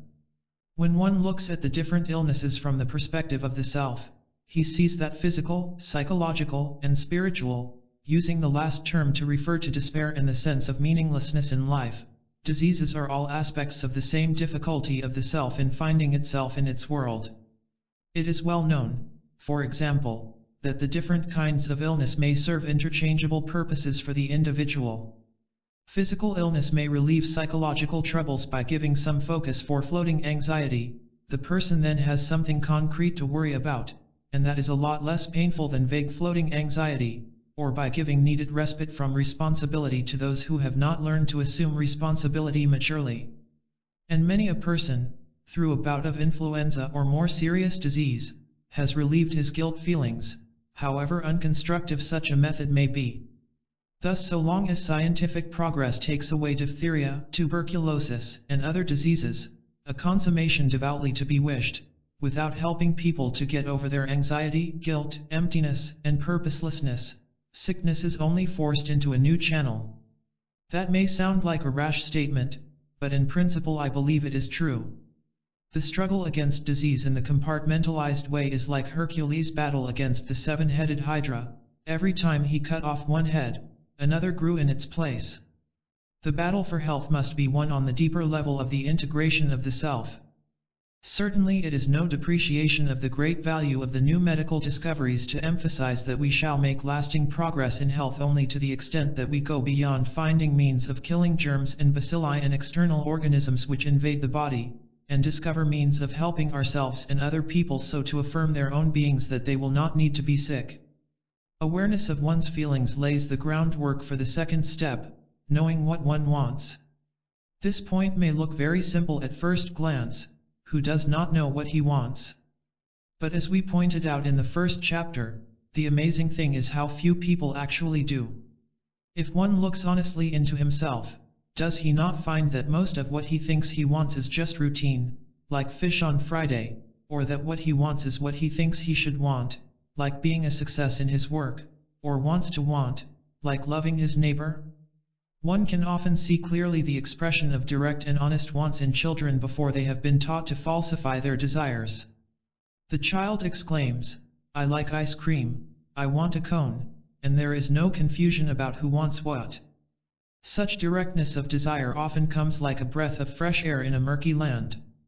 It may not be best that he have the cone at the time, and it is obviously the parent's responsibility to say yes or no if the child is not mature enough to decide. But let the parents not teach the child to falsify his emotions by trying to persuade him that he does not want the cone. To be aware of one's feelings and desires does not at all imply expressing them indiscriminately wherever one happens to be. Judgment and decision, as we shall see later, are part of any mature consciousness of self. But how is one going to have a basis for judging what he will or will not do unless he first knows what he wants? For an adolescent to be aware that he has erotic impulses towards some person of the opposite sex sitting across from him in the streetcar, or towards his mother, does not at all mean that he acts on these impulses. But suppose he never lets these impulses reach the threshold of awareness because they are not socially acceptable? How is he then to know years later, when he is married, whether he engages in sexual relations with his wife because he really wants to, or whether because this is then the acceptable and expected act, the routine thing to do? People who voice with alarm the caution that unless desires and emotions are suppressed they will pop out every which way, and everyone, for example, will be overcome by sexual desire for his mother or his best friend's wife, are talking about neurotic emotions. As a matter of fact, we know that it is precisely the emotions and desires which have been repressed which later return to drive the person compulsively. The Victorian gyroscope kind of man had to control his emotions rigidly, for, by virtue of having locked them up in jail, he had turned them into lawbreakers. But the more integrated a person is, the less compulsive become his emotions. In the mature person, feelings and wants occur in a configuration. In seeing a dinner as part of a drama on the stage, to give a simple example, one is not consumed with desire for food, one came to see a drama and not to eat.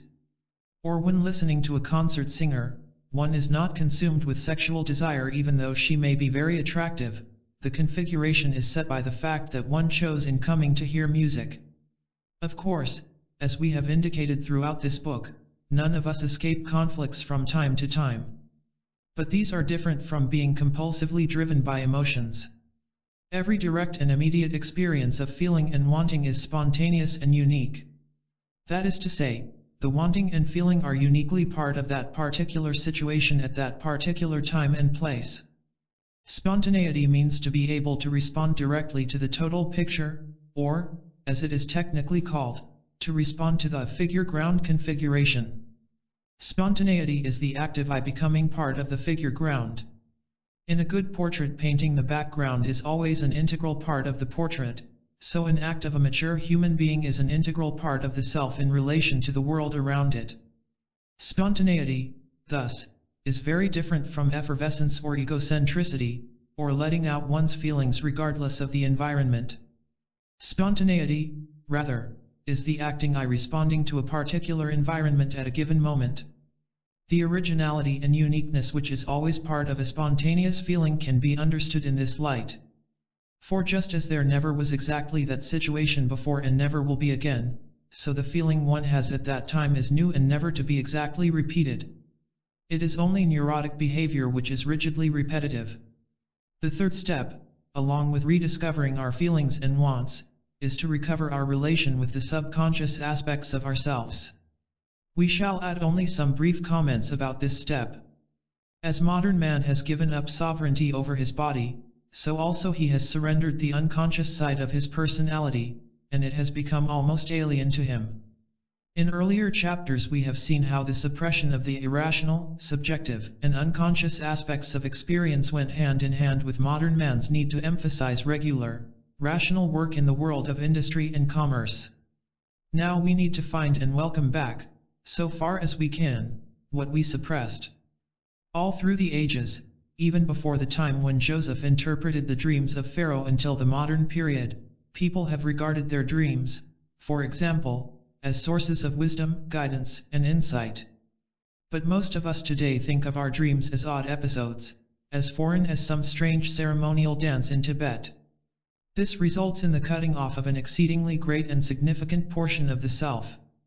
We are then no longer able to use much of the wisdom and power of the unconscious. It puts us in the position of trying to drive a chariot with reins attached to only one horse, in Plato's time-honored figure, with the 4 or 5 other horses pulling off in different directions. Though the tendencies and intuitions in the unconscious are blocked off from our conscious awareness, they are still part of the self and accessible in various degrees to being made conscious. The sooner we recover sovereignty in that portion of the kingdom the better. To go into dream interpretation in any detail would take us too far afield from our topic in this chapter. Understanding dreams is of course a subtle and complex matter, though it is not so complex as one would think when he reads about the esoteric symbols in much modern dream interpretation. These esoteric symbols put the whole problem back into a foreign language again, and that is another way, perhaps the typically modern way, of surrendering our sovereignty over the unconscious aspects of ourselves. As though we were saying, the authorities and those who know the magic answers can understand our dreams, but we cannot ourselves. Dr. Erich Fromm's recent book, The Forgotten Language, points out that dreams, like myths and fairy tales, are not at all a foreign language, but are in reality part of the one universal language shared by all mankind. Fromm's book is to be recommended to the non-technical reader who wishes to relearn something about this subconscious language of his fatherland. In this chapter we wish only to bespeak a sympathetic attitude toward dreams and other expressions of the subconscious and unconscious aspects of ourselves. Dreams are expressions not only of conflicts and repressed desires, but also of previous knowledge that one has learned, possibly many years before, and thinks he has forgotten. Even the unskilled person, if he takes the attitude that what his dreams tell him is not simply to be rejected as silly, may get occasional useful guidance from his dreams. And the person who has become skillful in the understanding of what he is saying to himself in his dreams can get from them, from time to time, marvelously valuable hints and insights into solutions to his problems. The upshot of this chapter has been to show that the more self-awareness a person has, the more alive he is. The more consciousness, remarked Kierkegaard, the more self. Becoming a person means this heightened awareness, this heightened experience of I-ness, this experience that it is I, the acting one, who is the subject of what is occurring. This view of what it means to become a person, in conclusion, saves us from 2 errors. The first is passivism *, letting the deterministic forces in one's experience take the place of self-awareness. It must be admitted that some tendencies in the older forms of psychoanalysis can be used to rationalize passivism. It was the epoch-making discovery of Freud to show how much every person is pushed by unconscious fears, desires, and tendencies of all sorts, and that man is really much less a master in the household of his own mind than the 19th century man of willpower fondly believed. But a harmful implication was carried along with this emphasis on the determinism of unconscious forces, which Freud himself partly succumbed to. The early psychotherapist Grodek, for example, wrote, "We are lived by our unconscious," and Freud in a letter commended him for his emphasis on the passivity of the ego. But we must underline, to correct a partial misunderstanding, that the overall purpose of Freud's exploration of the unconscious forces was to help people bring these forces into consciousness. The goal of psychoanalysis, as he said time and again, was to make the unconscious conscious, to enlarge the scope of awareness, to help the individual become aware of the unconscious tendencies which have tended to push the self around like mutinous sailors who have seized power below the deck of the ship, and thus to help the person consciously direct his own ship. Hence the emphasis in this chapter on the heightened awareness of oneself, and the warning against passivism, have much in common with the overall purpose of Freud's thought. The other error this view of the person enables us to avoid is activism, that is, using activity as a substitute for awareness.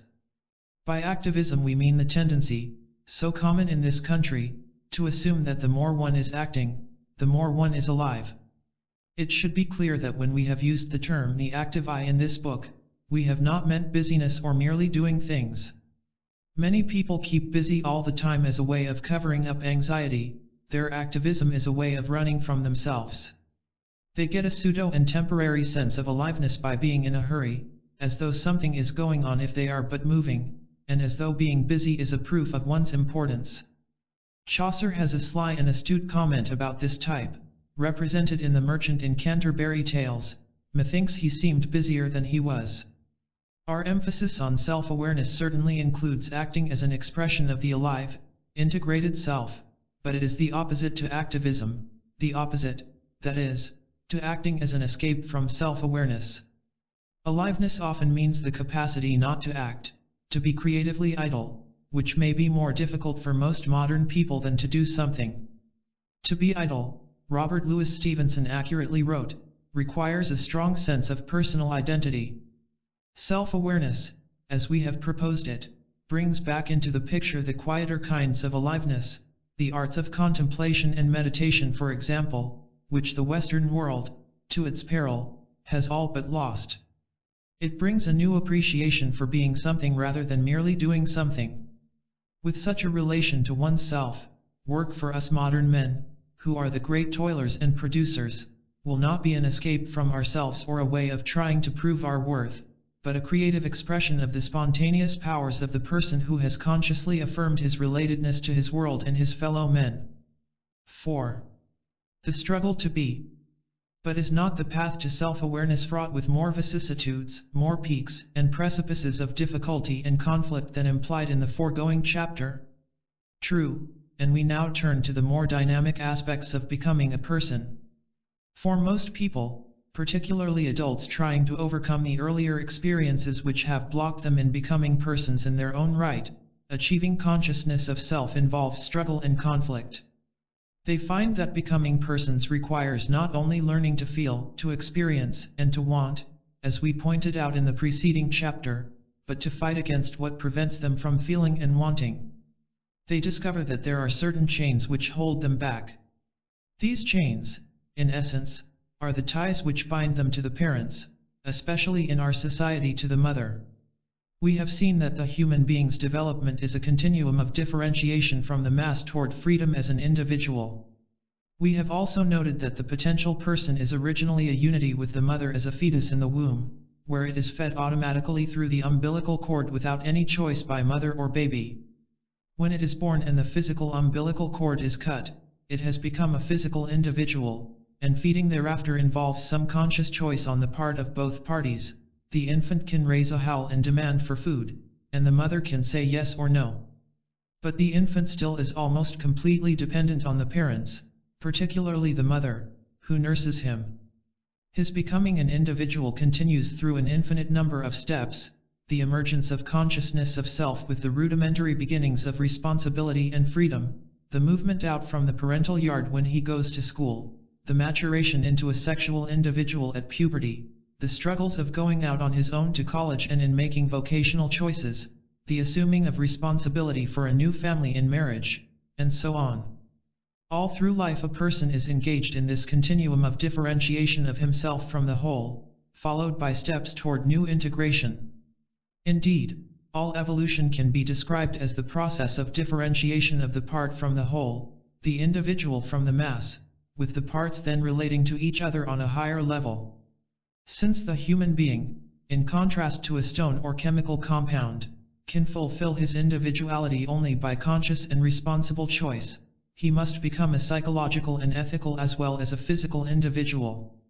Strictly speaking, the process of being born from the womb, cutting free from the mass, replacing dependency with choice, is involved in every decision of one's life, and even is the issue facing one on his deathbed.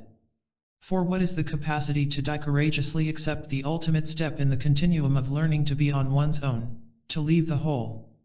Thus every person's life could be portrayed by a graph of differentiation. How far has he freed himself from automatic dependencies, become an individual, able then to relate to his fellows on the new level of self-chosen love, responsibility, and creative work? We now turn to the psychological struggles involved in this differentiation of the person from the mass. Cutting the psychological umbilical cord. The baby becomes a physical individual when the umbilical cord is severed at his birth, but unless the psychological umbilical cord is also in due time cut, he remains like a toddler tied to a stake in his parents' front yard. He can go no farther than the length of his rope. His development is blocked, and the surrendered freedom for growth turns inward and festers in resentment and anger. These are the people who, though they may seem to get along tolerably well within the range of the toddler's rope, are greatly upset when they confront marriage, or when they go off to work or eventually face death. In every crisis they tend figuratively or literally to go back to mother. As one young husband put it, "I cannot love my wife enough because I love my mother too much." His only error was in using the word love for his relation to his mother. Real love is expansive and never excludes loving others. It is only being tied to the mother which is exclusive and blocks one's loving one's wife. In our time the tendency to remain enchained is particularly strong, since when a society is so disrupted that it is no longer a mother in the sense of giving the individual minimal consistent support, he tends to cling much more closely to the physical mother of his childhood. An actual case may help us see more concretely what these ties are like, and the difficulties involved in cutting them. The following case is not extraordinary. Indeed, almost the only unusual aspect of it is that the mother's behavior was not so subtle or disguised as in many cases. A gifted man of 30 was troubled with homosexual feelings, lack of any positive feelings towards women but very great fears of them at the same time. He avoided intimacy with anyone, and also he was blocked in his completion of his doctoral dissertation for his graduate degree. An only child, he had developed a contempt for his father, who was weak and under the mother's domination. The mother had often belittled the father in the boy's presence. He once overheard her saying to the father in an argument, "You are worth more to us dead than alive, but you have always been a coward and you are afraid to take your own life." The boy had been dressed carefully by his mother when he went to school, was not able to fight, and his mother would come to school when necessary to protect him from the rougher boys. She would intimately confide in the boy at length, telling him how much she suffered with the father, and required him to help her with some toilet functions, a practice he greatly disliked. Even in college days when he returned for vacation he would be paralyzed with anxiety when hearing his mother coming up the stairs at night for fear she would come into his room when he was undressed. She had carried on an extramarital affair rather openly when he was a boy, which upset him greatly, and, as often happens in such situations, it made him much more jealous of her attentions. Later on in adolescence she tried to block his meeting girls, but when he dated anyway, she endeavored to make dates for him with girls whose families could enhance her social position. When he was a boy, much was made of his piano playing and recitations in school and Sunday school. One time he greatly embarrassed his parents at Sunday school exercises by being unable to recite the commandment, "Honor thy mother and father," and when his mother would have him play the piano at ladies' meetings, he would forget the piece no matter how well he had known it beforehand. He was a very bright boy and had many successes in school and later gained some prestige in the armed forces, but these were treated by his mother as ways of enhancing her own prestige in the community. The reader has no doubt already noticed that his blockage in completing his doctoral work had much in common with his forgetting the piano solo. Both were rebellions against his mother's exploitation of his successes. For one way to defend yourself against someone's exploiting your successes is to accomplish nothing which the other could take away. The mother's frequent letters to him at the time of his therapy were long complaints and descriptions of her minor heart attacks, together with outright requests that he come home and take responsibility for her and hints that she would have another attack if he didn't show more interest. The problems of this young man, which we have described in a somewhat oversimplified way, are in several ways typical of many young men in our society. First, he suffered from lack of feeling, confusion of sexual role and a lack of potency, both sexually and in his work. A second relatively typical aspect is the family pattern. It will be noted that this family is significantly different from the patriarchal families which Freud had in mind when he first formulated his Oedipus doctrine. In our young man's family, the mother was the dominating figure, the father was weak and pictured as somewhat contemptible to the son. The third aspect is that the boy had been favored by the mother, made prince consort and placed in the father's position, this preferential treatment to continue so long as the boy pleased the mother. But uneasy lies the head that wears a crown. The young man derived no real sense of security and power from his position on the throne, for he was there not because of his own strength but as a puppet of the mother.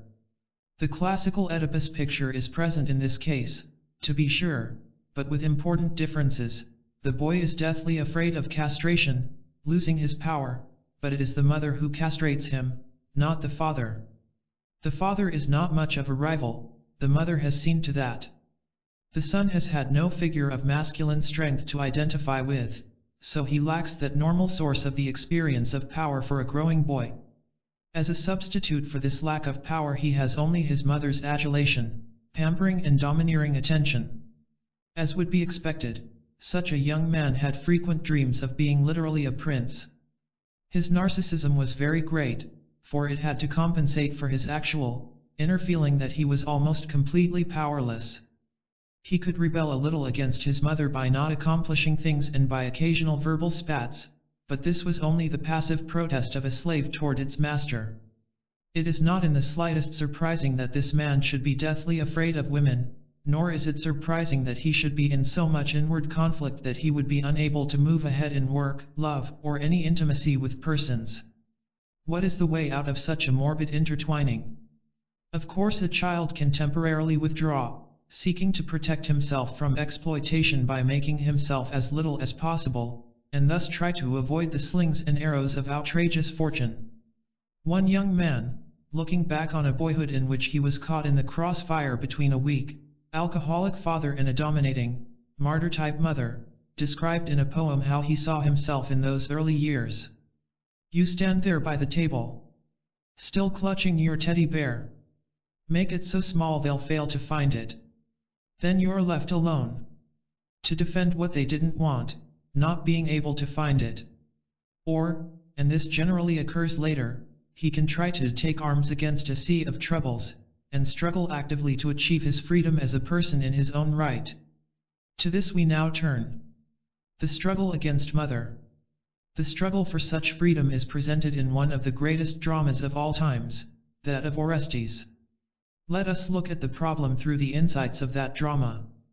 This will help not only because a historical perspective gives us new light on the present, but also because the profoundest truths of human experience, like those in the drama of Oedipus or the book of Job, can be seen most clearly in the classical forms which have endured age after age.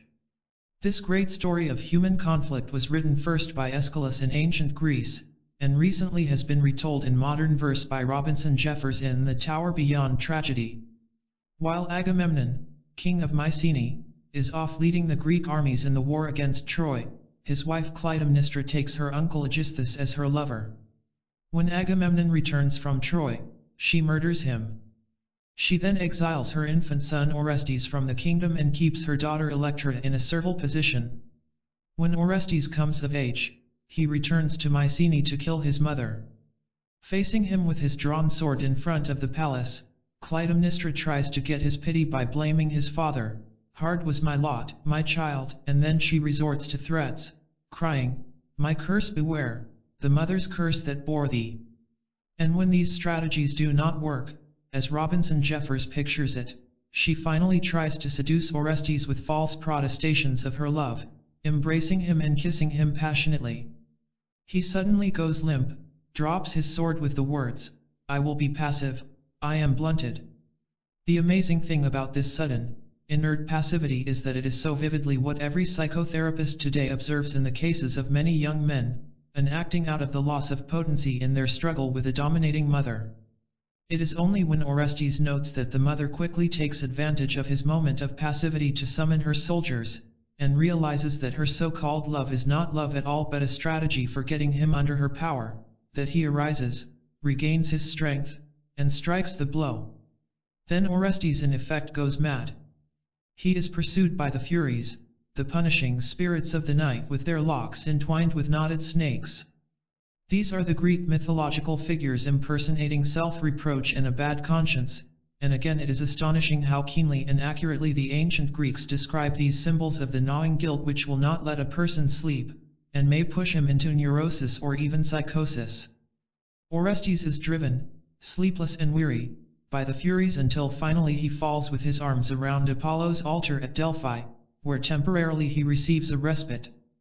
Then, under Apollo's protection, he is sent to Athens where he is tried before a large court presided over by Athena.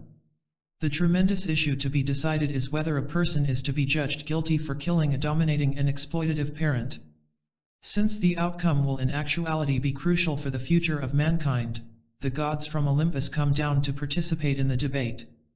After many speeches, Athena makes the charge to the jury, in which she adjures them not to cast from your walls all high authority, to preserve reverence of the gods and holy fear, and to avoid the twin perils of anarchy on one hand and slavish masterdom on the other. The jury votes, and it is a tie. So Athena herself, the goddess of civic virtues, objectivity, and wisdom, has to cast the deciding vote. She announces to the court that if mankind is to advance, persons must become free from the chains to such hating parents, even though it involves killing the parent. And so by her vote Orestes is forgiven. Underneath this bare outline lies a terrifying struggle of human passions, a conflict as profound and basic as any in human experience. The theme is the killing of the mother, but the meaning really is the struggle of Orestes, the son, for his existence as a person. It is nothing less than the struggle to be or not to be a psychological and spiritual being. As Athena and others make clear in the speeches at the trial, it is a debate between the old ways, customs, and morals, represented by the spirit of Clytemnestra and the Erinyes, the sisters from the dark underground, and the new, advocated by Apollo and Athena and personified by Orestes' act. The stories can, of course, be interpreted sociologically as the struggle of the new patriarchy against the old matriarchy, as Erich Fromm does in his book The Forgotten Language. We are concerned here, however, with the psychological implications of the conflict. With a fascinating psychological acumen, Aeschylus points out that Orestes could not choose but scale the height, and that he would have been sick forever if he had not done the deed. And in the concluding crescendo Aeschylus has the Greek chorus sing, "The light has come, the day dawns clear." That is to say, with Orestes' deed new light and clarification come into the world. To many people the most shocking thing about this drama, when we relate it to problems of today, will be not what it says about Orestes, but in its implication that some mothers are like Clytemnestra. To be sure, Clytemnestra is an extreme figure. No human being's motives are really unmixed hate or love or desire for power, but rather are complex blendings of these motives. It is true that Clytemnestra is a symbol more than a person, a symbol for the dominating and authoritarian tendencies in the parent which would exile and strangle the potentialities of the child. And it is true also that this drama, with the usual profoundness and courage of the Greek literature, minces no words in presenting these basic human conflicts. Most of us in the modern day, fed a more superficial diet, find this medicine too strong for our taste. What does the killing of the parent mean? The essence of the struggle is that the growing person, in this case Orestes, fights against the authoritarian powers which would strangle his growth and freedom. Such powers in the family circle may head up more in the father or in the mother. Freud, indeed, believed it more or less universally true that the conflict would be between father and son, that the father would try to exile, to take away the power of, to castrate the son, and that the son, like Oedipus, would have to kill his father to gain his own right to exist. We now know, however, that the Oedipus complex is not universal, but depends on cultural and historical factors. Freud grew up in the society of the German father. There is much evidence in our middle of the 20th century in this country that the mother, not the father, has been the dominant figure in the families of persons who are now, let us say, between 20 and 50, that the relation to her presents the greatest problem, and that the Orestes myth is the one which they feel expresses most profoundly their own experience. I speak not only on the basis of the deeper feelings and dreams of people with whom I have worked professionally in psychotherapy, but also out of the experience of other therapists with whom I have talked. As in the case we described earlier, the son is often enchained to the mother in the respect that he learns to get his rewards only by pleasing her. It is as though the son's potency is accessible to him only for the purpose of living up to the high expectations of his mother.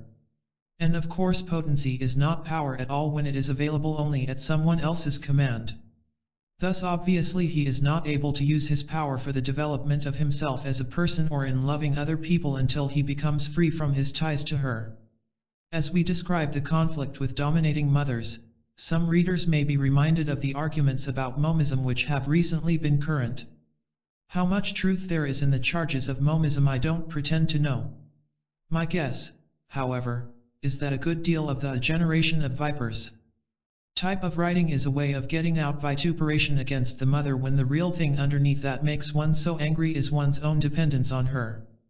However that may be, there is still plenty of evidence that the system in our country is beginning to resemble a matriarchy, as the psychiatrist Edward A. Strecker points out. The psychoanalyst Erik Erikson, discussing in Childhood and Society the origins of this matriarchal development, feels that mom is more the victim than the victor, and that the American mother was forced into the position of power because the father, at work in the city 5 days a week and around the house only on weekends, abdicated the central position in the family. Mother became mom only when father became pop. Matriarchy is one thing, but we still have the question of why there is such a demanding quality in the power the women exert in our latter-day matriarchy. We should emphasize, by the way, that we are not talking about the present generation of mothers, they are in general confused. It is particularly out of the previous generation of mothers that these problems arose in our society. I do not know the psychosociological causes of the situation. All we can do is note that the mothers of these patients in psychotherapy, like the castrating mother of the young man in the case cited above, behave as though they had suffered some great disappointment. Clytemnestra said that she did what she did from an age-old hate. Certainly no one like Clytemnestra endeavors to exercise such exploitative and demanding power unless there is good reason for it. Generally the reason is that she has been greatly hurt herself, and feels that the only way to protect herself from future suffering is to dominate others. Is it that women of that previous generation in our society were given some tremendous expectations of what they would receive from men? Was it a result of the frontier psychology in which women had a special value, merging with attitudes of the late Victorian period when women were placed on a pedestal? Were these women then given the expectation that they would be forever served? And in the process was their function as women radically frustrated in some way? Actually we know that this late Victorian generation of women was a very frustrated group sexually, and very possibly in other ways as well.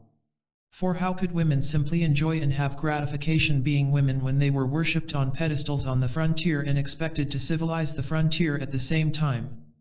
Is the answer to our question that this generation of mothers, having been led to expect wonderful things from men, were deeply disappointed in their husbands, and take out this disappointment in excessive possessiveness and domination of the son?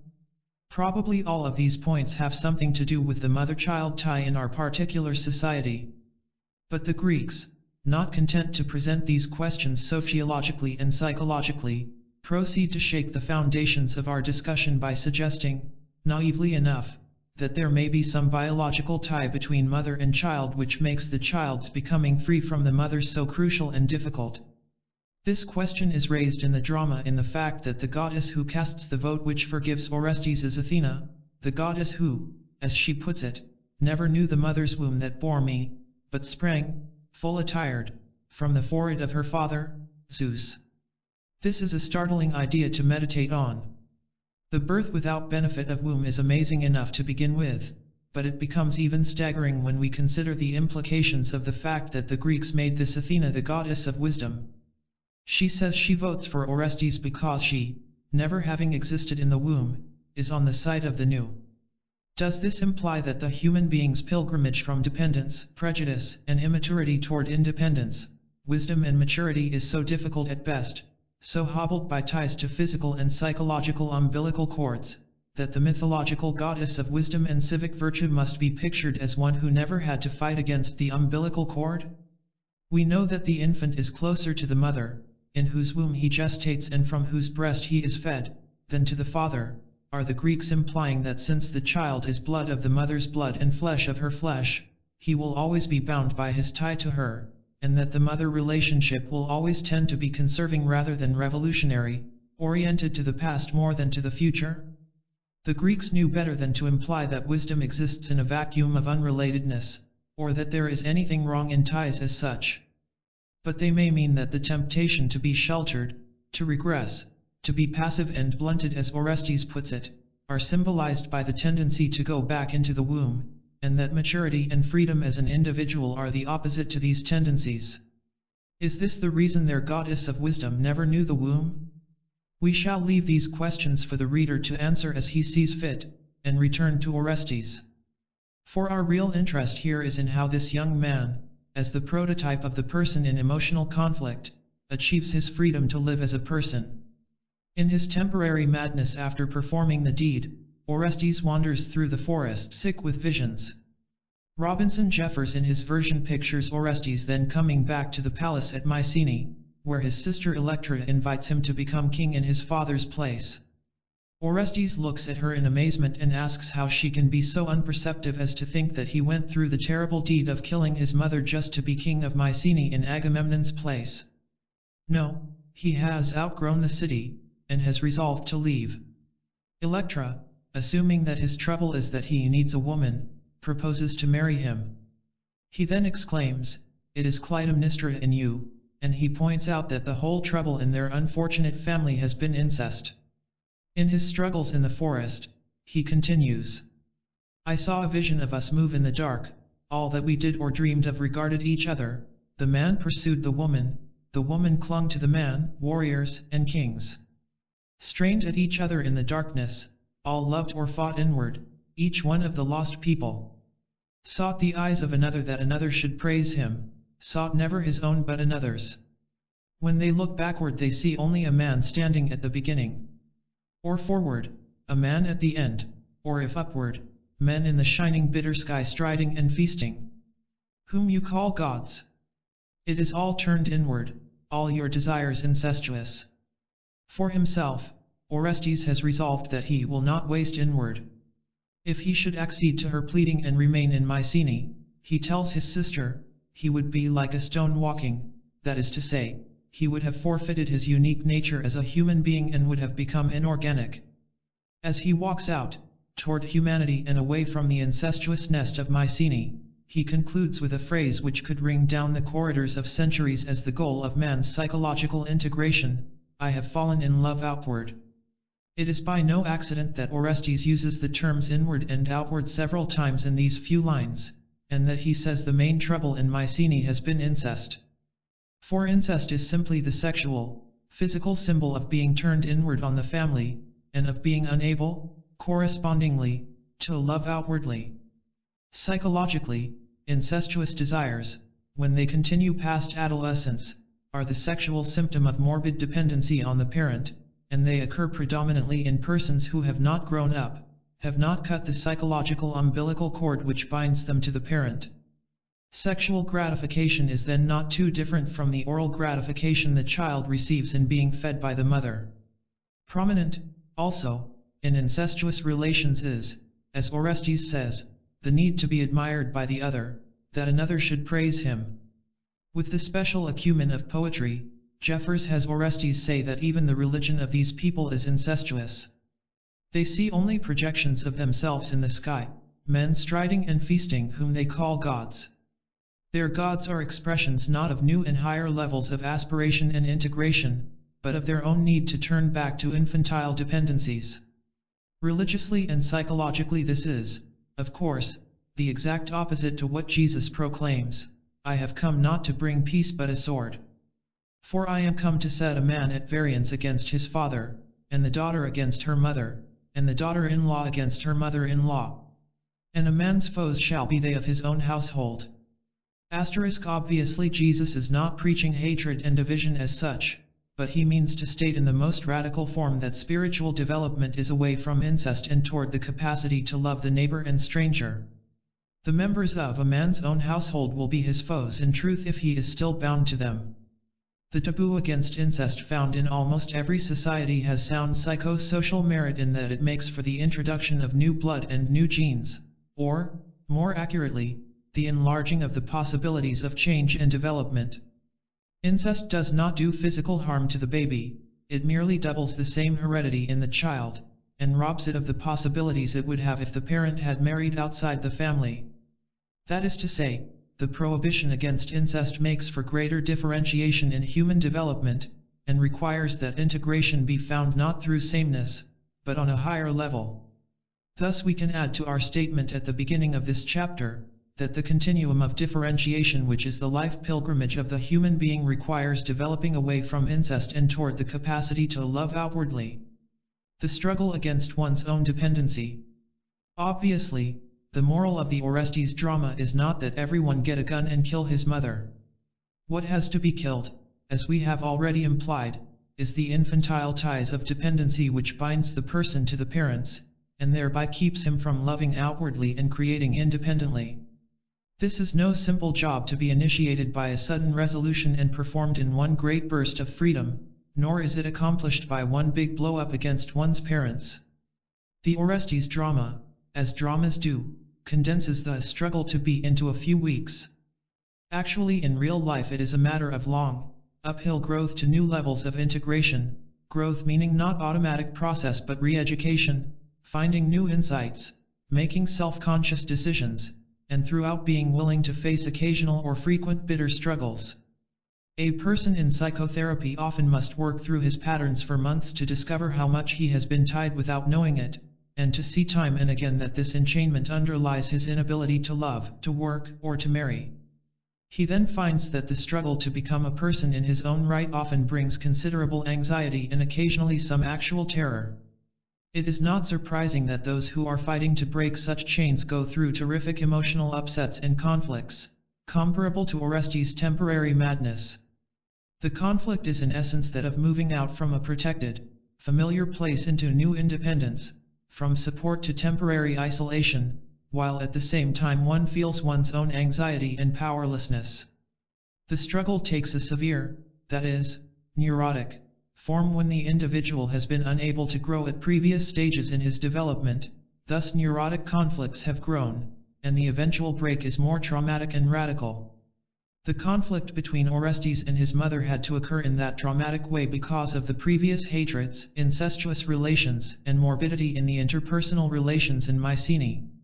What keeps the person tied to the parent? Aeschylus, typically Greek, portrays the source of the problem as objective. Certain evil things have gone on for several generations in the royal family at Mycenae, and Orestes therefore could do nothing except choose to kill his mother. Shakespeare, typically modern, presents Hamlet's similar struggle to be as an internal, subjective conflict with his own conscience, guilt, ambivalent courage, and indecisiveness. The truth is that Aeschylus and Shakespeare are both right, such struggles are both inward and outward.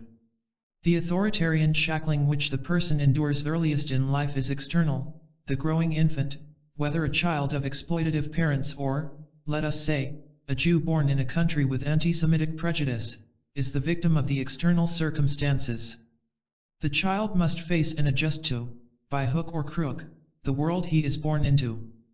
But gradually in anyone's development the authoritarian problem becomes internalized. The growing person takes over the rules and plants them in himself, and he tends to act all his life as though he still were fighting the original forces which would enslave him. But it now has become an internal conflict. Fortunately, there is a happy moral in this point, since the person has taken over the suppressive forces and keeps them going in himself, he also has in himself the power to get over them. For adults, then, who are engaged in rediscovering themselves, the battle is centrally an internal one. The struggle to become a person takes place within the person himself. None of us can avoid taking a stand against exploitative persons or external forces in the environment, to be sure, but the crucial psychological battle we must wage is that against our own dependent needs, and our anxiety and guilt feelings which will arise as we move toward freedom. The basic conflict, in fine, is between that part of the person which seeks growth, expansion, and health against the part which longs to remain on an immature level, tied still to the psychological umbilical cord and receiving the pseudo-protection and pampering of the parent in exchange for independence. Stages in consciousness of self.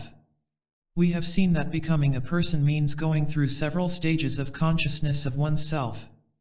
The first is that of the innocence of the infant before consciousness of self is born.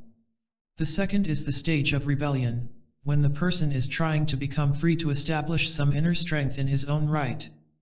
This stage is most clearly seen in the child of 2 or 3 or the adolescent, and may involve defiance and hostility, as shown in extreme form in Orestes' fight for his freedom. In greater or lesser degree, rebellion is a necessary transition as one cuts old ties and seeks to make new ones. But rebellion is not to be confused with freedom. The third stage we may call the ordinary consciousness of self. In this stage a person can to some extent see his errors, make some allowance for his prejudices, use his guilt feelings and anxiety as experiences to learn from, and make his decisions with some responsibility. This is what most people mean when they speak of a healthy state of personality. But there is a fourth stage of consciousness which is extraordinary in the sense that most individuals experience it only rarely. This stage is most clearly illustrated when one gets a sudden insight into a problem, abruptly, seemingly from nowhere, pops up an answer for which one has struggled in vain for days. Sometimes such insights come in dreams, or at moments of reverie when one is thinking about something else. In any case, we know that the answer emerges from what are called subconscious levels in the personality. Such consciousness may occur in scientific, religious, or artistic activity alike. It is sometimes popularly called dawning of ideas or inspiration. As all students of creative activity make clear, this level of consciousness is present in all creative work. What shall this level be called? Objective self-consciousness, as it would be termed in some Oriental thinking, because of the glimpses it affords into objective truth? Or self-surpassing consciousness, as Nietzsche might call it? Or self-transcending consciousness, in the ethical religious tradition? All these terms distort as well as clarify. I propose a term which is less dramatic but perhaps, for our day, more satisfactory: creative consciousness of self. The classical psychological term for this awareness is ecstasy. The word literally means to stand outside oneself, that is, to catch a view of, or experience something, from a perspective outside one's usual limited viewpoint. Ordinarily what a person sees in the objective world around him is always more or less distorted and clouded by the fact that he sees it subjectively. As human beings, what we see is always through personal eyes, and interpreted by each person through his own private world.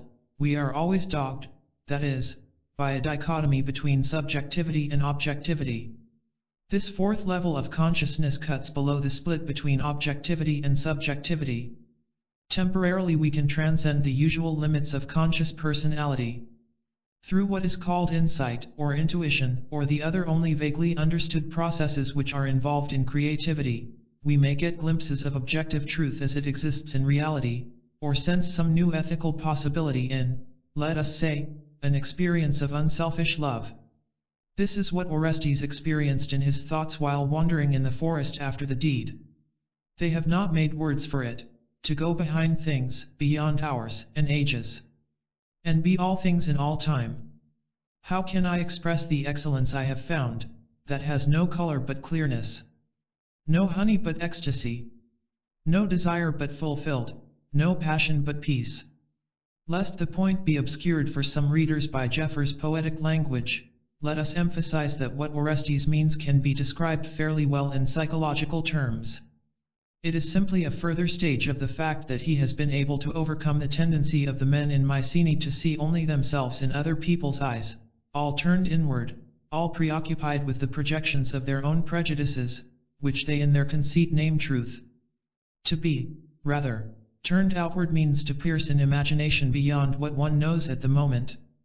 It is not unscientific sentimentality to point out, as Nietzsche and almost every other writer on ethics has done, that man in fulfilling himself goes through a process of transcending himself. This is simply one side of the basic characteristics of the growing, healthy human being, that from moment to moment he is enlarging his awareness of himself and his world. Life is occupied in both perpetuating itself and in surpassing itself. Simone de Beauvoir points out in her book on ethics, if all it does is maintain itself, then living is only not dying, and human existence is indistinguishable from an absurd vegetation. This creative self-consciousness is a stage that most of us achieve only at rare intervals, and none of us, except the saints, religious or secular, and the great creative figures, live very much of our lives on this level. But it is the level which gives meaning to our actions and experiences on the lesser levels. Many people may have experienced this consciousness in some special moment, let us say, in listening to music, or in some new experience of love or friendship which temporarily takes them out of the usual walled-in routine of their lives. It is as though for a moment one stood on a mountain peak, and viewed his life from that wide and unlimited perspective. One gets his sense of direction from his view from the peak and sketches a mental map which guides him for weeks of patient plodding up and down the lesser hills when effort is dull and inspiration is conspicuous by its absence. For the fact that at some instant we have been able to see truth unclouded by our own prejudices, to love other persons without demand for ourselves, and to create in the ecstasy that occurs when we are totally absorbed in what we are doing, the fact that we have had these glimpses gives a basis of meaning and direction for all of our later actions. This fourth level is what is meant in such statements as those in the Bible about losing one's life for the sake of the values one believes in. Thus it is true that there is a kind of self-forgetting on this level of consciousness. But the word self-forgetting is a poor term. This consciousness in another sense is the most fulfilled state of human existence. One cannot demand the awareness we are discussing, and as we have said, it often occurs in moments of receptivity and relaxation rather than action. Nonetheless, the evidence in studies of creative people is that they get their important insights on those particular problems on which they have wrestled with perseverance and diligence, even though the insight itself may come at a moment of lull. One cannot command one's dreams, for example, but one gets fruitful insights from them to the extent that he is actively concerned with doing so, and can train himself to be vigilant in his sensitivity to his dreams. Nietzsche described the person who has creative self-consciousness when he said about Goethe, he disciplined himself into wholeness, he created himself.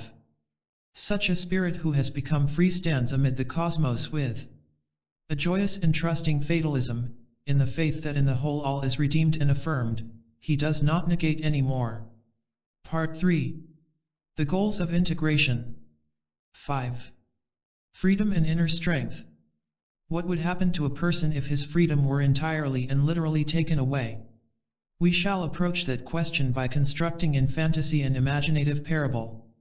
This parable might be called The Man Who Was Put in a Cage. One evening a king of a far land was standing at his window, vaguely listening to some music drifting down the corridor from the reception room in the other wing of the palace. The king was wearied from the diplomatic reception he had just attended, and he looked out of the window pondering about the ways of the world in general and nothing in particular. His eye fell upon a man in the square below, apparently an average man, walking to the corner to take the tram home, who had taken that same route 5 nights a week for many years.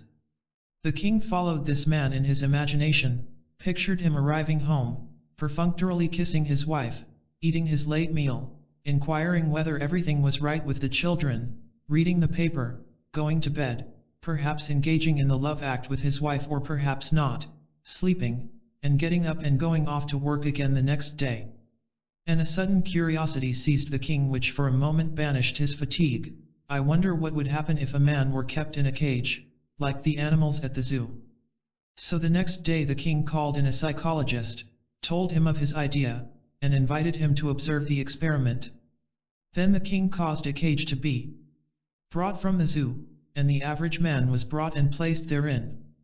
At first the man was simply bewildered, and he kept saying to the psychologist who stood outside the cage, I have to catch the tram, I have to get to work, look what time it is, I'll be late for work. But later on in the afternoon the man began soberly to realize what was up, and then he protested vehemently, the king can't do this to me. It is unjust, and against the laws. His voice was strong, and his eyes full of anger. During the rest of the week the man continued his vehement protests. When the king would walk by the cage, as he did every day, the man made his protests directly to the monarch. But the king would answer, look here, you get plenty of food, you have a good bed, and you don't have to work. We take good care of you, so why are you objecting? Then after some days the man's protests lessened and then ceased. He was silent in his cage, refusing generally to talk, but the psychologist could see hatred glowing like a deep fire in his eyes. But after several weeks the psychologist noticed that more and more it now seemed as if the man were pausing a moment after the king's daily reminder to him that he was being taken good care of. For a second the hatred was postponed from returning to his eyes, as though he were asking himself if what the king said were possibly true. And after a few weeks more, the man began to discuss with the psychologist how it was a useful thing if a man were given food and shelter, and that man had to live by his fate in any case, and the part of wisdom was to accept his fate. So when a group of professors and graduate students came in one day to observe the man in the cage, he was friendly toward them and explained to them that he had chosen this way of life, that there are great values in security and being taken care of, that they would of course see how sensible his course was, and so on.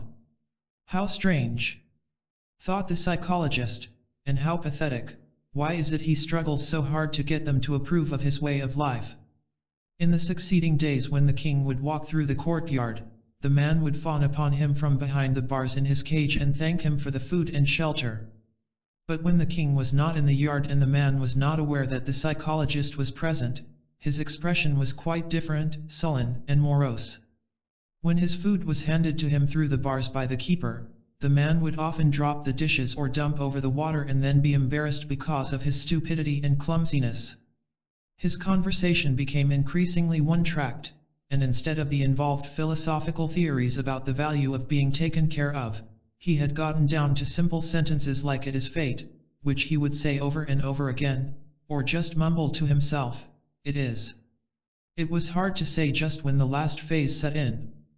But the psychologist became aware that the man's face seemed to have no particular expression, his smile was no longer fawning, but simply empty and meaningless, like the grimace a baby makes when there is gas on its stomach. The man ate his food, and exchanged a few sentences with the psychologist from time to time.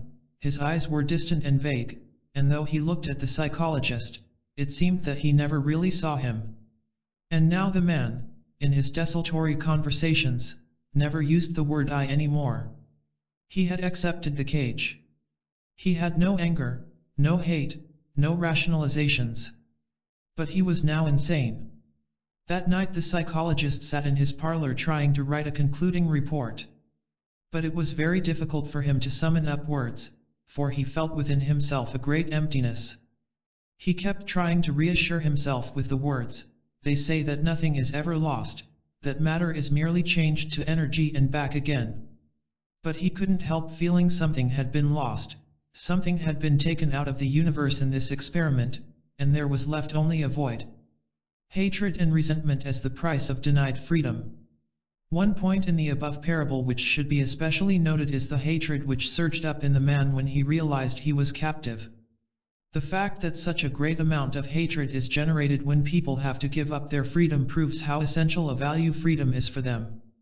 Often the person in actual life who has had to surrender much of his freedom, usually in his childhood when he could do nothing about it, and to give up some of his right and room to exist as a human being, may seem on the surface to have accepted the situation and adjusted to the surrender. But we do not need to penetrate far under the surface to discover that something else has come in to fill the vacuum, namely hatred and resentment of those who have forced him to give up his freedom. And usually this smoldering hatred is in direct proportion to the degree in which the person's right to exist as a human being has been taken away from him. To be sure, the hatred is repressed, for the slave is not permitted to express hating thoughts toward the masters, but it is there nonetheless, and may come out, in the cases of children for example, in symptoms like the child's failing in school, or excessive physical sickness, or bedwetting prolonged beyond the early years, and so on. Indeed, it is not possible for a human being to give up his freedom without something coming in to restore the inner balance, something arising from inner freedom when his outer freedom is denied, and this something is hatred for his conqueror. Hating or resenting is often the person's only way to keep from committing psychological or spiritual suicide. It has the function of preserving some dignity, some feeling of his own identity, as though the person, or persons, in the case of nations, were to be saying silently to their conquerors, "You have conquered me, but I reserve the right to hate you." In cases of severe neurotics or psychotics, it is often exceedingly clear that the person, driven to the wall by earlier unfortunate conditions, has kept in his hatred an inner citadel, a last vestige of dignity and pride. Like the Negro in Faulkner's novel, Intruder in the Dust, such contempt for the conquerors keeps the person still an identity in his own right even though outward conditions deny him the essential rights of the human being. In cases in therapy, furthermore, where a person who has been drastically curtailed in the exercise of his powers as a human being is unable, after a period of time, to feel or bring out his hatred and resentment, prognosis is less good. Just as the capacity of the little child to stand over against his parents was essential to his being born as a free person, so the harmed person's capacity eventually to hate or feel anger is a mark of his inner potentialities for standing against his oppressors. Another proof of the fact that if people surrender their freedom they must hate is seen in fact that totalitarian governments must provide for their people some object for the hatred which is generated by the governments having taken away their freedom. The Jews were made the scapegoat in Hitler's Germany, along with the enemy nations, and now Stalinism has to turn the hate existing among the Russian people against the warmongering Western countries. As shown so vividly in the novel 1984, if a government sets out to take away people's freedom, it must siphon off their hatred and direct it toward outside groups, otherwise the people would revolt, or go into a collective psychosis, or become psychologically dead and inert, no good as people or as a fighting force. This is one of the most vicious aspects of McCarthyism. It capitalizes on the impotent hatred many people in this country feel toward those who keep us in a stymied position in Korea, namely the Russian communists, and it turns this hatred of citizens toward their fellow citizens. We of course do not mean that hatred or resentment in themselves are good things, or that the mark of the healthy person is how much he hates. Nor do we mean that the goal of development is that everyone hate his parents or those in authority. Hatred and resentment are destructive emotions, and the mark of maturity is to transform them into constructive emotions, as we shall see below. But the fact that the human being will destroy something, generally in the long run himself, rather than surrender his freedom proves how important freedom is to him. In Kafka's writings, as in much other modern literature, we can see the depressing picture of the modern man who has lost the capacity to stand against his accusers. The chief character in the trial, K, has been arrested but he is never informed what he is guilty of. He goes from court to judge to lawyer to court again, mildly complaining and asking that someone explain to him what he is charged with, but he never asserts his rights, never draws a line saying, "Beyond this I will not retreat, whether they kill me or not." The priests shouting at him in the church, "Don't you understand anything?" a scream which lacked middle-class and ecclesiastical good manners but showed the profounder dignity of one person's concern for another person, has in it the meaning, "Is there no spark left within you? Can you never stand and assert yourself?" When the two executioners come for K at the end of the novel, they offer him a knife with which to commit suicide. The crowning proof of the tragedy of a man's loss of his last vestige of dignity was that he could not even take his own life. In conventional circles in our day one is not supposed to admit one's hatred, just as 4 decades ago sexual impulses were not to be admitted, and 2 decades ago anger and aggression were considered unseemly in good society. These negative emotions, while they could be overlooked as occasional lapses, did not fit the ideal picture of the benign, self-controlled, ever-poised, well-adjusted bourgeois citizen. As a consequence, hatred and resentment were generally repressed. Now it is a well-known psychological tendency that when we repress one attitude or emotion, we often counterbalance it by acting or assuming an attitude on the surface which is just the opposite. You may, for example, often find yourself acting especially politely toward the person you dislike. If you are relatively free from anxiety, you may be saying to yourself in this formal politeness, quoting from St. Paul, "I treat my enemy well in order to heap coals of fire on his head." But if you are a less secure person who has had to confront more difficult problems in development, you may try to persuade yourself that you love this very person you hate. It is not unusual that a person who is excessively dependent upon a dominating mother or father or other authority, for example, will act toward the other as though he loved him to cover up his hatred. Like a boxer in a clinch, he clings to the very one who is the enemy. In real life one does not get rid of hatred and resentment this way. One generally displaces the emotions on other people, or turns them inward in self-hate. It is thus crucial that we be able to confront our hatred openly. And it is even more essential that we face our resentment, since that is the form hatred generally takes in polite and civilized life. Most people in our society, on looking into themselves, may not be aware of any particular hatred, but they no doubt will find a good deal of resentment. Perhaps the reason that resentment is such a common, chronic, and corrosive emotion in this 4th century of individual competitiveness is that hatred has been so generally suppressed. Furthermore, if we do not confront our hatred and resentment openly, they will tend sooner or later to turn into the one effect which never does anyone any good, namely self-pity. Self-pity is the preserved form of hatred and resentment. One can then nurse his hatred, and retain his psychological balance by means of feeling sorry for himself, comforting himself with the thought of what a tough lot has been his, how much he has had to suffer, and refrain from doing anything about it. Friedrich Nietzsche felt very bitterly and profoundly this problem of resentment in the modern period. Indeed, he again speaks from the center of modern man's psychological conflicts, for he, like so many other contemporaneous sensitive persons, rebelled against the denial of freedom but never could get fully beyond the stage of rebellion. The son of a Lutheran clergyman who died when he was a boy, brought up in a stultifying atmosphere by relatives, Nietzsche smarted under the constrictive aspects of his German background, but at the same time he always was in a struggle against it. A very religious man himself in spirit, if not in dogma, he saw the great role played by resentment in conventional morality in his society. He felt that the middle classes were shot through with suppressed resentment, and that it emerged indirectly in the form of morals. He proclaimed that ressentiment is at the core of our morals, and that Christian love is the mimicry of impotent hatred. Anyone in our day who wishes an illustration of so-called morality motivated by resentment need look no farther than gossip in a small town. Even those who believe Nietzsche's view is one-sided, as it in fact is, will agree that no one can arrive at real love or morality or freedom until he has frankly confronted and worked through his resentment. Hatred and resentment should be used as motivations to re-establish one's genuine freedom. One will not transform those destructive emotions into constructive ones until he does this. And the first step is to know whom or what one hates. To take, for an example, people under dictatorial government, the first step in their revolt to regain freedom would be their shifting back their hatred to the dictatorial powers themselves.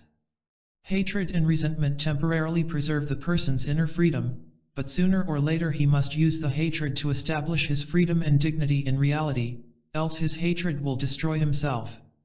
The aim, as one person put it in a poem, is to hate in order to win the new. What freedom is not. We can understand more clearly what freedom is if we first look at what it is not. Freedom is not rebellion. Rebellion is a normal interim move toward freedom. It occurs to some extent when the little child is trying to exercise his muscles of independence through the power to say no. It occurs more clearly when the adolescent is trying to become independent of parents. In adolescence, as possibly in other stages too, the strength of the rebelliousness against what the parents stand for is often excessive because the young person is fighting his own anxiety at stepping out into the world. When parents say don't, he often must scream defiance at them, because that don't is exactly what he feels the craven side of himself is saying, the side of himself which is tempted to take refuge behind the walls of parental protection. But rebellion is often confused with freedom itself. It becomes a false port in the storm because it gives the rebel a delusive sense of being really independent. The rebel forgets that rebellion always presupposes an outside structure of rules, laws, expectations, against which one is rebelling, and one's security, sense of freedom and strength are dependent actually on this external structure. They are borrowed, and can be taken away like a bank loan which can be called in at any moment. Psychologically, many persons stop at this stage of rebellion. Their sense of inner moral strength comes only from knowing what moral conventions they do not live up to. They get an oblique sense of conviction by proclaiming their atheism and disbelief. Much of the psychological vitality of the 1920s came from rebellion. This is illustrated in the novels of F. Scott Fitzgerald, D. H. Lawrence, and to some extent Sinclair Lewis. It is interesting now, when reading F. Scott Fitzgerald's This Side of Paradise or his other novels, which were the Bibles of the emancipated young people of his day, to note what a furor is made over kissing a girl, or other actions that now impress us as mere peccadillos. D. H. Lawrence carried on a great crusade in his novel Lady Chatterley's Lover to proclaim the thesis that Lady Chatterley, whose husband had become paralyzed, had the right to take a lover who happened to be a worker on the estate grounds. A novelist writing that novel today would scarcely find it necessary, so little does sexual freedom now have to be argued, to make the husband paralyzed. It was not that the ideas were in themselves unworthy of serious discussion, ideas like free love, free expression in bringing up children, and so on. It is that they were defined negatively, largely in terms of what one was against. We were against external compulsions on love, against rigidly curtailing the free development of children. And the emphasis, if we take the latter example, was on what the parent must not do. He must not interfere, and, in the extreme forms of the doctrine, the child must be allowed to do anything he wishes. It was not seen that such structureless living actually increased children's anxiety. It also was not seen that the parent must obviously take a good deal of responsibility for the child's actions, and that positive freedom consists of the parents doing this in the context of a genuine respect for the child as a person, actually and potentially, that he give all realistic room for the potentialities of the child to develop, and that he not require the child to falsify his wants and emotions. Those of us who were in college in the late 1920s recall what a sense of power we got from the causes and crusades, from knowing so staunchly what we were rebelling against, be it war, or sexual taboos, or companionate marriage, or booze, or prohibition, or whatnot. But now a rebel in that sense would have a hard time getting an audience. H. L. Mencken, the great iconoclast, was the high priest of those years, and it seemed everybody on the campus read him. Who reads him now? Today this kind of rebelling is all rather boring. For when there are no set standards to rebel against, one gets no power from rebelling. It is not that the bank called in the loan, the bank simply collapsed, and no loan had any worth anymore. By the middle of our century the process of demolishment begun back in the 19th century, a demolishment that is one side of the transformation of standards, has done its work, and we are reaping emptiness and bewilderment. All the sad young men like those the early F. Scott Fitzgerald wrote about got a sense of potency from kissing a girl, but since that is now routine and gives one no special feeling of power, these are the young men who have had to search within themselves for their potency, and in so many cases have found it lacking.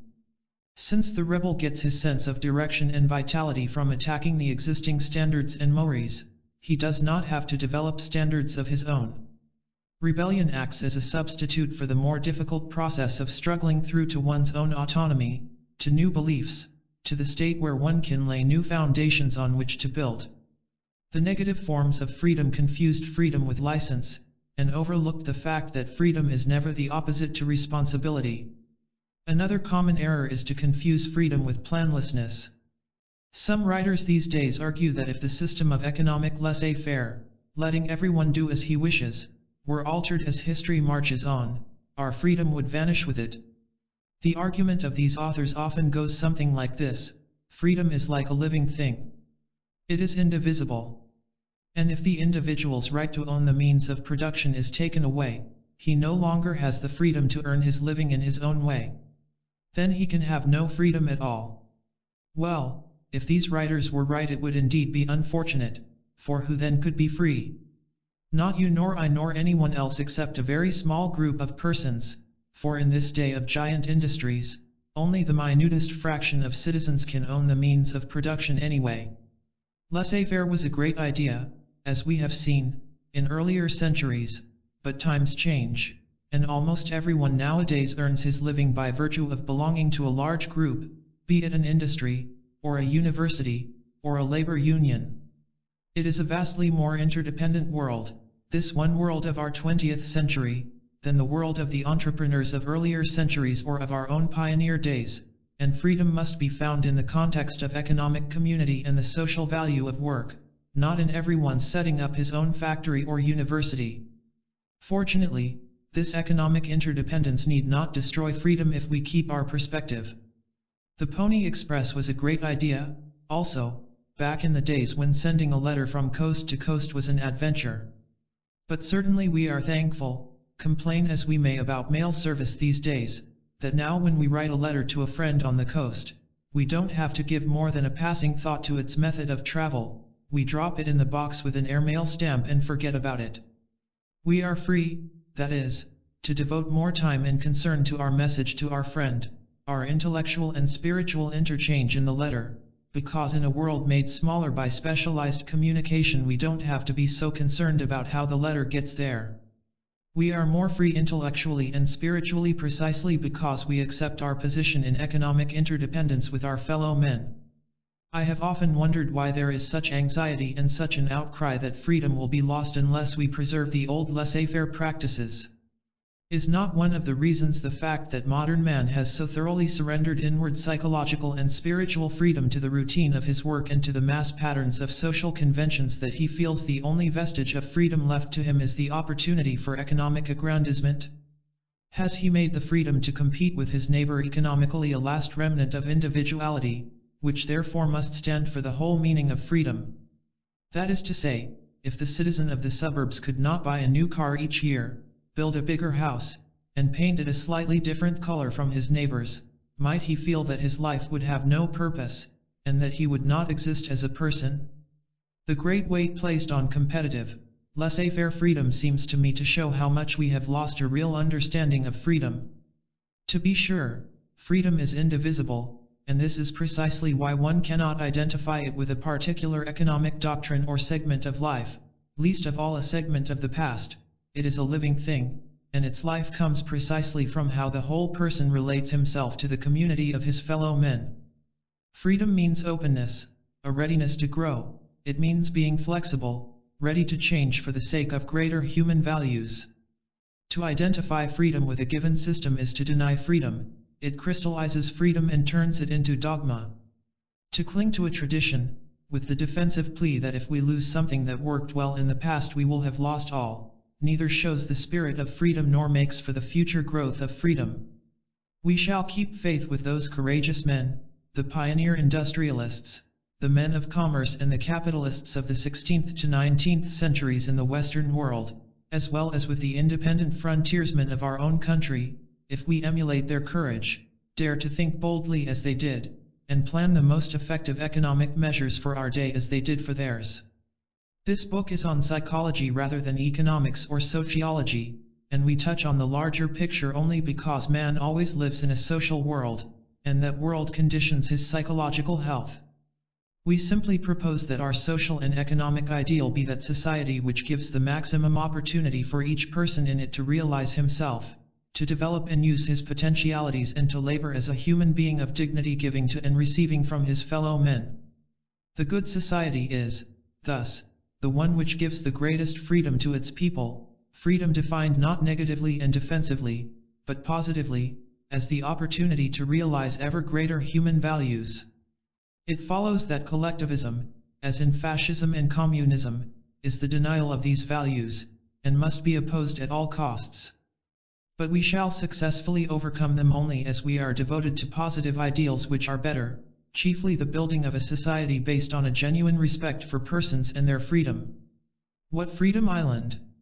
Freedom is man's capacity to take a hand in his own development. It is our capacity to mold ourselves. Freedom is the other side of consciousness of self. If we were not able to be aware of ourselves, we would be pushed along by instinct or the automatic march of history, like bees or mastodons. But by our power to be conscious of ourselves, we can call to mind how we acted yesterday or last month, and by learning from these actions we can influence, even if ever so little, how we act today.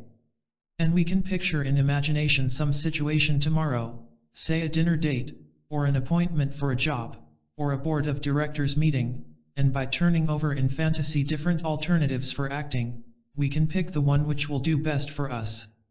Consciousness of self gives us the power to stand outside the rigid chain of stimulus and response, to pause, and by this pause to throw some weight on either side, to cast some decision about what the response will be. That consciousness of self and freedom go together is shown in the fact that the less self-awareness a person has, the more he is unfree. That is to say, the more he is controlled by inhibitions, repressions, childhood conditionings which he has consciously forgotten but which still drive him unconsciously, the more he is pushed by forces over which he has no control. When persons first come for psychotherapeutic help, for example, they generally complain that they are driven in any number of ways. They have sudden anxieties or fears or are blocked in studying or working without any appropriate reason. They are unfree, that is, bound and pushed by unconscious patterns. It may be after some months of psychotherapeutic work little changes begin to appear. The person begins to recall his dreams regularly, or in one session he takes the initiative in stating that he wants to change the subject on hand and get some help on a different problem, or one day he can say that he felt angry when the therapist said such and such, or he is able to cry when previously he never could feel much of anything, or suddenly he laughs with spontaneity and wholeheartedness, or is able to state he doesn't like Mary with whom he has been conventional friends for years, but does like Carolyn. In such ways, slight as they may seem, his emerging self-awareness goes hand in hand with his enlarging power to direct his own life. As the person gains more consciousness of self, his range of choice and his freedom proportionately increase. Freedom is cumulative. One choice made with an element of freedom makes greater freedom possible for the next choice. Each exercise of freedom enlarges the circumference of the circle of one's self. We do not mean to imply that there are not an infinite number of deterministic influences in anyone's life. If you wish to argue that we are determined by our bodies, by our economic situation, by the fact that we happen to be born into the 20th century in America, and so on, I would agree with you, and I would add many more ways in which we are psychologically determined, particularly by tendencies of which we are unconscious. But no matter how much one argues for the deterministic viewpoint, he still must grant that there is a margin in which the alive human being can be aware of what is determining him.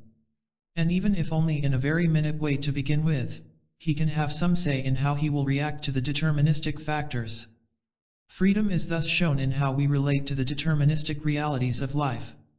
If you set out to write a sonnet, you run up against all kinds of recalcitrant realities in the laws of rhyme and scanning, and in the necessity of fitting words together, or if you build a house, you confront all kinds of determining elements in bricks and mortar and lumber. It is essential that you know your material and accept its limits. But what you say in the sonnet, as Alfred Adler used to emphasize, is uniquely yours. The pattern and the style in which you build your house are products of how you, with an element of freedom, use the reality of the given materials. The arguments of freedom versus determinism are on a false basis, just as it is false to think of freedom as a kind of isolated electric button called free will. Freedom is shown in according one's life with realities, realities as simple as the needs for rest and food, or as ultimate as death. Meister Eckhart expressed this approach to freedom in one of his astute psychological counsels: when you are thwarted, it is your own attitude that is out of order. Freedom is involved when we accept the realities not by blind necessity but by choice.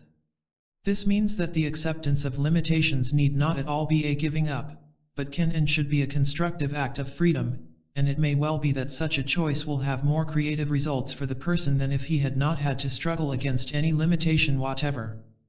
The man who is devoted to freedom does not waste time fighting reality. Instead, as Kierkegaard remarked, he extols reality. Let us take as an illustration a situation in which people are very much controlled, namely when they are sick with a disease like tuberculosis. In almost every action they are rigidly conditioned by the facts that they are in a sanatorium under a strict regime, have to rest such and such time, can walk only 15 minutes a day, and so on. But there is all the difference in the world in how persons relate to the reality of the disease.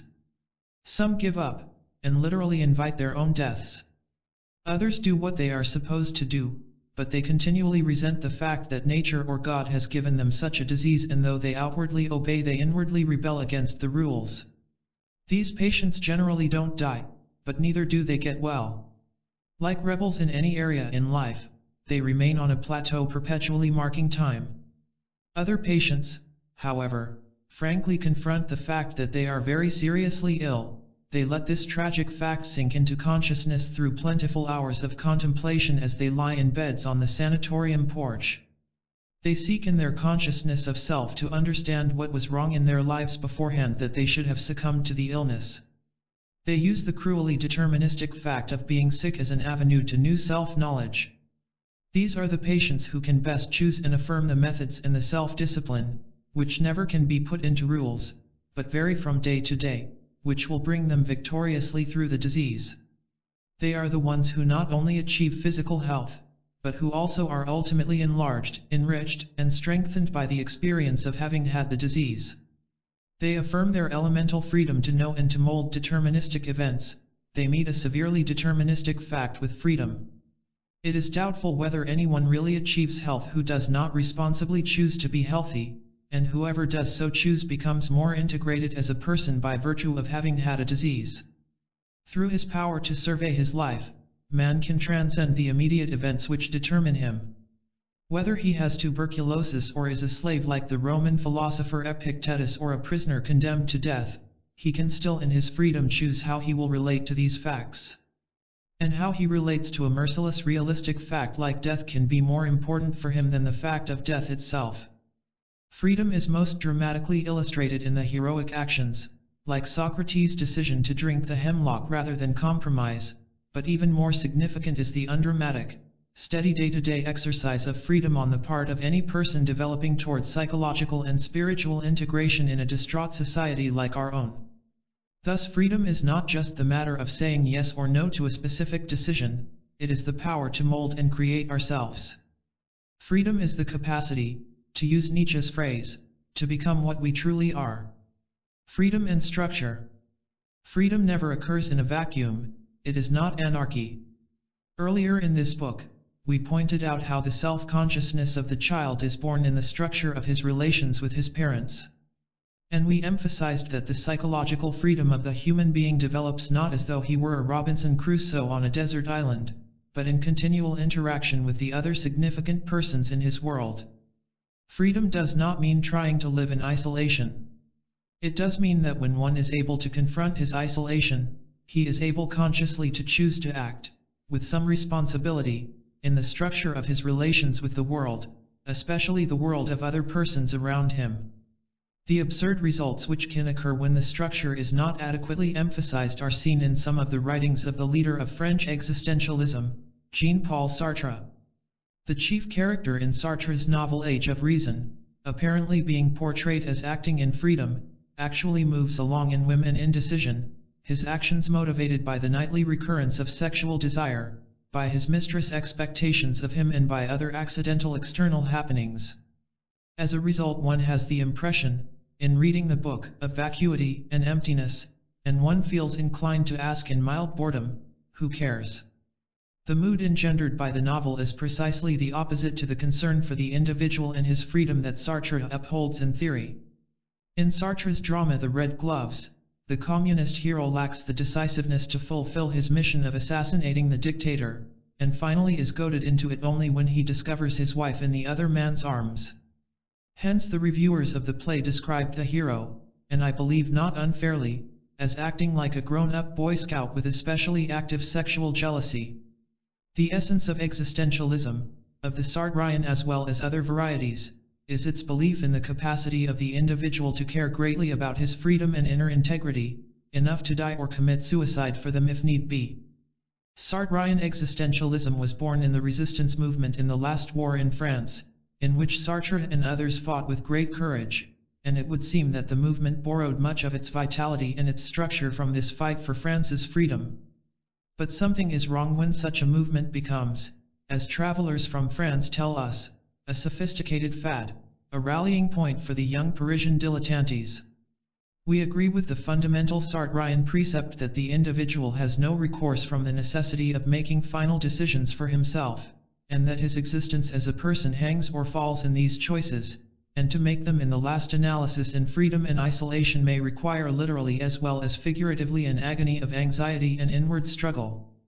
But the fact that human beings can choose with some freedom, and that they will at times die for this freedom, both very strange things, quite contrary to any simple doctrine of self-preservation, implies some profound things about human nature and human existence. No one will die for the negative side of a debate, or for any other negation. A person may die for a lost cause, but he is dying for very powerful positive values, such as his own dignity and integrity. The emptiness of the Sartrean viewpoint arises from the failure to analyze those very presuppositions in the freedom which he is avowedly dedicated to. One wonders what will happen to Sartre's existentialism as it gets farther away from the French resistance movement. Some astute critics have stated it may go authoritarian, Tillich believes it may go into Catholicism, and Marcel predicts it will go Marxist. It is not our purpose here to go into detail about what specifically should be the structure of one's relations with the world. There are many different approaches. The Greeks called it logos, hence the term logical. The Stoics had the concept of natural law, the given form of life by which one had to live to be happy. In the 17th and 18th centuries there was the belief in universal reason. We only wish to emphasize that thinking persons all through the ages have sought to describe in different ways some structure, and that every individual assumes, consciously or unconsciously, some structure in which he acts. Most people tend to assume certain rules which arise from their unconscious conformity to what is expected by the society. What we have described as conformity and authoritarianism serve as the unconsciously assumed structure for many people in our day. In any case, it is better to ask oneself quite consciously what structure one assumes.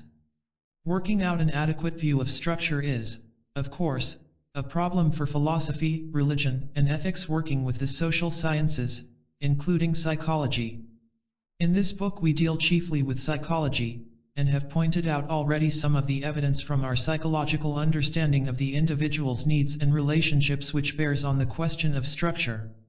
In the succeeding chapters we shall deal more with the question of what kind of structure, in ethics, philosophy, and religion, makes for the fullest realization of the potentialities of the individual person.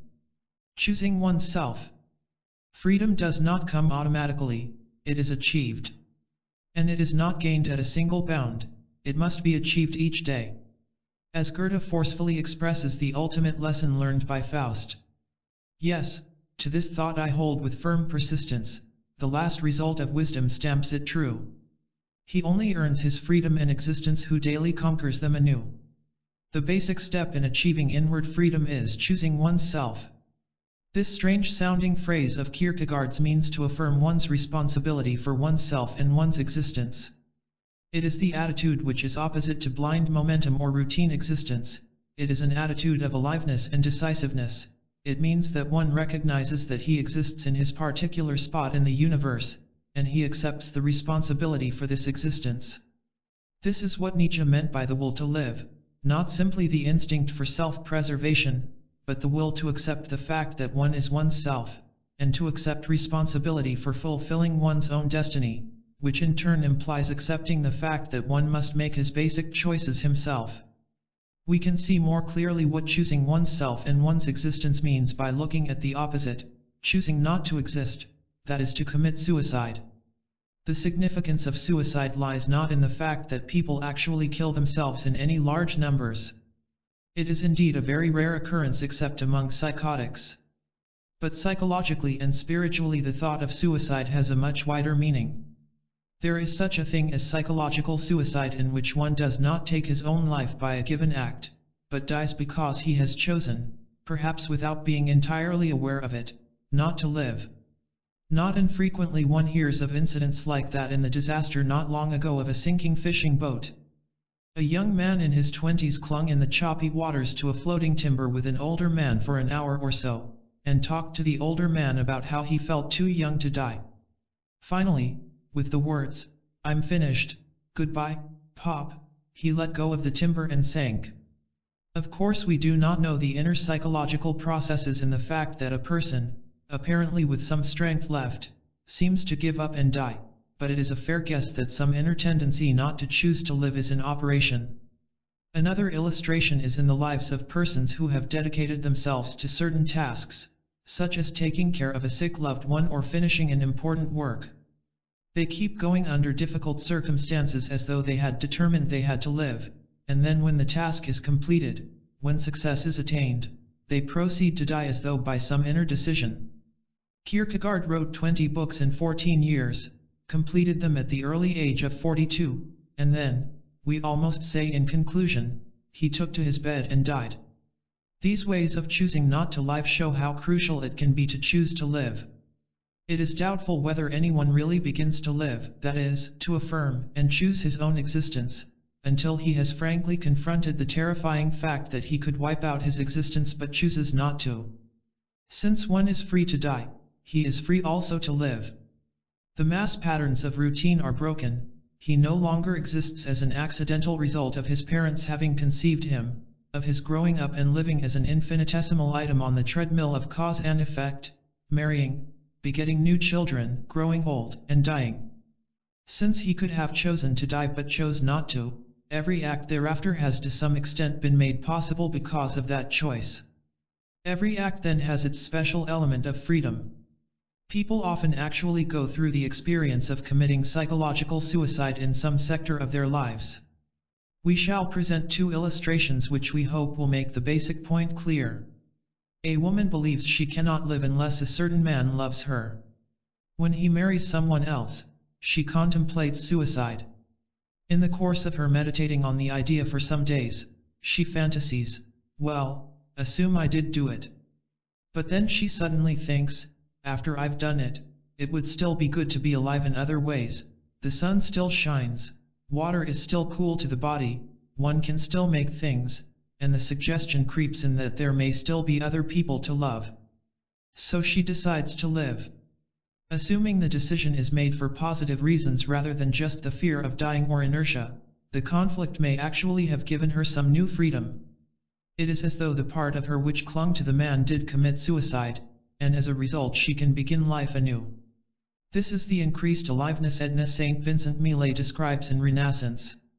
Ah, up from the ground sprang I and hailed the earth with such a cry as is not heard save from a man who has been dead, and lives again *. Or a young man feels he can never be happy unless he gains some fame. He begins to realize that he is competent and valuable, let us say as an assistant professor, but the higher he gets on the ladder the clearer he sees that there are always persons above him, that many are called but few are chosen, that very few people gain fame anyway, and that he may end up just a good and competent teacher. He might then feel that he would be as insignificant as a grain of sand, his life meaningless, and he might as well not be alive. The idea of suicide creeps into his mind in his more despondent moods. Sooner or later he, too, thinks, all right, assume I've done it, what then? And it suddenly dawns on him that, if he came back after the suicide, there would be a lot left in life even if one were not famous. He then chooses to go on living, as it were, without the demand for fame. It is as though the part of him which could not live without fame does commit suicide. And in killing the demand for fame, he may also realize as a byproduct that the things which yield lasting joy and inner security have very little to do with the external and fickle standards of public opinion anyway. He may then appreciate the more than flippant wisdom in Ernest Hemingway's remark, who the hell wants fame over the weekend? I want to write well. And finally, as a result of the partial suicide, he may clarify his own goals and arrive at more of a feeling for the joy which comes from fulfilling his own potentialities, from finding and teaching the truth as he sees it and adding his own unique contribution arising from his own integrity rather than the servitude to fame. We would emphasize again that the actual process of these partial psychological suicides is much more complex than these illustrations imply. Actually, some people, perhaps most people, move in the opposite direction when they have to renounce a demand. They retreat, constrict their lives and become less free. But we wish only to make clear that there is a positive aspect to partial suicide, and that the dying of one attitude or need may be the other side of the birth of something new, which is a law of growth in nature not at all limited to human beings. One can choose to kill a neurotic strategy, a dependency, a clinging, and then find that he can choose to live as a freer self.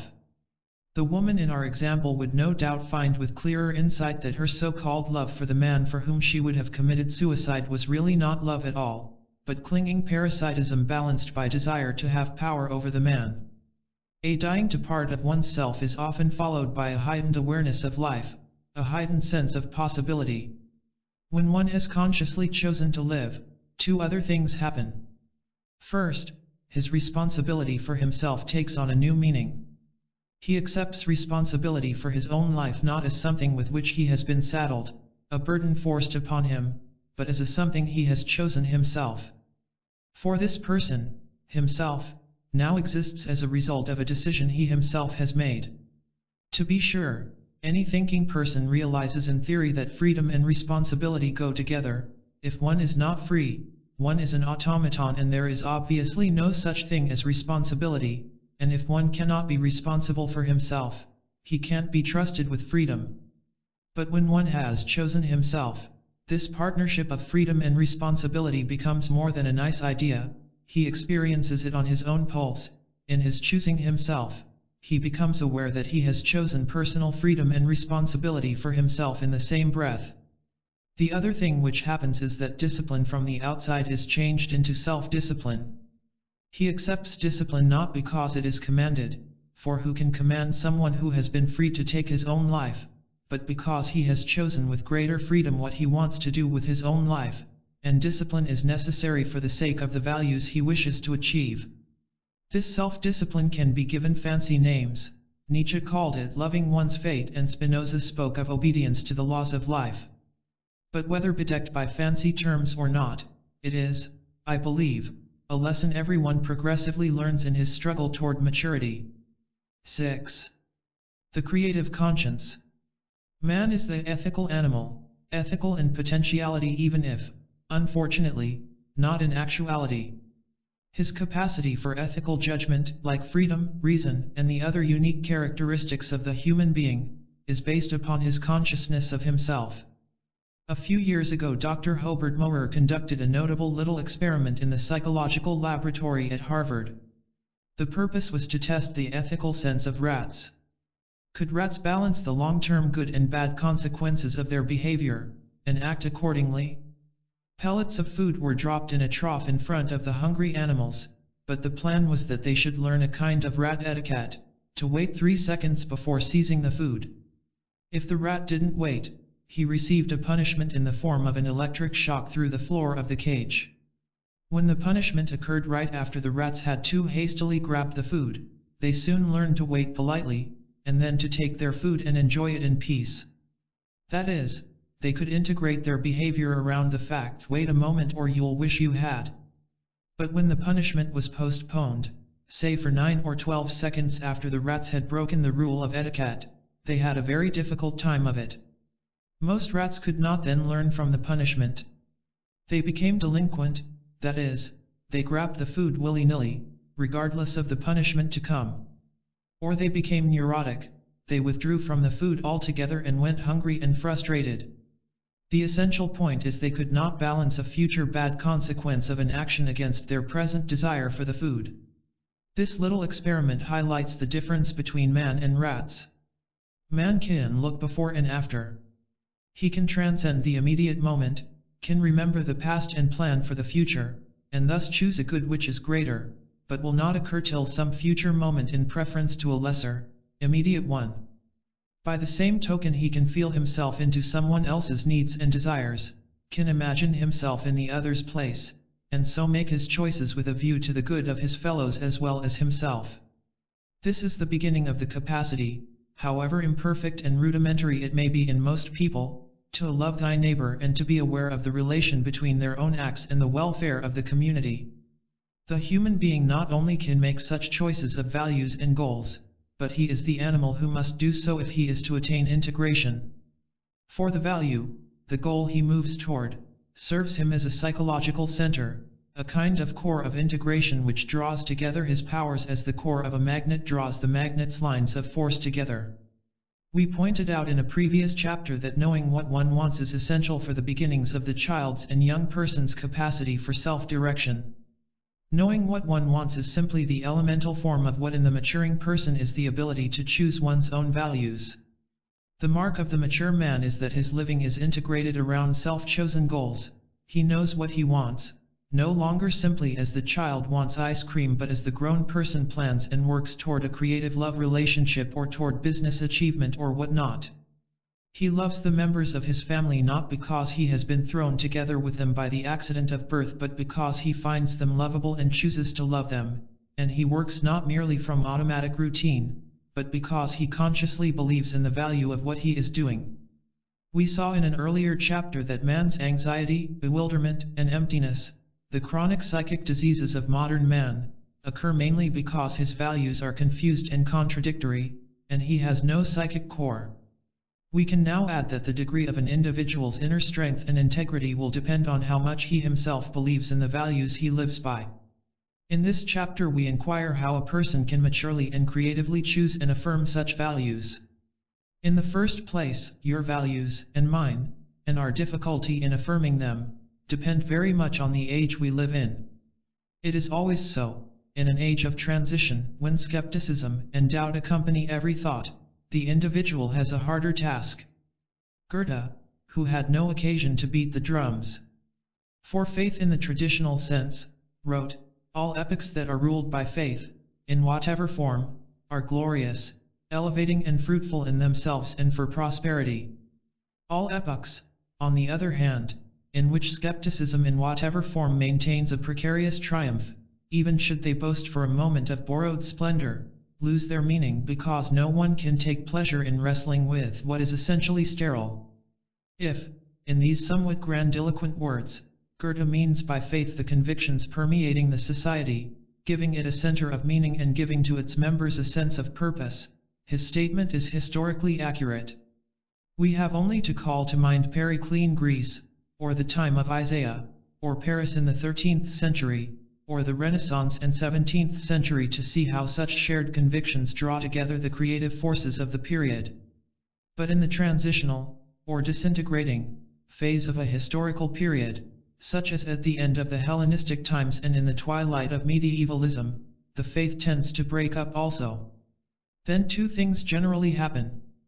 First, the beliefs and traditions handed down in the society tend to become crystallized into dead forms which suppress individual vitality. For example, the symbols used rampantly in the years of the waning of the Middle Ages became dry, empty forms, easy to argue about but devoid of content. The second thing which happens in such a time of transition is that vitality gets divorced from tradition, and tends to become diffuse rebelliousness which loses its power like water flowing in every direction on the ground. This was more or less the case in our own 1920s. Is this not roughly our dilemma today? Are we not caught between authoritarian trends on one side and directionless vitality on the other?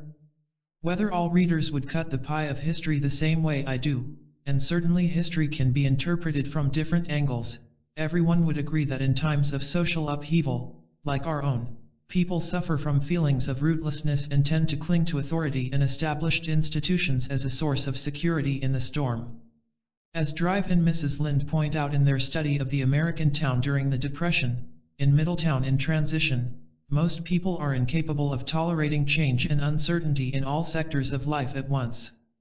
So the citizens of Middletown were turning toward more conservative authoritarian beliefs in economics and politics, more rigid moral attitudes, and were joining in increased numbers the conservative, fundamentalistic rather than the liberal churches. The danger in our middle of the 20th century is that persons, confused and bewildered and at times even in panic about what to believe in, as was the case in Europe in the 1930s, will grab at destructive and demonic values. Communism comes in to fill the vacuum of faith caused by the waning of established religion, writes Arthur M. Schlesinger, Jr. It provides a sense of purpose which heals internal agonies of anxiety and doubt. We may not be afraid that this nation will go communistic, as I am not, but the seizing upon destructive values shows itself in other ways in our society.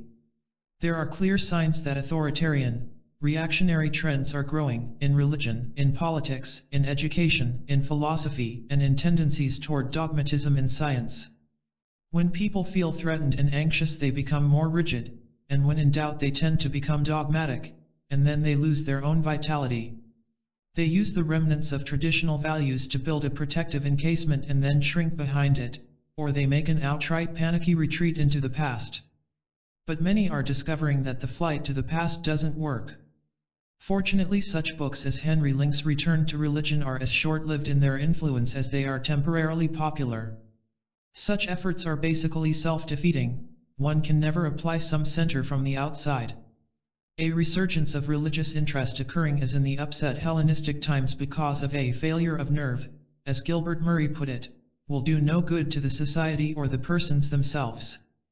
Difficult as the task is, we must accept ourselves and our society where we are, and find our ethical center through a deeper understanding of ourselves as well as through a courageous confronting of our historical situation. In the last few years, another movement has been growing which is very different from the return to religion. Many intellectuals and other sensitive persons have become more and more aware of their loss in being cut off from the religious and ethical traditions of the culture, and that those who were not familiar with the thought of Isaiah, Job, Jesus, Buddha, Lao Tzu were missing something of crucial significance in an age when man must rediscover his values. They have turned with a new interest to the ethical and religious wisdom of the past. Some indications of this trend are found in the articles of David Reisman, such as Freud, Science, and Religion in the American Scholar, and in the writings of Hobart Mowrer. 4 consecutive issues of the Partisan Review in 1950 were given over entirely to articles by a score of novelists, poets, and philosophers on the topic religion and the intellectual. To the extent that this trend is not a product merely of the anxiety of our day, as in its best exemplars it certainly is not, it is indeed salutary.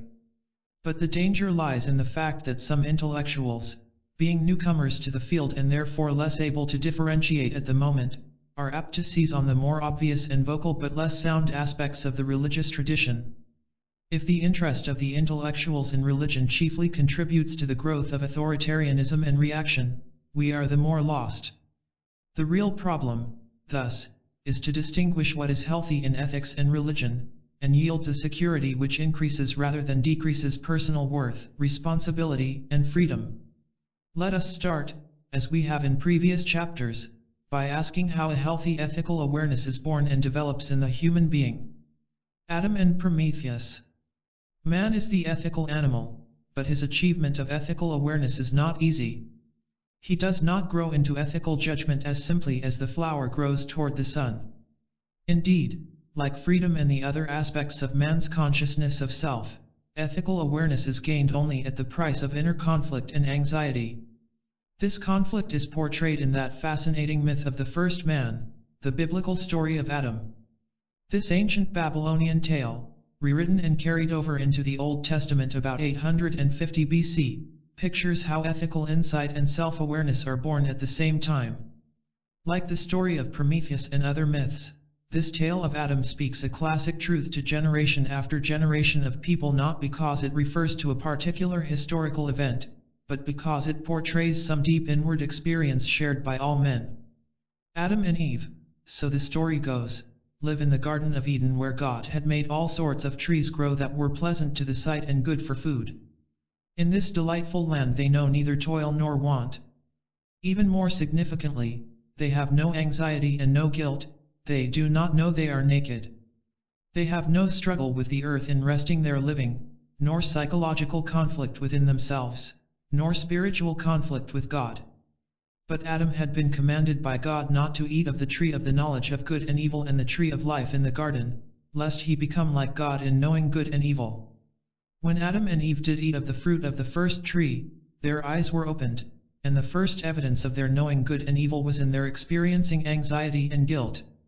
They were aware of their nakedness, and when at noon God walked through the garden for his daily airing, as the author says in his childlike and charming style, Adam and Eve hid from his sight among the trees. In his anger at their disobedience, God meted out punishments. The woman was condemned to have sexual cravings for her husband and to experience pain in childbirth, and to man God gave the punishment of work. By the sweat of your brow shall you earn your living, until you return to the ground. For dust you are, and to dust you must return. This remarkable story is actually describing in the primitive way of the early Mesopotamian people what happens in every human being's development sometime between the ages of 1 and 3, namely, the emergence of self-awareness. Before that time the individual has lived in the Garden of Eden, a symbol of the period of existence in the womb and early infancy when he is entirely taken care of by parents, and his life is warm and comfortable. The garden stands for that state reserved for infants, animals, and angels, in which ethical conflict and responsibility do not exist. It is the period of innocence in which one knows neither shame nor guilt. Such pictures of paradise without productive activity appear in many different forms in literature, and they are typically a harking back in romantic longing to the early state preceding self-awareness, or to that more extreme state with which the period of innocence has much in common psychologically, namely the existence in the womb. With the loss of innocence and the rudimentary beginnings of ethical sensitivity, the myth goes on to indicate, the person falls heir to the particular burdens of self-consciousness, anxiety, and guilt feeling. He likewise has an awareness, though it may not appear till later, that he is of dust. That is to say, he realizes that he will sometime die, he becomes conscious of his own finiteness. On the positive side, this eating of the tree of knowledge and the learning of right and wrong represent the birth of the psychological and spiritual person. Indeed, Hegel spoke of this myth of the fall of man as a fall upward.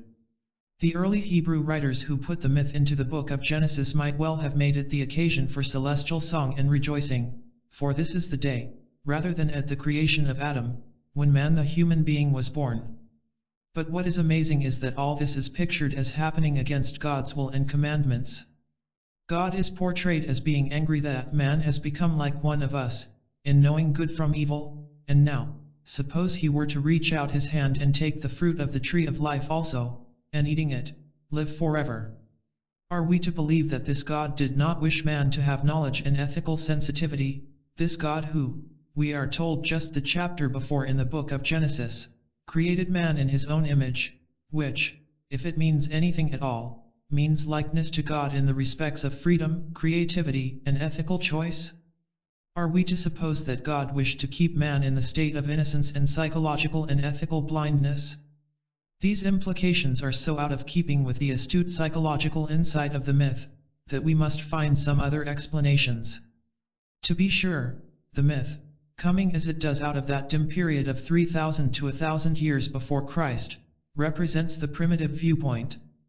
It is understandable that primitive storytellers would be unable to distinguish between constructive self-consciousness and rebellion, considering the fact that many people even today find it very hard to make that distinction. Furthermore, the God in the myth is Yahweh, the earliest and most primitive Hebrew tribal deity, who is notorious as the jealous and vindictive God. It was against the cruel and unethical ways of Yahweh that the later Hebrew prophets protested. We can get light on this strange contradiction in the Adam myth if we look at the parallel Greek myths of Zeus and the other gods on Mount Olympus which arose in the same archaic epoch. The Greek myth closest to the story of Adam is that of Prometheus, who stole fire from the gods and gave it to human beings for their warmth and productivity.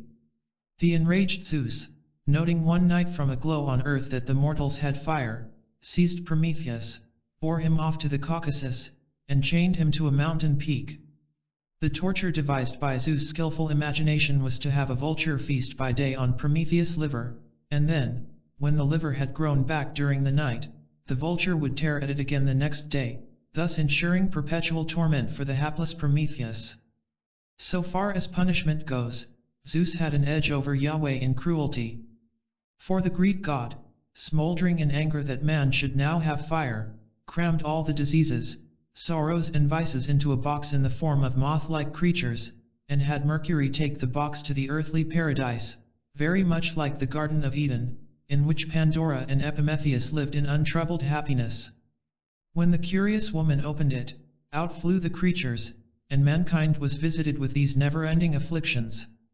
These demonic elements in the gods' dealings with man certainly do not present a pretty picture. As the Adam story is the myth of self-consciousness, Prometheus is the symbol of creativity, the bringing of new ways of life to mankind. Indeed, the name Prometheus means forethought, and as we have pointed out, the capacity to see into the future, to plan, is simply one aspect of self-consciousness. Prometheus' torture represents the inner conflict which comes with creativity. It symbolizes the anxiety and guilt to which, as creative figures like Michelangelo, Thomas Mann, Dostoevsky, and countless others have told us, the man who dares to bring mankind new forms of life is subject. But again, as in the Adam myth, Zeus is jealous of man's upward strivings and vindictive in punishment.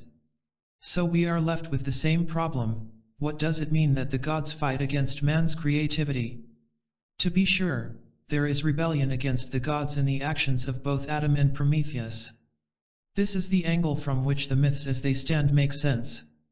For the Greeks and Hebrews knew that when a man tries to leap over his human limitations, when he commits the sin of overreaching himself, as David did in taking Uriah's wife, or commits hubris, as did the proud Agamemnon when he conquered Troy, or arrogates to himself universal power, as in modern fascist ideology, or holds that his limited knowledge is the final truth, as does the dogmatic person, whether he be religious or scientific, then he becomes dangerous. Socrates was right, the beginning of wisdom is the admission of one's ignorance, and man can creatively use his powers, and to some extent transcend his limitations, only as he humbly and honestly admits these limitations to begin with. The myths are sound in their warning against false pride. But the rebellion these myths portray is clearly good and constructive at the same time, and hence they cannot be dismissed merely as pictures of man's struggle against his finiteness and pride. They portray the psychological truth that the child's opening his eyes, and gaining self-awareness, always involves potential conflict with those in power, be they gods or parents. But why is this potential rebellion, without which the child would never acquire potentialities for freedom, responsibility, and ethical choice, and the most precious characteristics of man would lie dormant? Why is this rebellion to be condemned? We submit that in these myths there speaks the age-old conflict between entrenched authority, as represented by the jealous gods, and the upsurging of new life and creativity. The emergence of new vitality always to some extent breaks the existing customs and beliefs, and is thus threatening and anxiety-provoking to those in power as well as to the growing person himself. And those who represent the new may find themselves in deadly conflict with the entrenched powers, as Orestes and Oedipus found out. The anxiety in Adam and the torture experienced by Prometheus also tell us psychologically that within the creative person himself there is fear of moving ahead. In these myths there speaks not only the courageous side of man, but the servile side which would prefer comfort to freedom, security to one's own growth. The fact that in the myth of Adam and Eve the punishments meted out are sexual desire and work further proves our point. For is it not the longing to be perpetually taken care of which would lead us to conceive of work, the opportunity to till the soil and produce food, to create by the power of one's own hand, as a punishment? Would it not be the anxious side of oneself which would conceive of sexual desire as in itself a burden, and to castrate oneself, as Origen actually did, to avoid conflict by cutting out desire? To be sure, anxiety and guilt which accompany having to produce one's own sustenance, and the problems involved in sexual desire as well as other aspects of self-awareness, are painful. At times they certainly do bring in their train great conflict and suffering. But who would argue that, except in extreme cases such as psychosis, anxiety, and guilt, feelings are too great a price to pay for the venture of self-knowledge, of creativity, in short too great a price to pay for the power to be a human being rather than an innocent infant? These myths show the authoritarian side in all religious traditions, Greek, Hebrew or Christian as it may be, which wars against new ethical insights. It is the voice of Yahweh, the jealous and vindictive God. It is the voice of the king who, jealous of his position and power, would abandon his son to the wolves, as did Oedipus' father, it is the tribal chief or priest who tends to crush the young, the new, the growing. It is the dogmatic beliefs and rigid customs which resist new creativity. To be sure, every society must have both sides, the influences which bring new ideas and ethical insights into birth, and the institutions which conserve the values of the past. No society would survive long without both new vitality and old forms, change and stability, the prophetic religion which attacks existing institutions and the priestly religion which protects the institutions. But our particular problem in the present day, as we have seen, is an overwhelming tendency toward conformity. The radar-directed person, who is desperately trying to live by what the group expects of him, will obviously think of morality as adjustment to the standards of his group. In such times ethics tend more and more to be identified with obedience. One is good to the extent that one obeys the dictates of society and church. An uncritical view of the Adam myth, of course, makes a very good rationalization for such tendencies. One can point out that if Adam had not disobeyed, he would never have been forced out of paradise. This is much more appealing to people in our upset times than one might think, for the state symbolized by paradise where there is no care or want or anxiety or conflict or need for personal responsibility is devoutly to be wished in an age of anxiety. Thus a premium is implicitly placed on not developing consciousness of oneself. It is as though the more unquestioning obedience the better, and as though the less personal responsibility the better. But what really is ethical about obedience? If one's goal were simple obedience, one could train a dog to fulfill the requirements very well. In fact, the dog would then be more ethical than his human masters, for a dog won't carry with him the ever-present possibility of a neurotic outbreak, in the form of some accident of disobedience, as a protest from his repressed and denied freedom. And on the sociological level, what is ethical about conforming to accepted norms? The person fulfilling that ideal would in 1900 have been repressed sexually like almost everyone else in that period. In 1925 he would have been mildly rebellious according to the then accepted mode. In 1945 he would have guided his actions by the average of what's done as presented in the Kinsey Report. Whether you dignify the standards by calling them cultural or moral rules or absolute religious doctrines, what is ethical about such conformity? Obviously such behavior leaves out the essence of human ethics, one's sensitive awareness of the unique relationship with the other person, and the working out, in some degree of freedom and personal responsibility, of the creative relationship. One of the most remarkable pictures of the conflict between ethical sensitivity and existing institutions and of the anxiety which ethical freedom brings, is in Dostoevsky's story of the Grand Inquisitor. Christ came back to earth one day, quietly and unobtrusively healing people in the streets but recognized by all.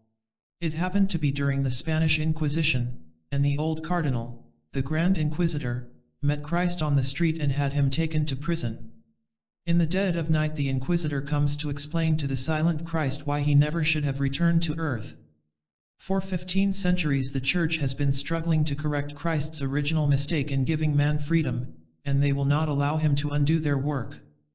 Christ's mistake, says the Inquisitor, was that in place of the rigid ancient law, he placed on man the burden of having with free heart to decide for himself what is good and what is evil, and this fearful burden of free choice is too much for men. Christ respected man too much, argues the Inquisitor, and forgot that actually people want to be treated as children and be led by authority and miracle. He should have merely given them bread, as the devil suggested in the temptation, but thou wouldst not deprive man of freedom and didst reject the offer, thinking, what is that freedom worth if obedience is bought with bread? But in the end they will lay their freedom at our feet, and say to us, make us your slaves, but feed us. Didst thou forget that man prefers peace and even death, to freedom of choice in the knowledge of good and evil? There are a few heroic, strong persons who could follow Christ's way of freedom, continues the old Inquisitor, but what most men seek is to be united all in one unanimous and harmonious ant heap. I tell thee that man is tormented by no greater anxiety than to find someone quickly to whom he can hand over that gift of freedom with which the ill-fated creature is born. The Church accepts the gift. We shall allow or forbid them to live with their wives and mistresses, to have or not to have children, according to whether they have been obedient or disobedient, and they will submit to us gladly and cheerfully, for it will save them from the great anxiety and terrible agony they endure at present in making a free decision for themselves. The old inquisitor, asking somewhat sadly the rhetorical question, "Why hast thou come back to hinder our work?"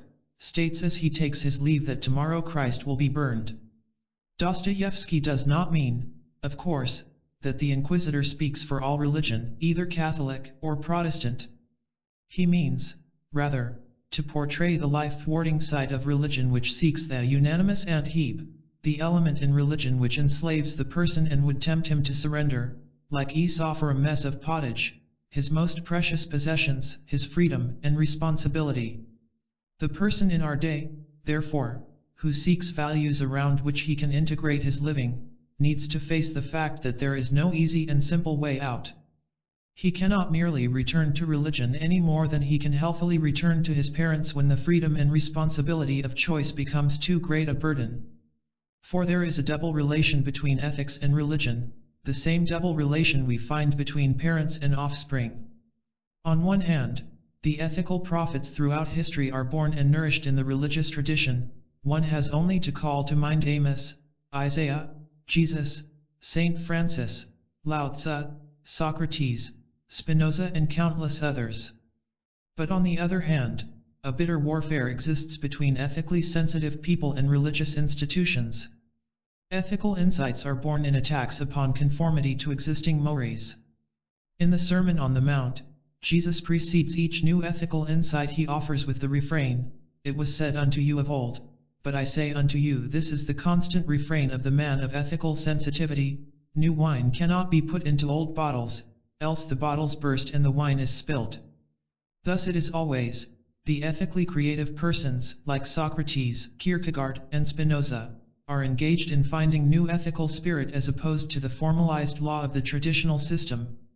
There is always tension and sometimes even outright warfare between these ethical leaders and existing religious and social institutions, with the ethical leader often attacking the church and the church as frequently branding the other an enemy. Spinoza, the God-intoxicated philosopher, was excommunicated. One of Kierkegaard's books is entitled Attack on Christendom. Jesus and Socrates were executed as threats to moral and social stability. It is amazing to note how often the saints of one period have been, in historical fact, the so-called atheists of the previous period. In our own day, the examples of those who attack existing religious institutions as opposed to ethical growth include Nietzsche, in his protest that Christian morality is motivated by resentment, and Freud, in his criticism of religion as ensconcing people in infantile dependency. Regardless of their theoretical beliefs, they represent the ethical concern for man's well-being and fulfillment. Though in some quarters their teachings are regarded as inimical to religion, as some of them are, I believe that in future generations the main insights of both Freud and Nietzsche will be absorbed into the ethical religious tradition, and religion will become the richer and more effective for their contributions. John Stuart Mill points out, for example, that his father, James Mill, considered religion the enemy of morality.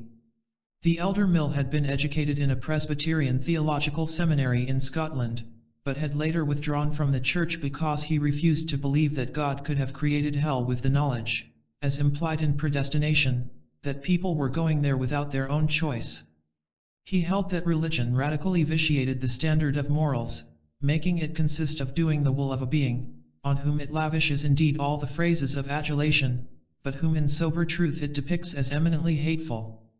Mill adds a point with respect to this type of unbeliever in the middle 19th century, the best among them are more genuinely religious, in the best sense of the word religion, than those who exclusively arrogate to themselves the title. Nikolai Berdyaev, the Russian Orthodox theologian and philosopher, protests against the same sadistic doctrines as the elder Mill referred to, and also against the fact that Christians have expressed their piety in bows, fawnings and prostrations, gestures that are symbolic of servility and humiliation. As has every ethical prophet in history, Berdyaev remarks that he would fight against God in the name of God, and adds that it is impossible to revolt, except with reference to and in the name of some ultimate value by which I judge that which I resolve to oppose, that is to say in the name of God. There is a common motif in these struggles between new insight and entrenched authorities as they appear in the conflict of Adam and Yahweh, Prometheus and Zeus, Oedipus and his father, Orestes, and the matriarchal powers, or in the prophets in man's actual ethical history. Is it not the same psychological motif, on a different level, as we discovered in the conflict between child and parent? Or, more accurately, is it not the conflict between every human being's need to struggle toward enlarged self-awareness, maturity, freedom, and responsibility, and his tendency to remain a child and cling to the protection of parents or parental substitutes? Religion, source of strength or weakness? In any discussion of religion and personality integration, the question is not whether religion itself makes for health or neurosis, but what kind of religion and how is it used. Freud was in error when he held that religion is per se a compulsion neurosis. Some religion is and some is not. Any area in life may be used as a compulsive neurosis. Philosophy may be a flight from reality into a harmonious system as a protection from the anxiety and disharmonies of day-to-day life, or it may be a courageous endeavor to understand reality better. Science may be used as a rigid, dogmatic faith by which one escapes emotional insecurity and doubt, or it may be an open-minded search for new truth. Indeed, since faith in science has been more acceptable in intelligent circles in our society and therefore is less apt to be questioned, it may well be that in our day this faith more frequently plays the role of a compulsive escape from uncertainties than does religion. Freud, however, was correct technically, as he so often was, in that he asked the right question with respect to religion: does it increase dependency and keep the individual infantile? Nor are those on the other side correct who say glibly and with comfort to the masses that religion makes for mental health. Some religion certainly does and some decidedly does not. All of these blanket statements would relieve us of the much more difficult question of penetrating to the inner meaning of the religious attitudes, and assessing them not as theoretical beliefs but as functioning aspects of the person's organic relation to his life. The questions we propose are: does a given individual's religion serve to break his will, keep him at an infantile level of development, and enable him to avoid the anxiety of freedom and personal responsibility? Or does it serve him as a basis of meaning which affirms his dignity and worth, which gives him a basis for courageous acceptance of his limitations and normal anxiety, but which aids him to develop his powers, his responsibility, and his capacity to love his fellow men? The first issue that must be considered in answering these questions is the relation between religion and dependency. A mother and daughter had agreed when the daughter was very young that her life was always to be directed by the will of God. And the will of God, it was further agreed, was to be revealed to the daughter through the mother's prayers. One can well shudder to think how thoroughly this would open the girl to domination in every act and thought by her mother. How then could the girl's own capacity to choose be anything but stifled, which the girl painfully discovered when, in her late 20s, she was caught in an insoluble dilemma because she could not make an autonomous marriage decision. This example may seem extreme, since the mother and daughter belonged to a conservative evangelical sect and the pattern is not covered over by sophisticated rationalizations. It illustrates that when a person sees himself as the mouthpiece or partner of God, as did the mother, there is no limit to the possibilities of arrogating to oneself power over others.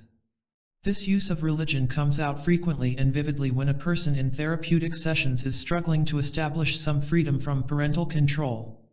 The parents then often, with various degrees of subtlety, make their central stand on the argument that it is the younger person's religious obligation to remain under the parent's direction, that it is in effect God's will that he continue under the parent's control.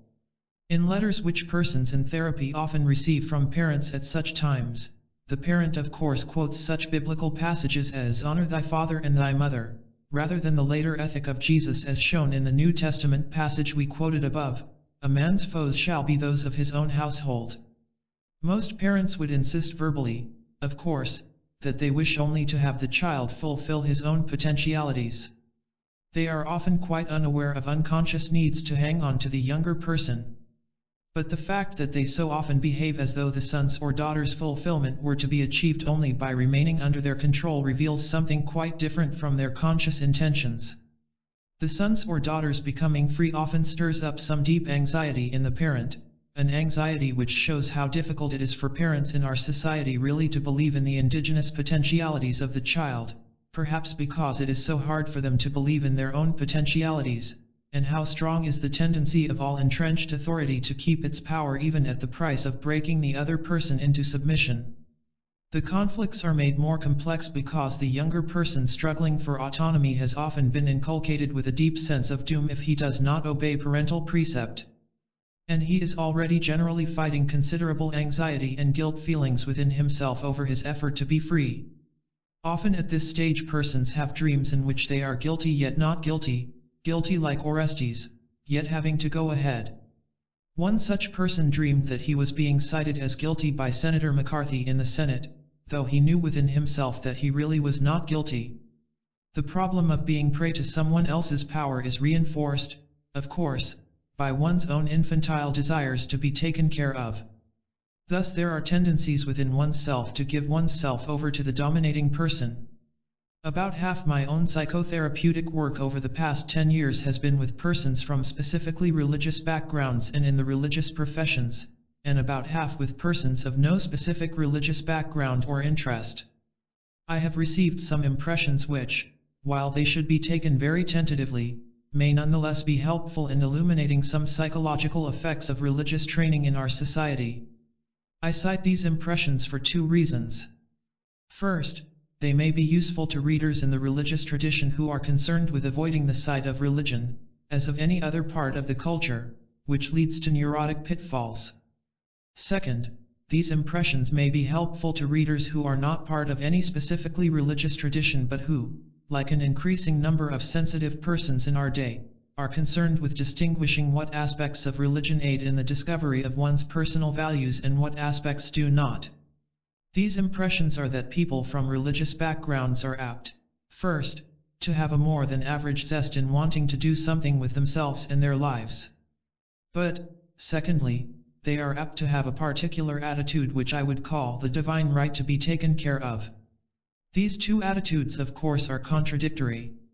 They are parallel to the two contradictory effects of religion which we have discussed above and will discuss later in this chapter. The first attitude, the strong interest in doing something about one's problems, needs no comment. It is a function of the person's confidence in meaning and value in life, is one constructive contribution of a mature religion and, as we shall indicate below, generally has an energizing influence on therapy. But the attitude of the divine right to be taken care of is quite something else. It is one of the greatest blocks to the development of these persons toward maturity in therapy as well as in life in general. It is generally difficult for such people to see their demand to be taken care of as a problem to be analyzed and overcome, and they often react with hostility and a feeling of being gypped when their right is not honored. Of course they have been told, God will take care of you, from the early days when they sang the song in Sunday school to the present vulgarized form of the same idea in many movies. But on a deeper level, the demand to be taken care of, particularly since hostility arises so quickly when it is frustrated, is a function of something more profound. I believe it gets its dynamic from the fact that these persons have had to give up so much. They have had to relinquish their power and their right to make moral judgments to their parents, and naturally the other half of the unwritten contract is that they then have a right to depend entirely on parental power and judgment, as a slave has a right to depend upon his master. So they are being gypped if the parent, or more likely the parental substitutes such as the therapist or God, does not extend them special care.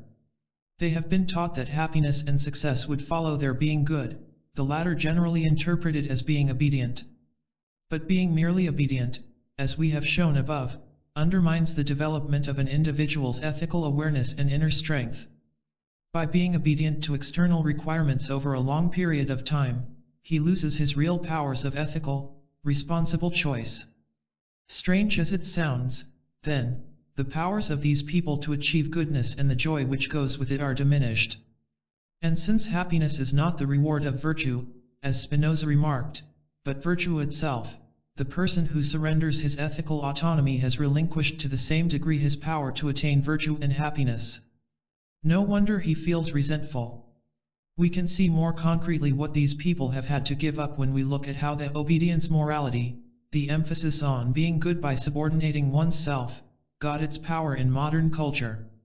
It takes its modern form largely from patterns copied from the development of industrialism and capitalism in the last 4 centuries. Now the subordination of the person to mechanical uniformity, the arranging of one's life to fit the requirements of work and parsimony, did bring financial and, as a result, social success during the major part of the modern period. One could argue persuasively that salvation follows obedience, for if one was obedient to the demands of work in an industrial society, one tended to accumulate money.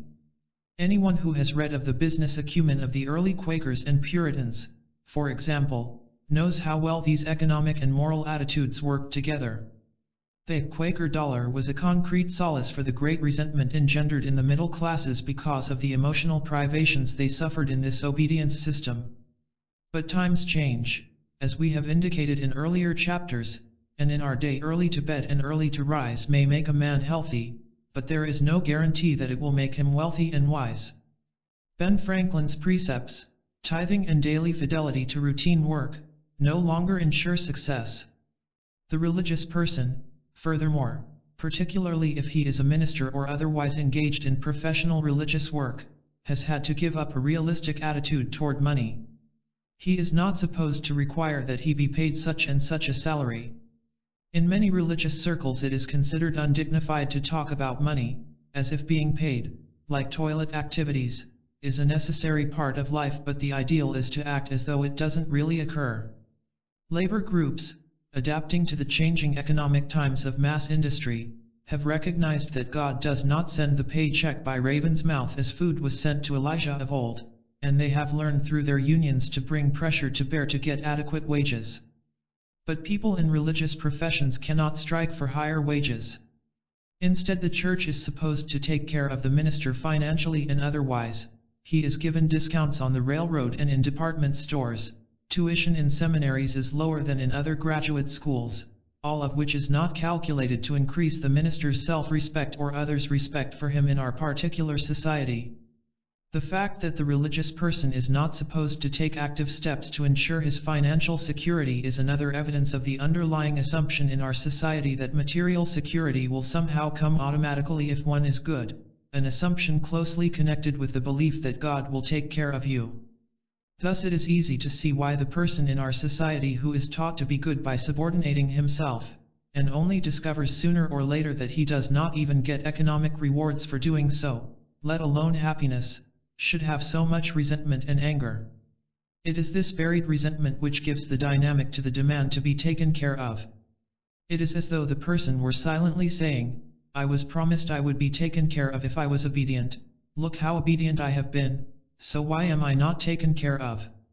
The belief in the divine right to be taken care of often brings with it the feeling that one has a right to exercise power over others.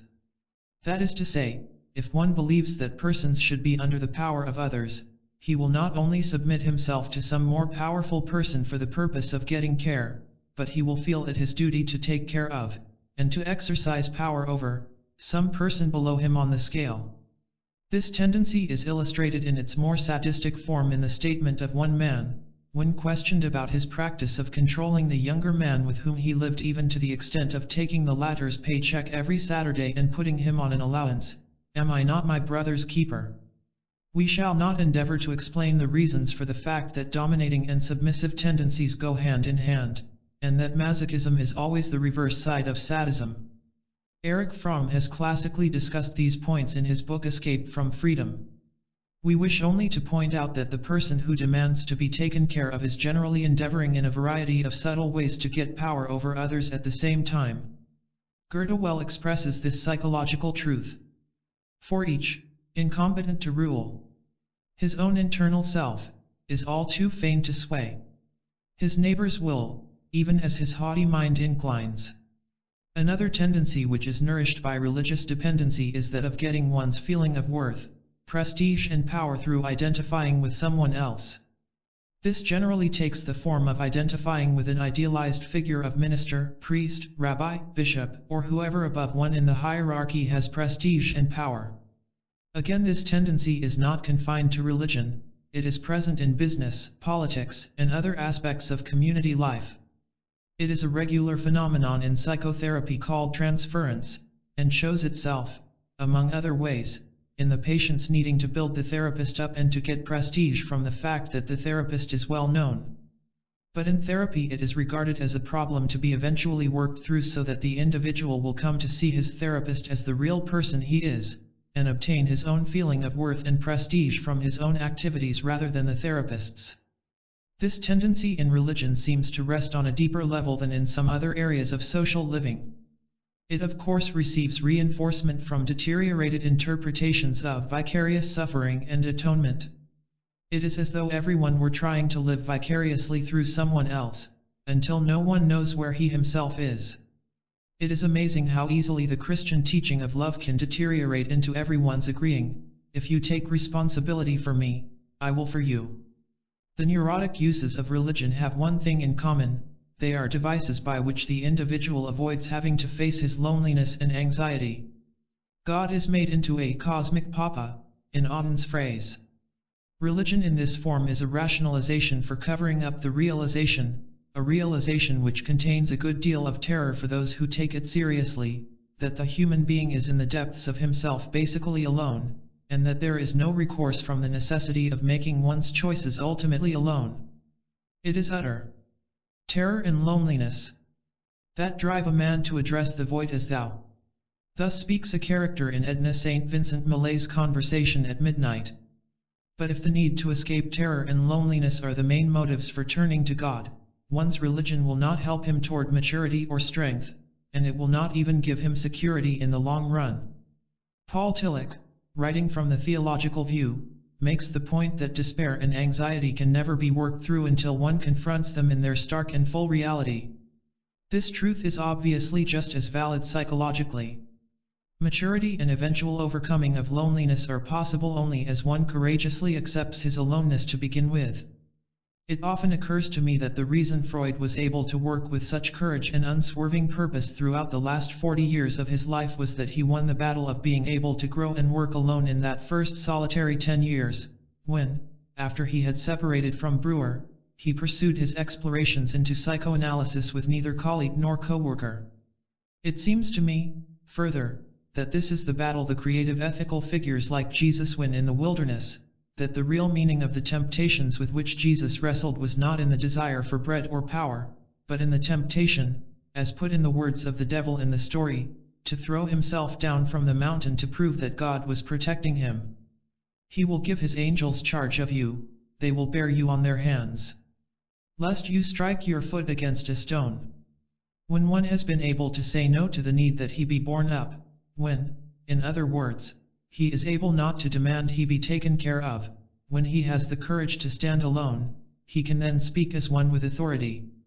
And did not Spinoza's refusing to flee from excommunication by his church and community mean his winning the same inner battle of integrity, the same struggle for the power not to be afraid of aloneness, without which the noble ethics, certainly one of the great works of all time, could not have been written? However these thoughts may be, Spinoza gives us a statement which blows like a fresh and cleansing wind through the foggy, morbid swamps of clinging dependency in religion. Whoso loveth God truly must not expect to be loved by him in return. Here speaks, in this shattering sentence, the brave man, the man who knows that virtue is happiness, not a claim check for it, that the love of God is its own reward, that beauty and truth are to be loved because they are good, and not because they will redound to the credit of the artist or scientist or philosopher who loves them.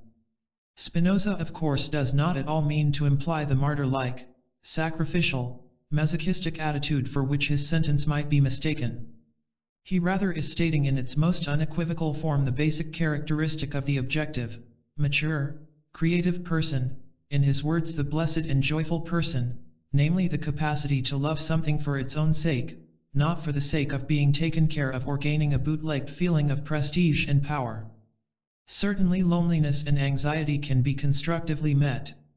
Though this cannot be done through the deus ex machina of a cosmic papa, it can be achieved through the individual's confronting directly the various crises of his development, moving from dependence to greater freedom and higher integration by developing and utilizing his capacities, and relating to his fellows through creative work and love. This does not imply that there is no such thing as authority in religion or any other field. It does imply that the question of authority should first be put the other way around, that is, as the question of personal responsibility. For authoritarianism, the neurotic form of authority, grows in direct proportion to the degree in which the individual is trying to avoid responsibility for meeting his problems himself. In therapy, for example, it is precisely the times when the patient feels some special or overpowering anxiety that he seeks to make an authority of the therapist. And the fact that at these times he tends to identify the therapist with God and his parents presents another proof for the contention above, that he is searching for someone to whom he can hand himself over for care. Fortunately, it is not difficult to demonstrate that the therapist is not God, and it is a red-letter day in a patient's therapy when he discovers this fact and is not frightened.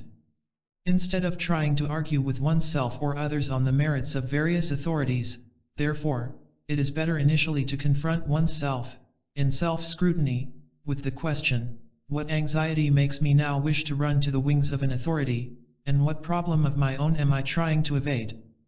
The upshot of this discussion is that religion is constructive as it strengthens the person in his sense of his own dignity and worth, aids him in his confidence that he can affirm values in life, and helps him in the use and development of his own ethical awareness, freedom, and personal responsibility. Thus, religious faith or practices like prayer cannot be called good or bad in themselves. The question is, rather, how much the belief or practice is, for the given person, an escape from his freedom, a way of becoming less of a person, or how much it is a way of strengthening him in the exercise of his own responsibility and ethical power.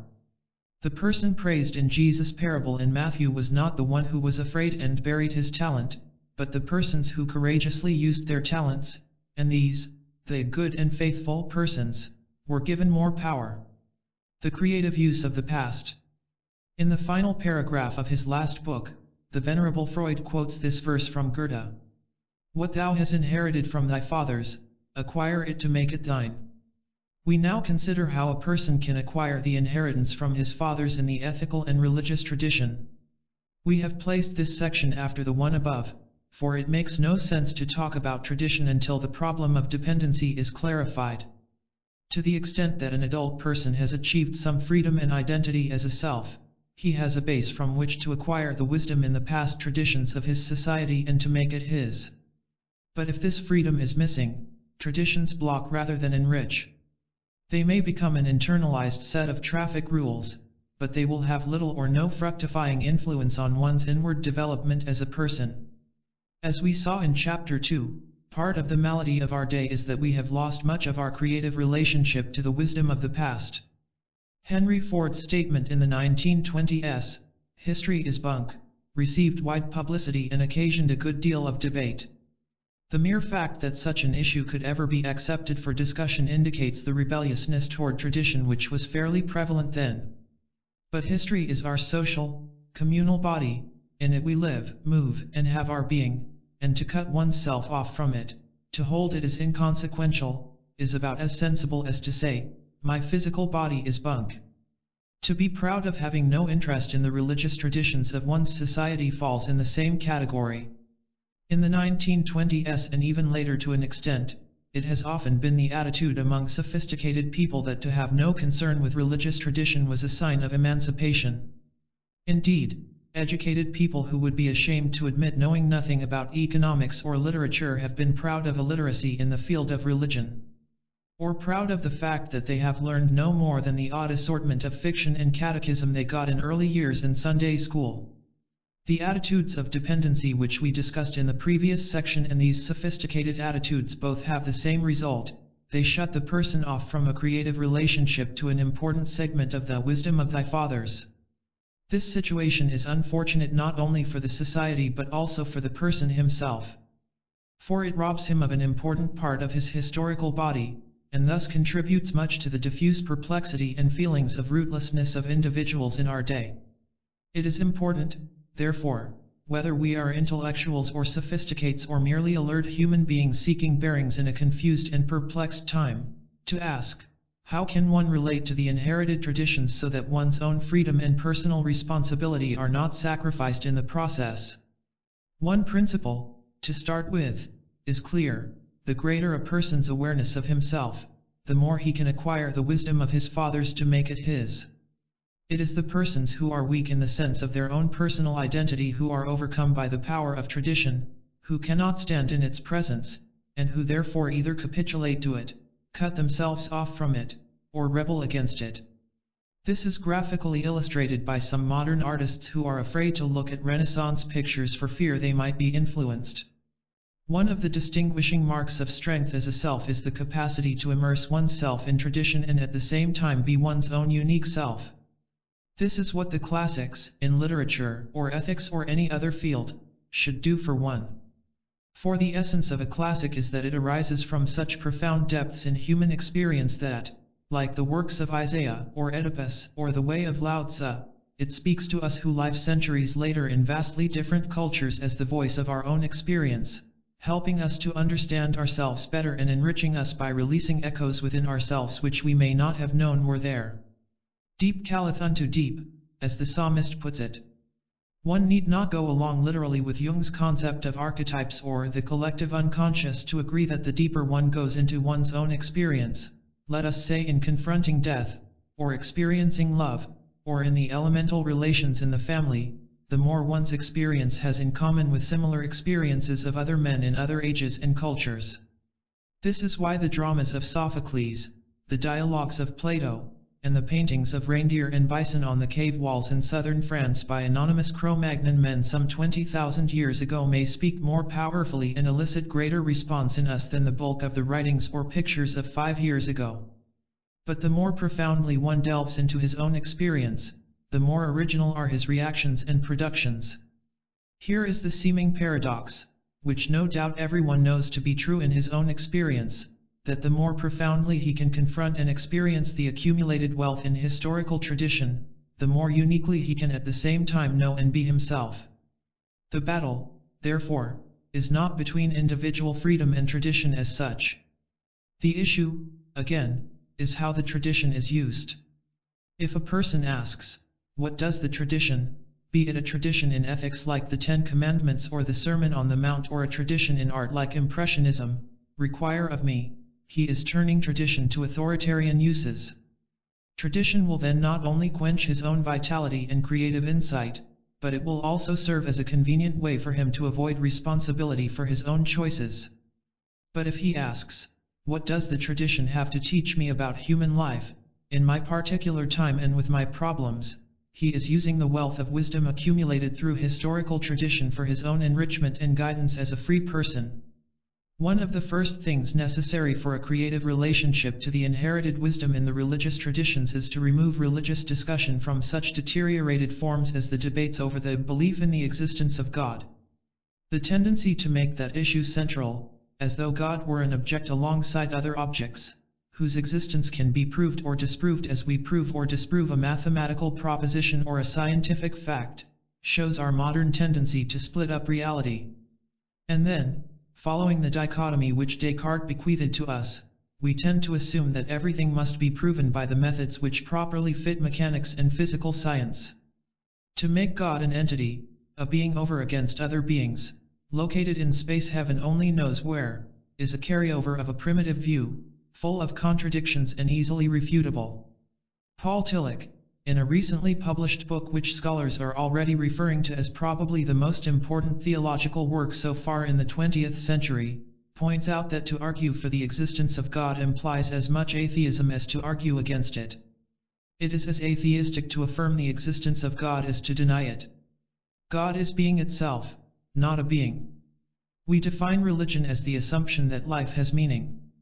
Religion, or lack of it, is shown not in some intellectual or verbal formulations but in one's total orientation to life. Religion is whatever the individual takes to be his ultimate concern. One's religious attitude is to be found at that point where he has a conviction that there are values in human existence worth living and dying for. We obviously do not mean that all religious traditions or attitudes are equally constructive. They may be destructive, as illustrated in the religious fervor of the Nazis, or in the Inquisition. The problem always remains for theology, philosophy, and ethics, with the aid of the sciences and history of man, to determine what beliefs are most constructive and most consistent with other truth about human life. The point we wish to emphasize is that psychologically religion is to be understood as a way of relating to one's existence. By their fruits ye shall know them. Erich Fromm is entirely accurate when he remarks, there is much less difference between a mystic's faith in God, by which he means the indigenous convictions of the religious person rather than otherworldly creeds, and an atheist's rational faith in mankind than between the former and that of a Calvinist whose faith in God is rooted in the conviction of his own powerlessness and in his fear of God's power. When one is able to relate creatively to the wisdom of his fathers in the ethical and religious tradition, he finds that he discovers anew his capacity for wonder. It is self-evident that the capacity for active, responsive wonder has been largely lacking in modern society. This is one side of the vacuity and emptiness which so many people feel in our period. Wonder may be described in many ways, from Kant's statement, two things incline the heart to wonder, the moral law within and the starry sky above, and on the latter point Freud agreed, to the wonder which grips us as one aspect of the feelings of pity and terror which purge the soul, as Aristotle pointed out, when we see dramatic tragedy.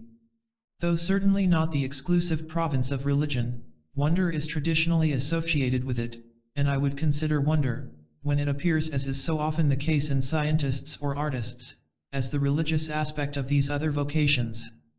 Those who take a rigid view either of religious or scientific truth become more dogmatic and lose the capacity to wonder. Those who acquire the wisdom of their fathers without surrendering their own freedom find that wonder adds to their zest and their conviction of meaning in life.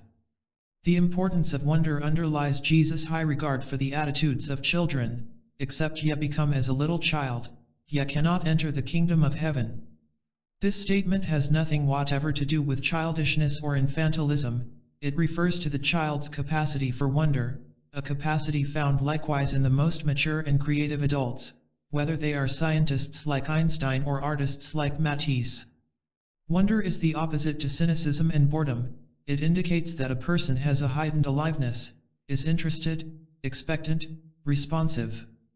It is essentially an opening attitude, an awareness that there is more to life than one has as yet fathomed, an experience of new vistas in life to be explored as well as new profundities to be plumbed.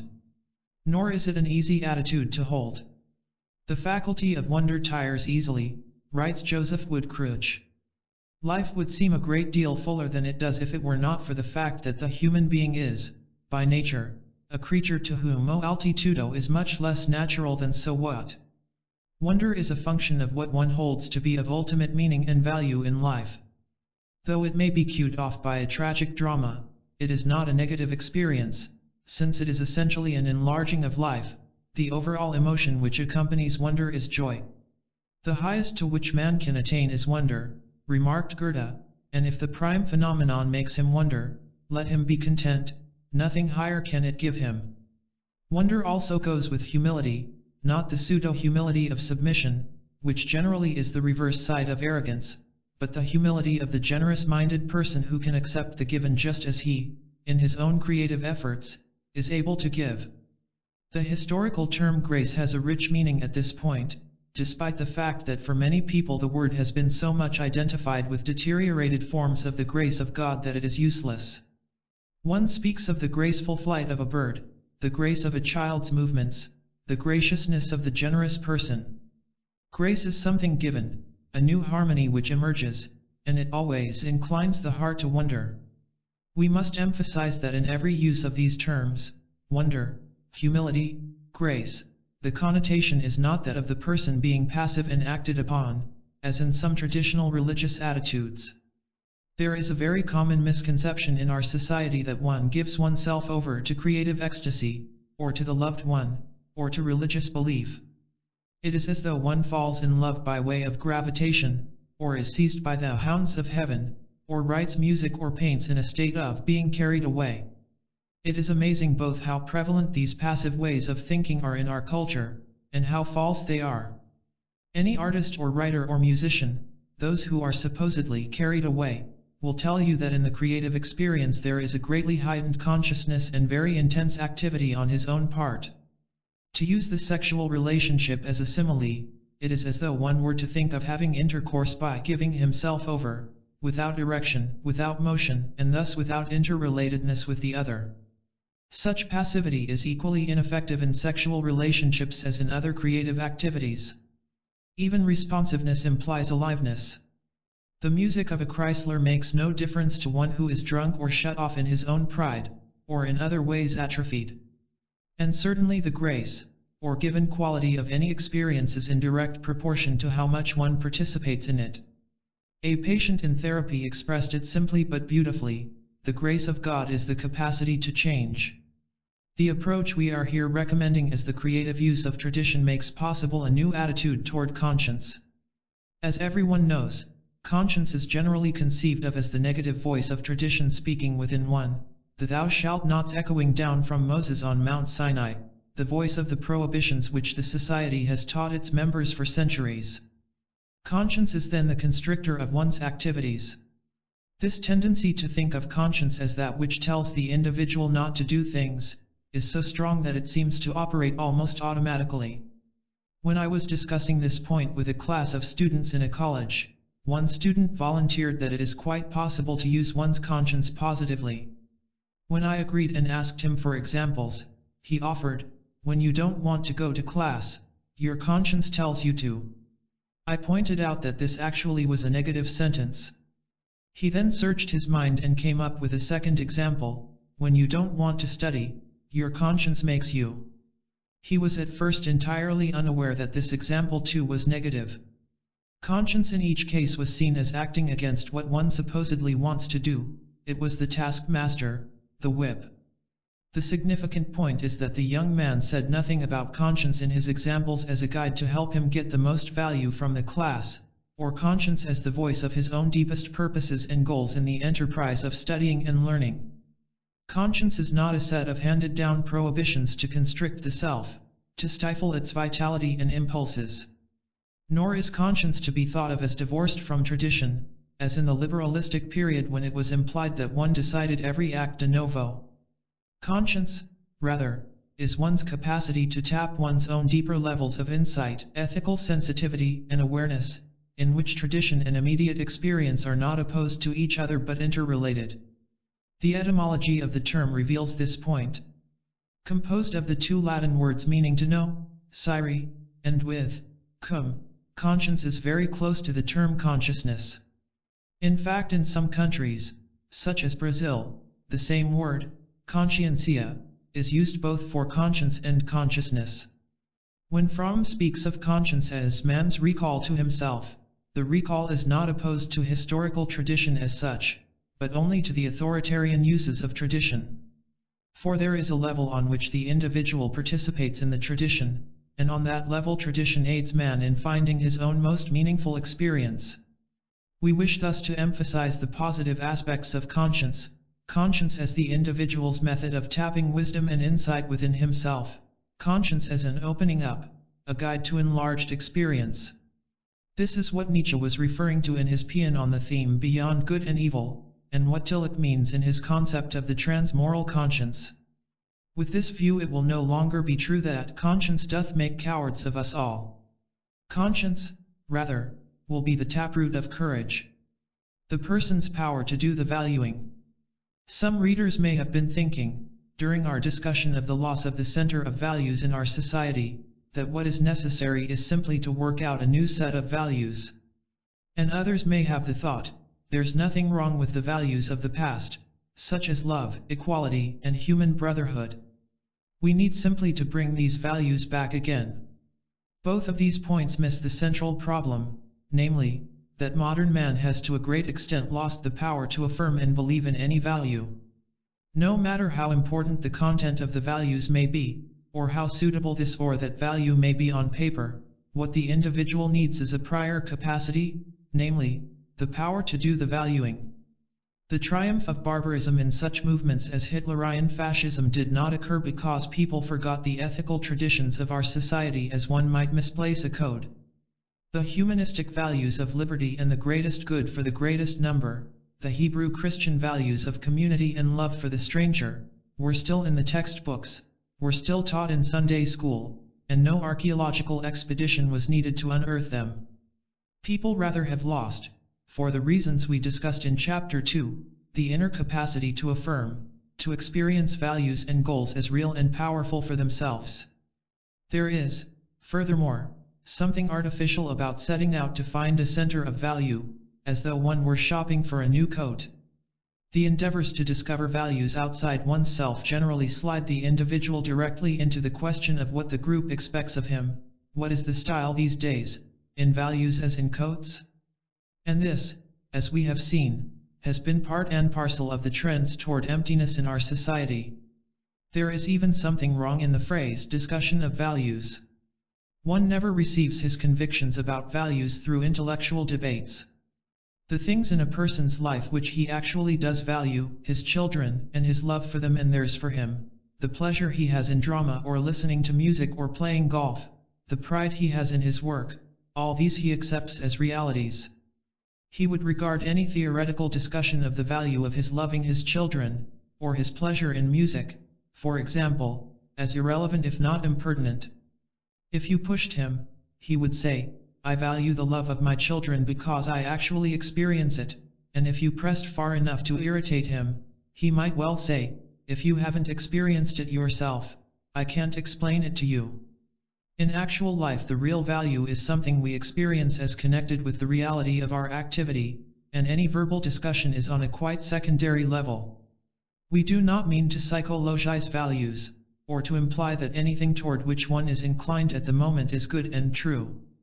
Nor are we implying any depreciation of the role of the sciences of man, as well as philosophy and religion, in clarifying values. Indeed, I believe that the combined contributions of all these disciplines are required for the solution of our crucial problem of what values modern man can live by. But we do mean to emphasize that unless the individual himself can affirm the value, unless his own inner motives, his own ethical awareness, are made the starting place, no discussion of values will make much real difference. Ethical judgment and decision must be rooted in the individual's own power to evaluate. Only as he himself affirms, on all levels of himself, a way of acting as part of the way he sees reality and chooses to relate to it. Only thus will the value have effectiveness and cogency for his own living. For this obviously is the only way he can or will take responsibility for his action. And it is the only way that he will learn from his action how better to act next time, for when we act by rote or rule we close our eyes to the nuances, the new possibilities, the unique ways in which every situation is different from every other. Furthermore, it is only as the person chooses the action, affirms the goal in his own awareness, that his action will have conviction and power, for only then will he really believe in what he is doing. Man should really be called the valuator, said the old Zarathustra. No people could live without first valuing. If a people will maintain itself, however, it must not value as its neighbor valueth. Valuing is creating, hear it, yet creating one's. Valuation itself is the treasure and jewel of the valued things. Through valuation only is there value, and without valuation the nut of existence would be hollow. Hear it, yet creating one's. Let us see more concretely how a man makes an ethical choice. Every act has an infinite number of deterministic elements in it, to be sure, but at the moment of personal decision something occurs which is not just the product of these conditioning forces. A man, for example, is confronted with a picket line as he arrives to board a steamer for a trip to fill a speaking engagement. The strike, say, is one in which the issue of justice is far from simple, as in the recent disputes in the New York harbor between two stevedore unions. The man is confronted with what for him, let us assume, is a strong ethical issue. Shall he cross the picket line? He may endeavor by countless means to determine the justice of the strike, to weigh his own needs to take the trip, or alternate means of transportation. But at the point of decision to board the ship or not, he draws himself together and assumes the risk in his decision. This risk will be present no matter which way he decides. The action, like a dive into the water, is done by the person as a whole or not at all. To be sure, we are speaking in somewhat ideal terms. Many persons would tend to act by a rule, I never cross picket lines, or the hell with strikers, and to rationalize out of the responsibility this way or that. But to the extent that the person is able to fulfill his human capacities in any action, that is, to choose in self-awareness, he makes the decision as a relative unity. This element of unity does not arise merely out of the integration of his personality, though the more mature he is, the more will he be able to act in this way.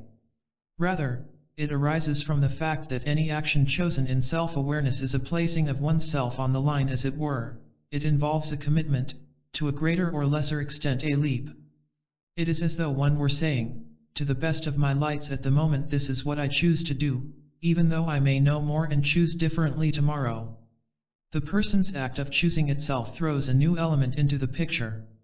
The configuration is changed, if ever so slightly. Someone has thrown his weight on one side or the other. This is the creative and the dynamic element in decision.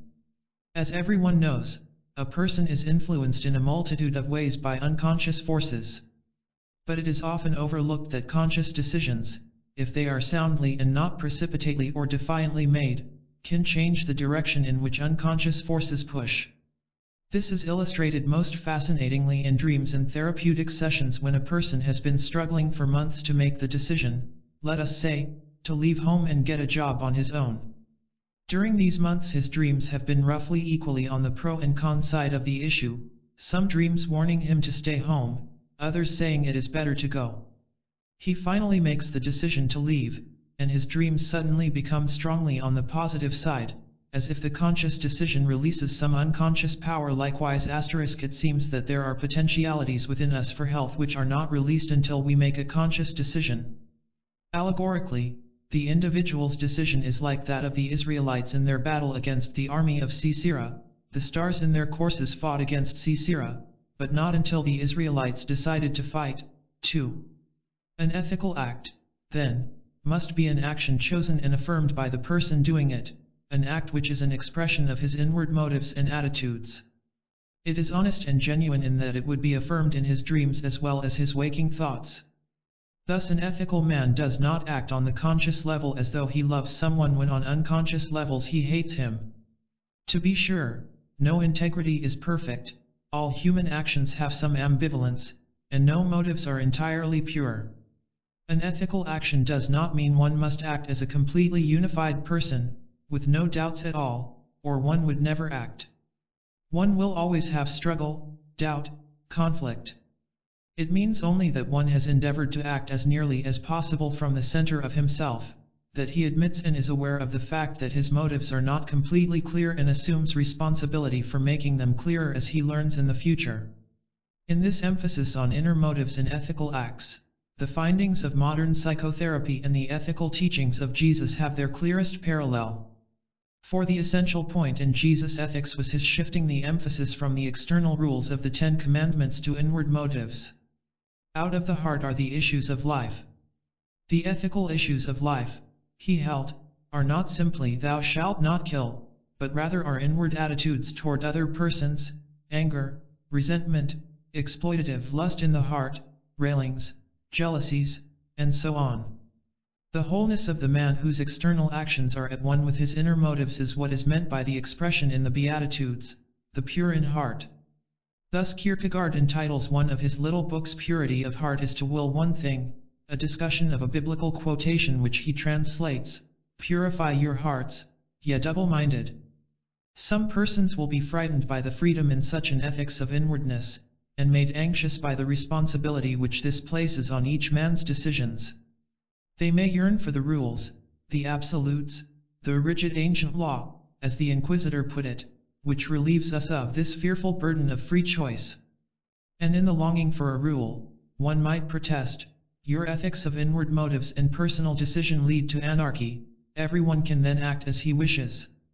But freedom cannot be avoided by such an argument. For what is honest and true for a given person is not totally dissimilar from what is true for others. Dr. Tillich has stated that the principles which constitute the universe must be sought in man, and the converse is true, that what is found in man's experience is to some extent a reflection of what is true in the universe. This can be clearly illustrated in art. A picture is never beautiful if it is not honest, and to the extent that it is honest, that is, represents the immediate, deep, and original perceptions and experience of the artist, it will have at least the beginnings of beauty. This is why the artwork of children, when it is an expression of their simple and honest feelings, is almost always beautiful. Any line one makes as a free, spontaneous person will have in it the beginning of grace and rhythm. The harmony, balance, and rhythm which are principles of the universe, present in the movement of stars as well as atoms, and underlying our concepts of beauty, are likewise present in the harmony of rhythm and balance of the body as well as other aspects of the self. But at the moment the child begins to copy, or to draw to get praise from adults, or to draw by rules, the lines become rigid, constricted, and the grace vanishes. The truth in the inner light tradition in religious history is that one must always begin with himself.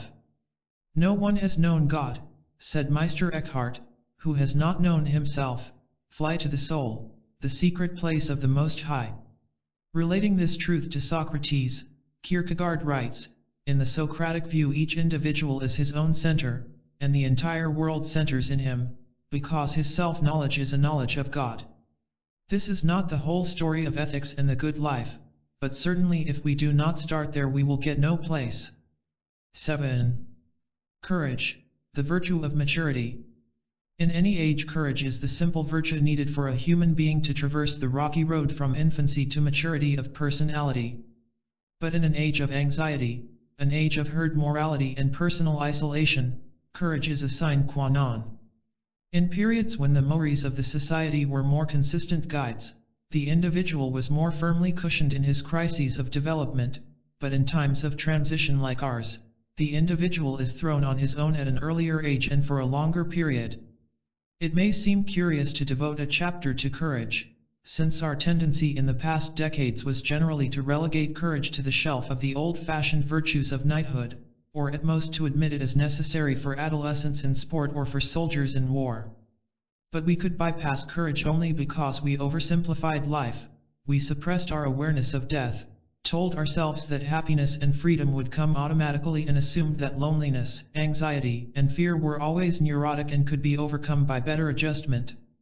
It is true that neurotic anxiety and loneliness can and should be overcome.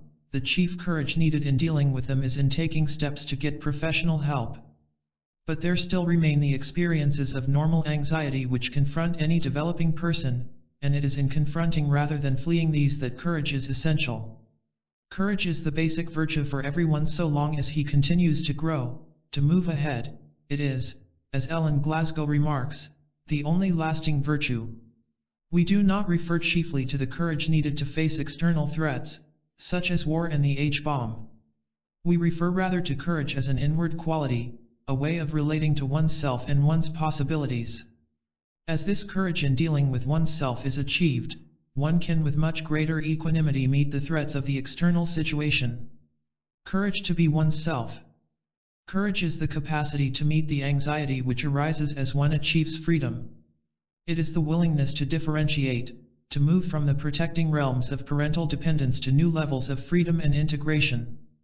The need for courage arises not only at those stages when breaks with parental protection are most obvious, such as at the birth of self-awareness, at going off to school, at adolescence, in crises of love, marriage, and the facing of ultimate death, but at every step in between as one moves from the familiar surroundings over frontiers into the unfamiliar. Courage, in its final analysis, as the neurobiologist Dr. Kurt Goldstein well puts it, is nothing but an affirmative answer to the shocks of existence, which must be borne for the actualization of one's own nature. The opposite to courage is not cowardice, that, rather, is the lack of courage.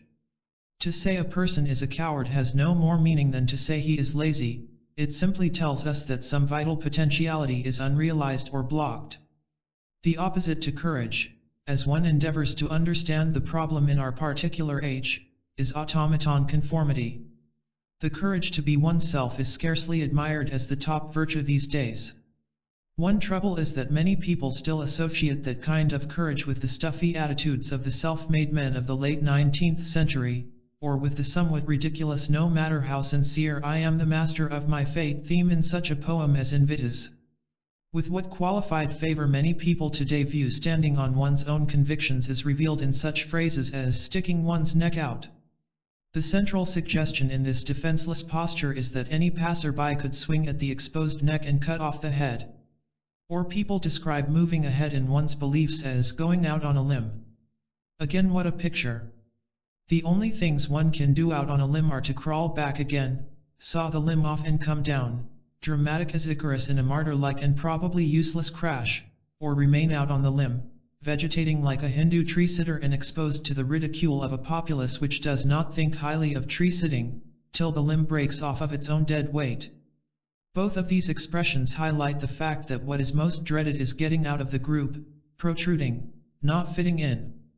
People lack courage because of their fear of being isolated, alone, or of being subjected to social isolation, that is, being laughed at, ridiculed or rejected. If one sinks back into the crowd, he does not risk these dangers. And this being isolated is no minor threat. Dr. Walter Cannon has shown in his study of voodoo death, that primitive people may be literally killed by being psychologically isolated from the community.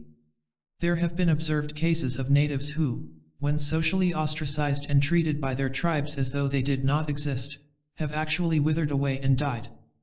William James, furthermore, has reminded us that the expression to be cut dead by social disapproval has much more truth than poetry in it.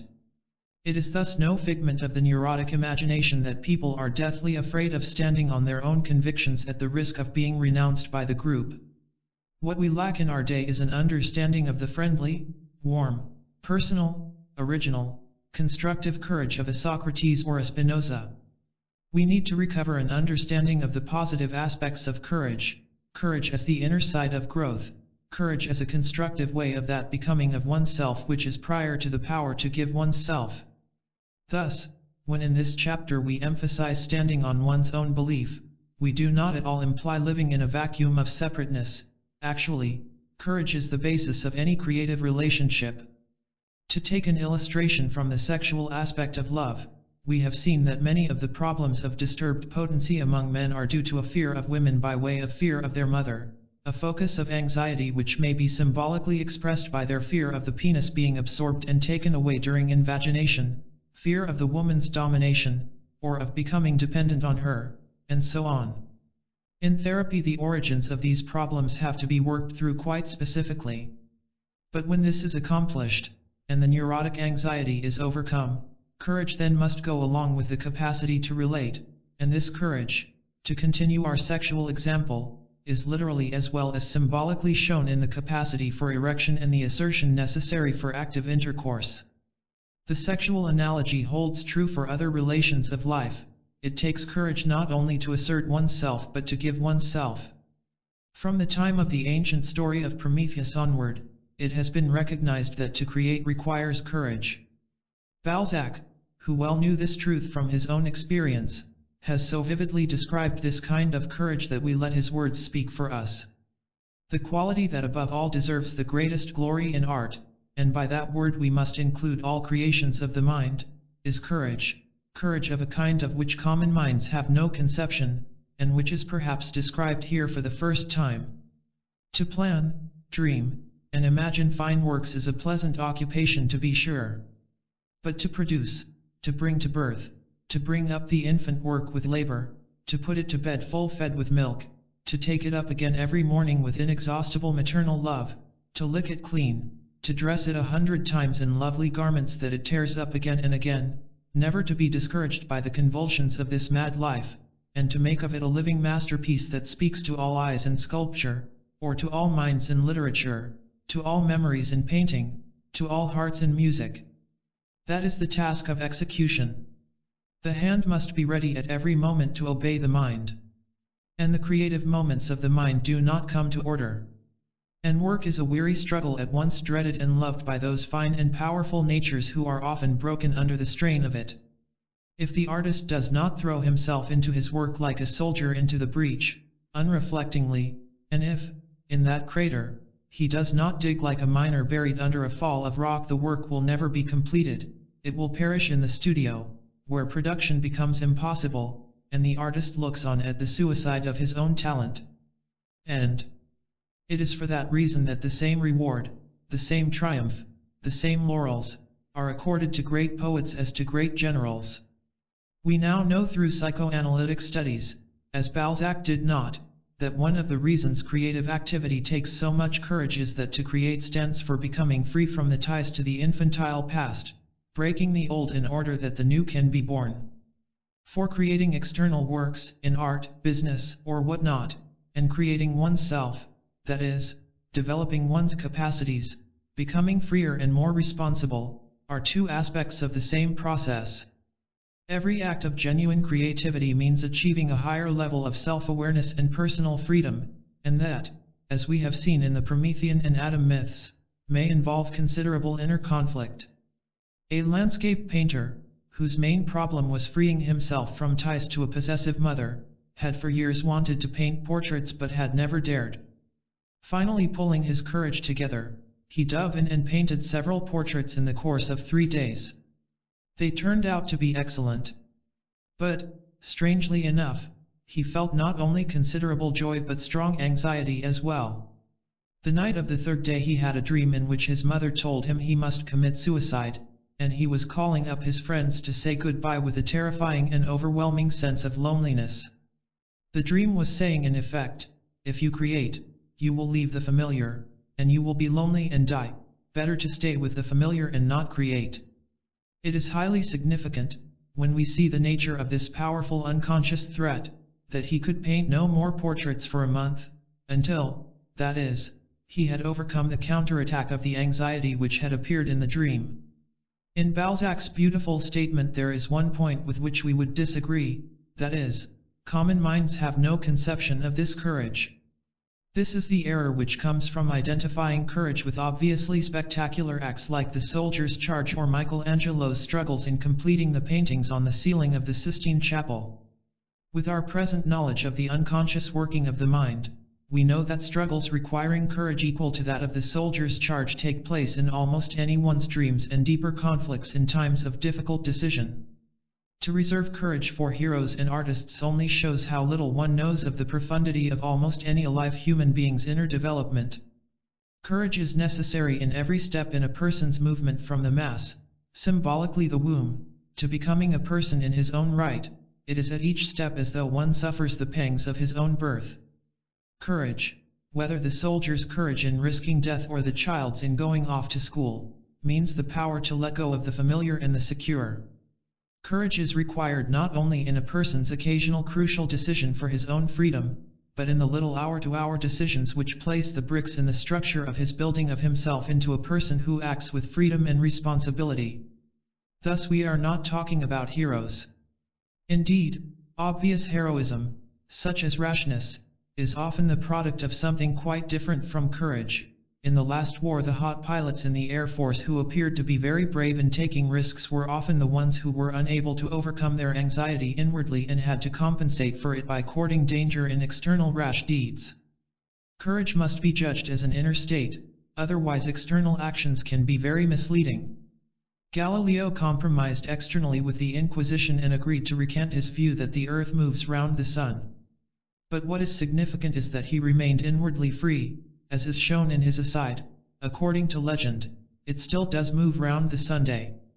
Galileo was able to go on working, and no one from the outside can say for another what decisions constitute a giving up or a preserving of freedom.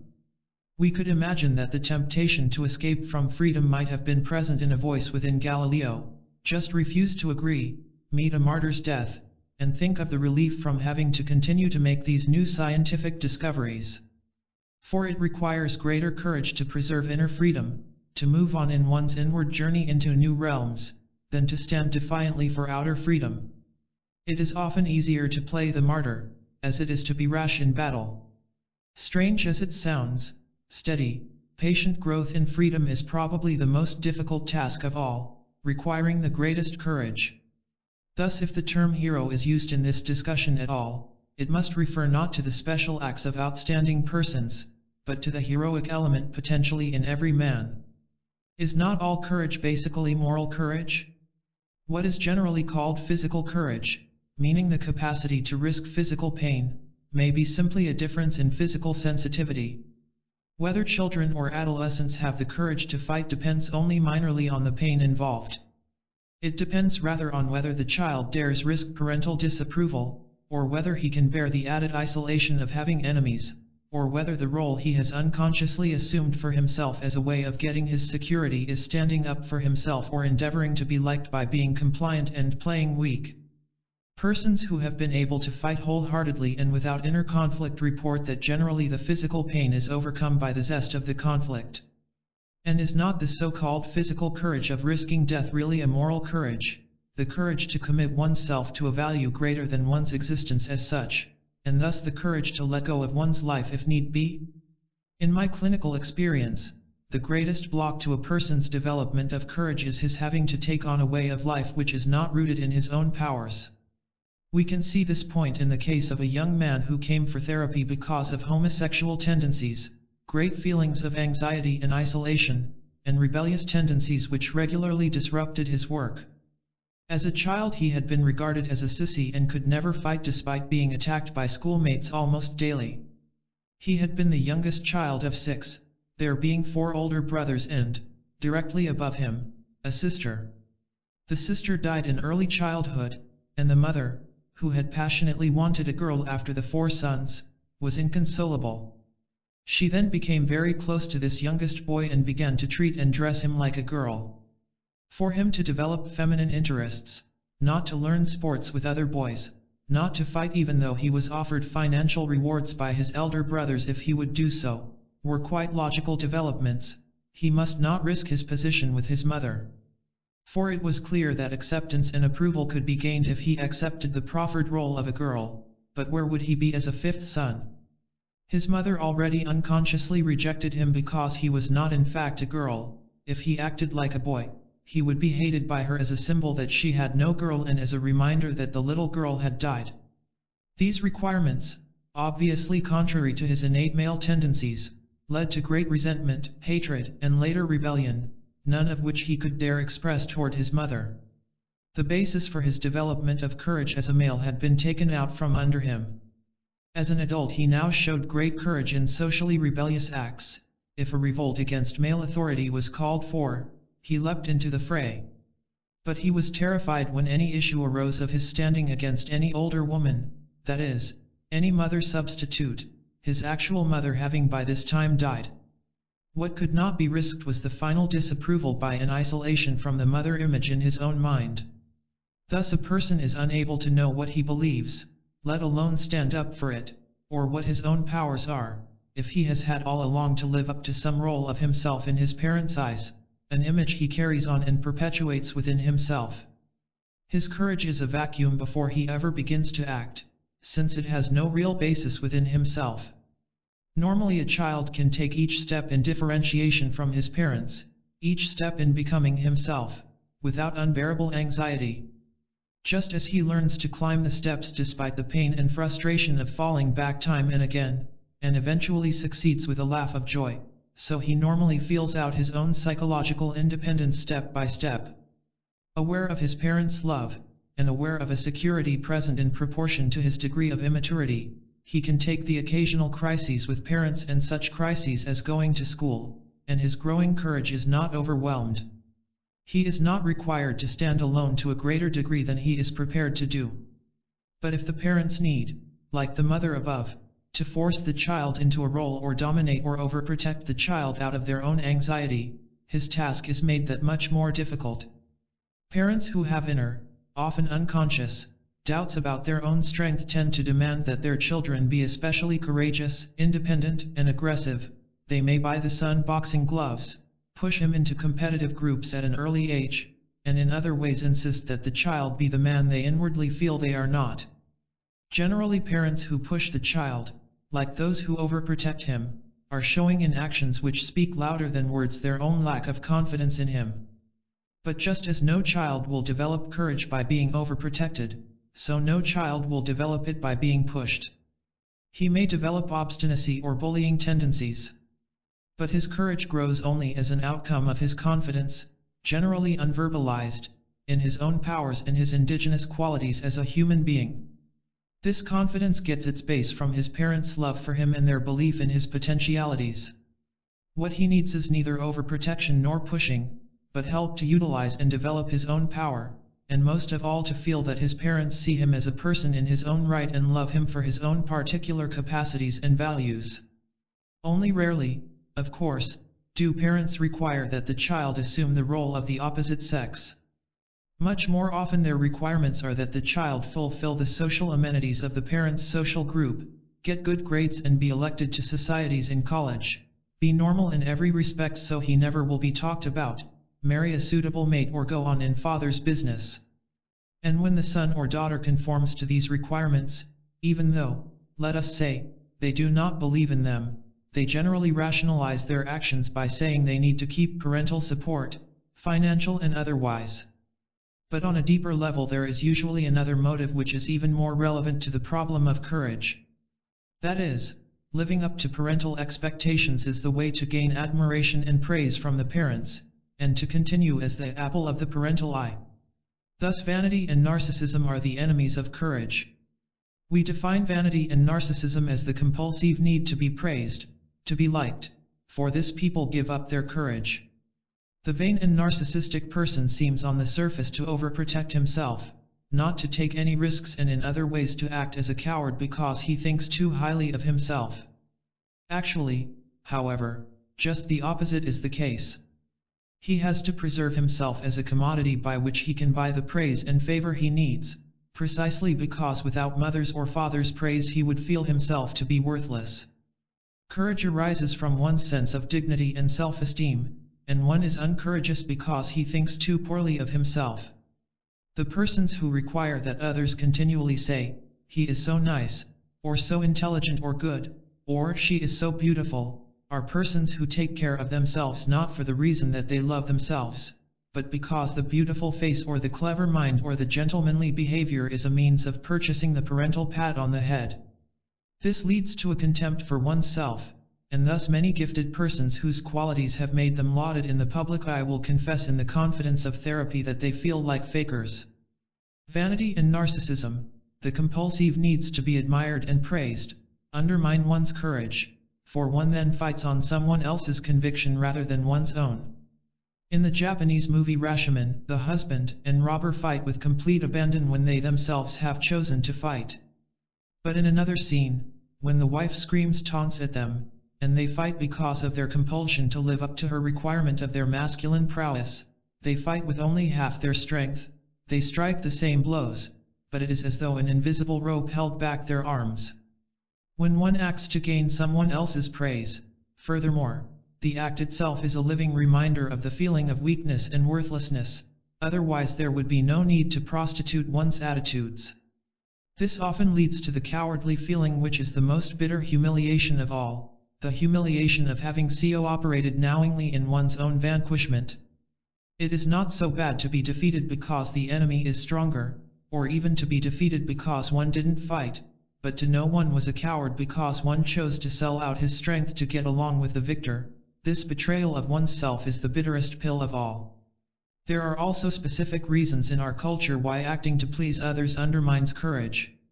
For such acting, at least for men, often means playing the role of one who is unassertive, unaggressive, gentlemanly, and how can one develop power, including sexual potency, when he is supposed to be unassertive? With women, too, these ways of gaining admiration militate against the development of their indigenous potentialities, for their potentialities are never exercised or even brought into the picture. The hallmark of courage in our age of conformity is the capacity to stand on one's own convictions, not obstinately or defiantly. These are expressions of defensiveness, not courage, nor as a gesture of retaliation, but simply because these are what one believes. It is as though one were saying through one's actions, "This is myself, my being." Courage is the affirmative choice, not a choice because I can do no other, for if one can do no other, what courage is involved? To be sure, at times one has simply to cling with dogged determination to a position he has won through courage. Such times are frequent in therapy when a person has achieved some new growth and must then withstand the counterattack of anxious reaction within himself as well as the attacks of friends and family members who would be more comfortable if he had remained the way he was. There will be plenty of defensive actions at best, but if one has conquered something worth defending, then one defends it not negatively but with joy. When in a person's development courage begins to emerge, that is, when the person begins to break out from the pattern of devoting his life to getting others to admire him, an intermediate step generally occurs. The persons in this stage take independent stands, to be sure, but they defend their actions at the court in which the laws are written by the very authorities they have been trying to please. It is as though they demanded the right to be free, but, like the American colonists before the Revolution, they have to argue their case on the basis of laws written by those from whom they demand their rights. People in therapy in this stage often dream literally of trying to persuade their parents of the justice of their cause, of their right to be themselves. It may well be that this stage is the farthest that many people reach in their development toward freedom and responsibility. But in the final analysis, this halfway station leaves the person in a hopeless dilemma, for in granting his parents or parental substitutes the right to draft the laws, and in arguing before their court, he has already tacitly admitted their sovereignty. This implies his lack of freedom, and his guilt if he asserts his freedom. We have already seen that this was the dilemma of the hero in Kafka's novel The Trial, who was always caught because he tried to argue his case on the assumption of the complete authority of his accusers. He was then in a hopelessly frustrating position, and was reduced, quite logically, to a position in which he could only beg from them. Imagine what would have occurred if Socrates at his trial had tried to argue against his Athenian accusers on the basis of their assumptions, their laws. All the difference in the world is made by his presupposition, men of Athens, I will obey God rather than you, which, as we have seen above, meant for him finding his guides for conduct in the innermost center of himself. The hardest step of all, requiring the greatest courage, is to deny those under whose expectations one has lived the right to make the laws.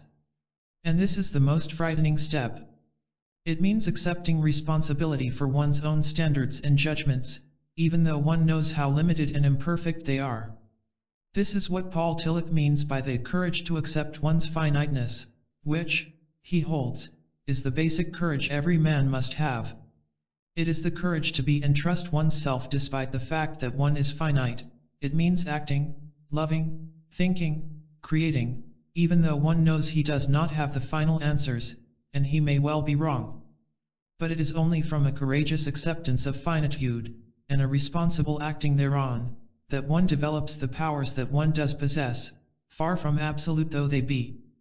To do this presupposes the many sides of the development of consciousness of self which we have discussed in this book, including self-discipline, the power to do the valuing, the creative conscience, and the creative relation to the wisdom of the past. Obviously, this step requires a considerable degree of integration, and the courage it requires is the courage of maturity. A preface to love. We shall not go into the specific subject of love in very great detail, both because the topic has been referred to at countless points all through this book, and because the real problem for people in our day is preparatory to love itself, namely to become able to love. To be capable of giving and receiving mature love is as sound a criterion as we have for the fulfilled personality. But by that very token it is a goal gained only in proportion to how much one has fulfilled the prior condition of becoming a person in one's own right. Thus this whole book, not just this section, might be called a preface to love. In the first place, it should be noted that love is actually a relatively rare phenomenon in our society. As everyone knows, there are 1,000,001 kinds of relationships which are called love. We do not need to list all of the confusions of love with sentimental impulses and every kind of edible and back to mother's arms motifs as they appear in the romantic songs and the movies. No word is used with more meanings than this term, most of the meanings being dishonest in that they cover up the real underlying motives in the relationship. But there are many other quite sound and honest relationships called love, such as parental care for children and vice versa, or sexual passion, or the sharing of loneliness, and again the startling reality often discovered when one looks underneath the surface of individuals' lives in our lonely and conformist society, is how little the component of love is actually involved even in these relationships. Most human relationships, of course, spring from a mixture of motives and include a combination of different feelings. Sexual love in its mature form between a man and woman is generally a blend of two emotions. One is eros, the sexual drive toward the other, which is part of the individual's need to fulfill himself. 2.5 millennia ago Plato pictured eros as the drive of each individual to unite with the complement to himself, the drive to find the other half of the original androgyne, the mythological being who was both man and woman. The other element in mature love between man and woman is the affirmation of the value and worth of the other person, which we include in our definition of love given below. But granted the blending of motives and emotions, and granted that love is not a simple topic, the most important thing at the outset is to call our emotions by their right names. And the most constructive place to begin learning how to love is to see how we fail to love. We shall have made a start, at least, when we recognize our situation as that of the young man in Auden's The Age of Anxiety. So, learning to love, at length he is taught to know he does not. Our society is, as we have seen, the heir of 4 centuries of competitive individualism, with power over others as a dominant motivation, and our particular generation is the heir of a good deal of anxiety, isolation, and personal emptiness. These are scarcely good preparations for learning how to love. When we look at the topic on the level of national relations, we come to similar conclusions. It is easy enough to slide into the comforting sentiment, love will solve all. To be sure, it is obvious that this distraught world's political and social problems cry out for the attitudes of empathy, imaginative concern, love for the neighbor and the stranger.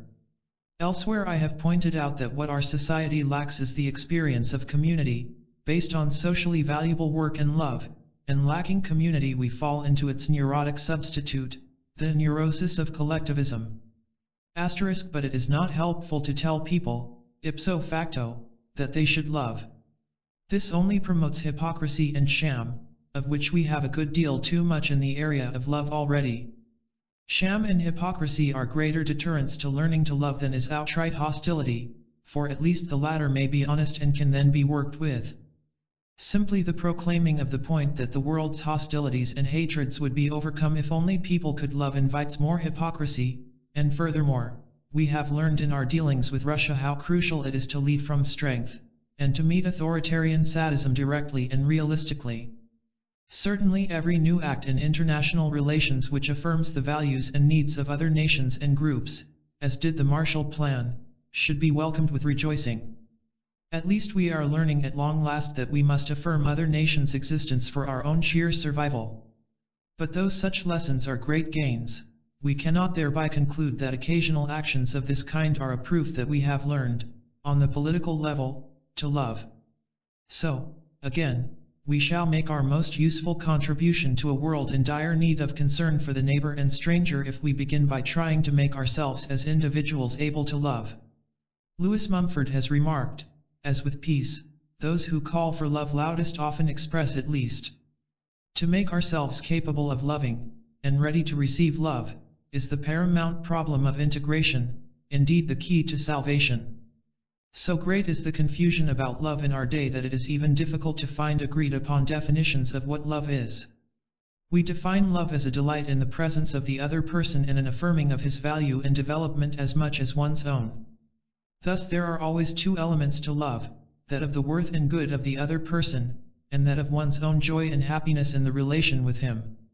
The capacity to love presupposes self-awareness, because love requires the ability to have empathy with the other person, to appreciate and affirm his potentialities.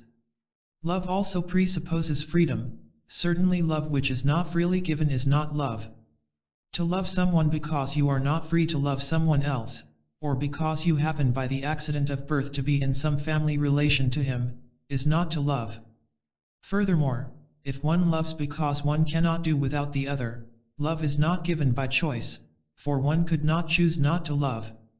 The hallmark of such unfree love is that it does not discriminate, it does not distinguish the loved person's qualities or his being from the next person's. In such a relation you are not really seen by the one who purports to love you, you might just as well be someone else. Neither the one who loves nor the loved one act as persons in such relationships. The former is not a subject operating with some freedom, and the latter is significant chiefly as an object to be clung to. There are all kinds of dependence which in our society, having so many anxious, lonely, and empty persons in it, masquerade as love. They vary from different forms of mutual aid or reciprocal satisfaction of desires, which may be quite sound if called by their right names, through the various business forms of personal relationships to clear parasitical masochism. It not infrequently happens that two persons, feeling solitary and empty by themselves, relate to each other in a kind of unspoken bargain to keep each other from suffering loneliness. Matthew Arnold describes this beautifully in Dover Beach. Ah, love, let us be true to one another.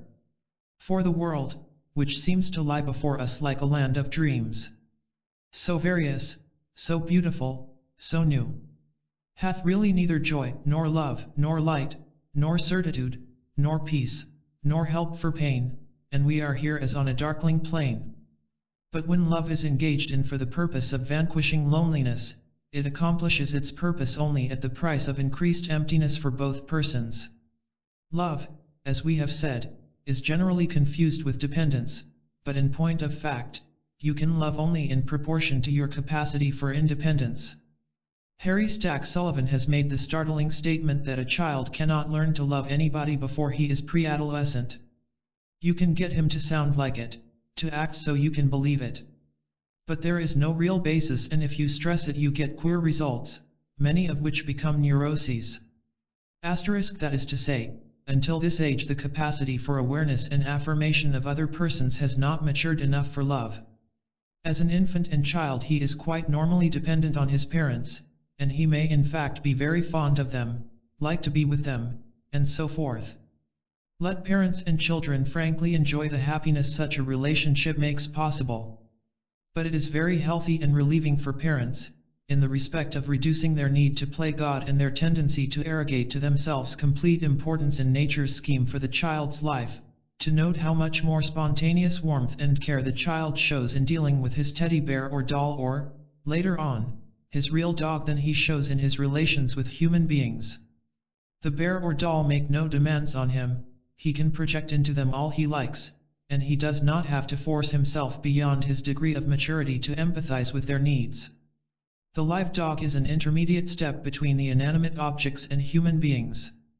Each step, from dependence, through dependability to interdependence, represents the developmental stage of the child's maturing capacity for love. One of the chief things which keeps us from learning to love in our society, as Erich Fromm and others have pointed out, is our marketplace orientation. We use love for buying and selling. One illustration of this is in the fact that many parents expect that the child love them as a repayment for their taking care of him. To be sure, a child will learn to pretend to certain acts of love if the parents insist on it, but sooner or later it turns out that a love demanded as a payment is no love at all. Such love is a house built upon sand and often collapses with a crash when the children have grown into young adulthood. For why does the fact that the parent has supported or protected a child, sent him to camp and later to college, have anything necessarily to do with his loving the parent?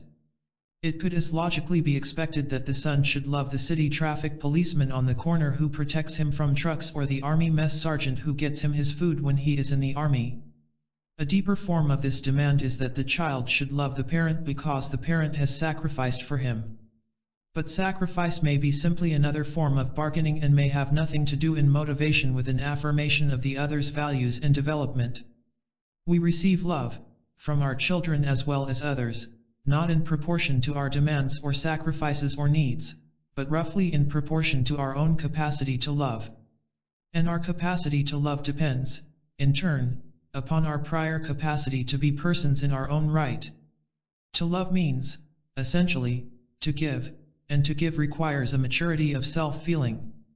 Love is shown in the statement of Spinoza's we have quoted above, that truly loving God does not involve a demand for love in return. It is the attitude referred to by the artist Joseph Binder. To produce art requires that the artist be able to love, that is to give without thought of being rewarded. We are not talking about love as a giving up or self-abnegation. One gives only if he has something to give, only if he has a basis of strength within himself from which to give. It is most unfortunate in our society that we have had to try to purify love from aggression and competitive triumph by identifying it with weakness. Indeed, this inoculation has been so much of a success that the common prejudice is that the weaker people are, the more they love, and that the strong man does not need to love. No wonder tenderness, that yeast without which love is as soggy and heavy as unrisen bread, has been generally scorned, and often separated out of the love experience. What was forgotten was that tenderness goes along with strength. One can be gentle as he is strong, otherwise tenderness and gentleness are masquerades for clinging. The Latin origin of our words is near the truth. Virtue, of which love is certainly one, comes from the root vir, man, here in the sense of masculine strength, from which the word virility is also derived. Some readers may be questioning, but does one not lose himself in love? To be sure, in love as in creative consciousness, it is true that one is merged with the other. But this should not be called losing oneself. Again, like creative consciousness, it is the highest level of fulfillment of oneself. When sex is an expression of love, for example, the emotion experienced at the moment of orgasm is not hostility or triumph, but union with the other person. The poets are not lying to us when they sing of the ecstasy in love. As in creative ecstasy, it is that moment of self-realization when one temporarily overleaps the barrier between one identity and another. It is a giving of oneself and a finding of oneself at once. Such ecstasy represents the fullest interdependence in human relations, and the same paradox applies as in creative consciousness. One can merge oneself in ecstasy only as one has gained the prior capacity to stand alone, to be a person in one's own right. We do not mean this discussion to be a counsel of perfection. Nor is it meant to rule out or depreciate all of the other kinds of positive relationships, such as friendship, which may also be an important aspect of parent-child relations, various degrees of interchange of human warmth and understanding, the sharing of sexual pleasure and passion, and so on. Let us not fall into the errors so common in our society of making love in its ideal sense all important, so that one has only the alternatives of admitting he has never found the pearl of great price or resorting to hypocrisy in trying to persuade himself that all of the emotions he does feel are love. We can only repeat, we propose calling the emotions by their right names. Learning to love will proceed most soundly if we cease trying to persuade ourselves that to love is easy, and if we are realistic enough to abandon the illusory masquerades for love in a society which is always talking about love but has so little of it. Courage to see the truth. In one of his flashing aphorisms which illuminate a whole new landscape like a burst of lightning, Nietzsche proclaimed, "Error is cowardice." That is to say, the reason we do not see truth is not that we have not read enough books, or do not have enough academic degrees, but that we do not have enough courage. By truth we do not mean scientific facts alone, or even chiefly. The problem with facts is to be accurate. If you recall the last dozen questions which troubled you, on which, that is, you had to ponder and chew to find out what you could believe was true, you will discover that very few if any of them had to do with matters that could be proven by scientific facts. Which job to take, whether one is in love or not, how to help one's child with a social problem in school, or what one feels or wants in this matter or that, it is such questions that occupy one during the day and even during his dreams at night. Technical proofs rarely help one on such issues. One has to venture, and whether one arrives at the best answer depends very intimately on the degree of one's maturity and courage. Even in discovering scientific truth before it is reduced to accepted formulae, such as Columbus' venture to prove the Earth was round or Freud's early explorations, the finding of the truth hinges greatly on the investigator's inner qualities of probity and courage. A graphic picture of the inner struggle required to see truth is given us in a letter the philosopher Schopenhauer wrote to Goethe. Telling of his travails in working out his thoughts after their conception, Schopenhauer writes, "Then I stand before my own soul, like an inexorable judge before a prisoner lying on the rack, and make it answer until there is nothing left to ask. Almost all the errors and unutterable follies of which doctrines and philosophies are so full seem to me to spring from a lack of this probity.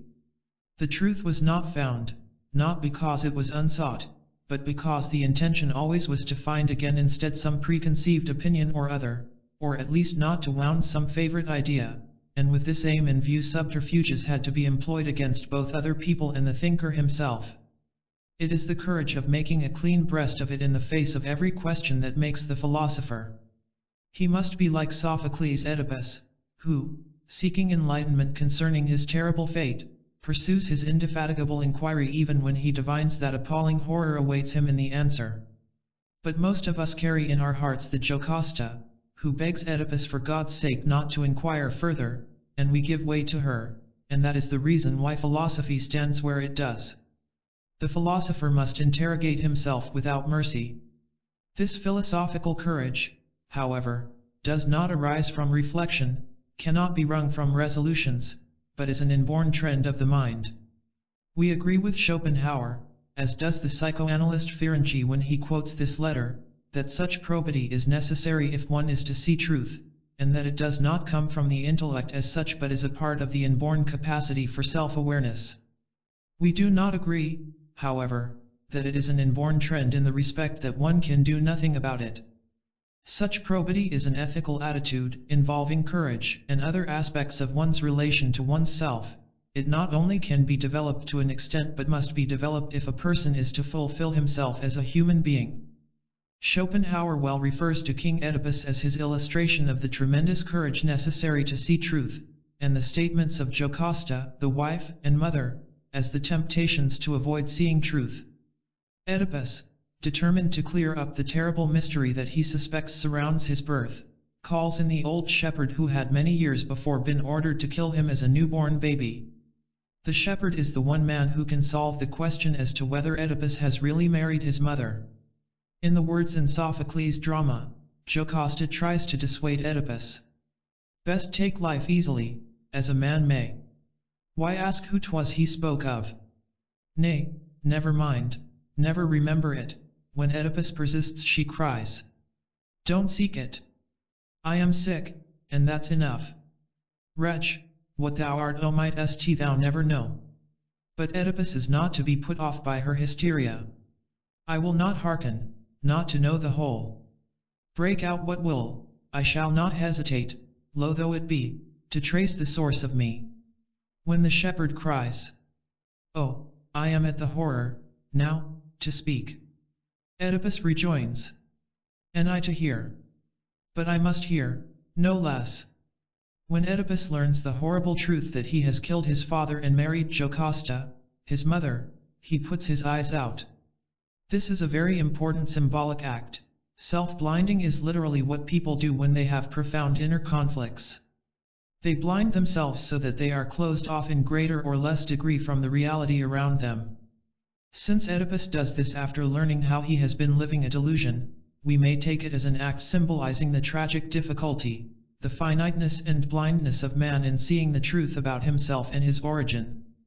Oedipus' situation may seem extraordinary, but the difference between his struggle in seeing truth and ours in the common run of life is one of degree, not kind.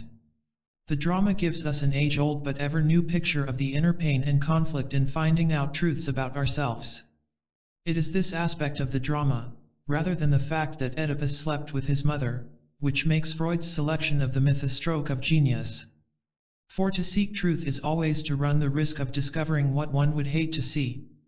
It requires that kind of relationship to oneself, and that confidence in ultimate values, that one can dare to risk the possibility of being uprooted from the beliefs and day-to-day values by which one has lived. It is not surprising, then, as Pascal has remarked, that a genuine love of wisdom is a relatively rare thing in human life. To see truth, like the other unique characteristics of man which we have discussed, depends on man's ability to be conscious of himself. He thus can transcend the immediate situation, and in imagination he can try to see life steadily and see it whole. By his self-consciousness he can also search within himself, and there find the wisdom which speaks in greater or lesser degree to every man who has ears to hear. The ancient Greeks, as Plato reports, believed that we discover truth through reminiscence, that is by remembering, by intuitively searching into our own experience. In the famous demonstration of this, Socrates gets an uneducated slave boy, Meno, to prove the whole Pythagorean theorem simply by asking him questions.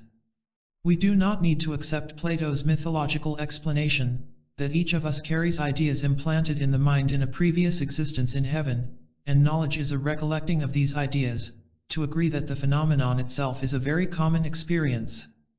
Each of us has been observing, experiencing, learning a great deal more throughout our lives, probably especially in the early years, than we are aware, and we have had to lock it away in the closet of so-called unconsciousness because of the necessity of getting along with parents, teachers, and social conventions. Children and crazy people tell the truth, goes the adage, and unfortunately children soon learn not to. This forgotten store of wisdom is available to us as we become sufficiently clarified, sensitive, courageous and vigilant to tap it. The popular idea that people cannot see truth because their selves get in the way is therefore false. It is not the self which makes us see through a glass darkly and distort what we see, it is rather the neurotic needs, repressions, and conflicts. These lead us to transfer some prejudice or expectation of our own to other people in the world around us. Thus, it is precisely the lack of self-awareness which leads us to call error truth. The more a person lacks self-awareness, the more he is prey to anxiety and irrational anger and resentment, and while anger generally blocks us from using our more subtle intuitive means of sensing truth, anxiety always blocks us.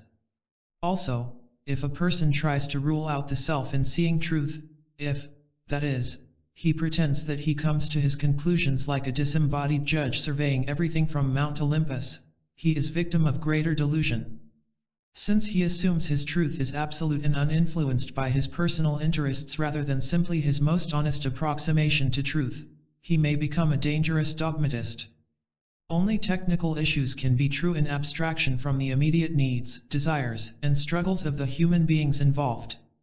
In fact, one of the most common ways of avoiding seeing truth, the particular form of resistance generally used by intellectuals in psychotherapy, is to make an abstract or logical principle out of the problem, and generally by enough clever intellectualizing one can arrive at a fine-looking solution which is so fascinating. But, lo and behold, we later discover that all the brilliant intellectualizing did not solve the problem in reality at all, and in fact was precisely a way of avoiding the problem. Seeing truth is a function not of the separate intellect, but of the whole man. One experiences truth in moving ahead as a thinking, feeling, acting unity. We love not intellect the less but the person more in this approach to truth. I have been a learner all my life, writes Berdyaev in his autobiography, but I make truth, which is universal, my own from within, through the exercise of my freedom, and my knowledge of truth is my own relation to truth. In a previous chapter we noted Orestes' statement that as he became free from incestuous, infantile ties, he also became freer from the prejudices of Mycenae, freer from the tendency of each man to see only his own image in others' eyes and in the world around him. To be able to see truth thus goes along with emotional and ethical maturity. When one is able to see truth in this way, he gains confidence in what he says. He has become convinced of his beliefs on his own pulse and in his own experience, rather than through abstract principles or through being told. And he also gains humility, for he knows that since previous things he saw were partially distorted, what he now sees will also have its element of imperfection.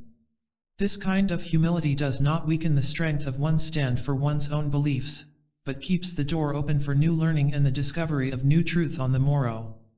8. Man, the transcender of time. Some readers, however, may be raising another question. It is all very well to discuss the goals of maturity, they may be saying, but the clock is running out.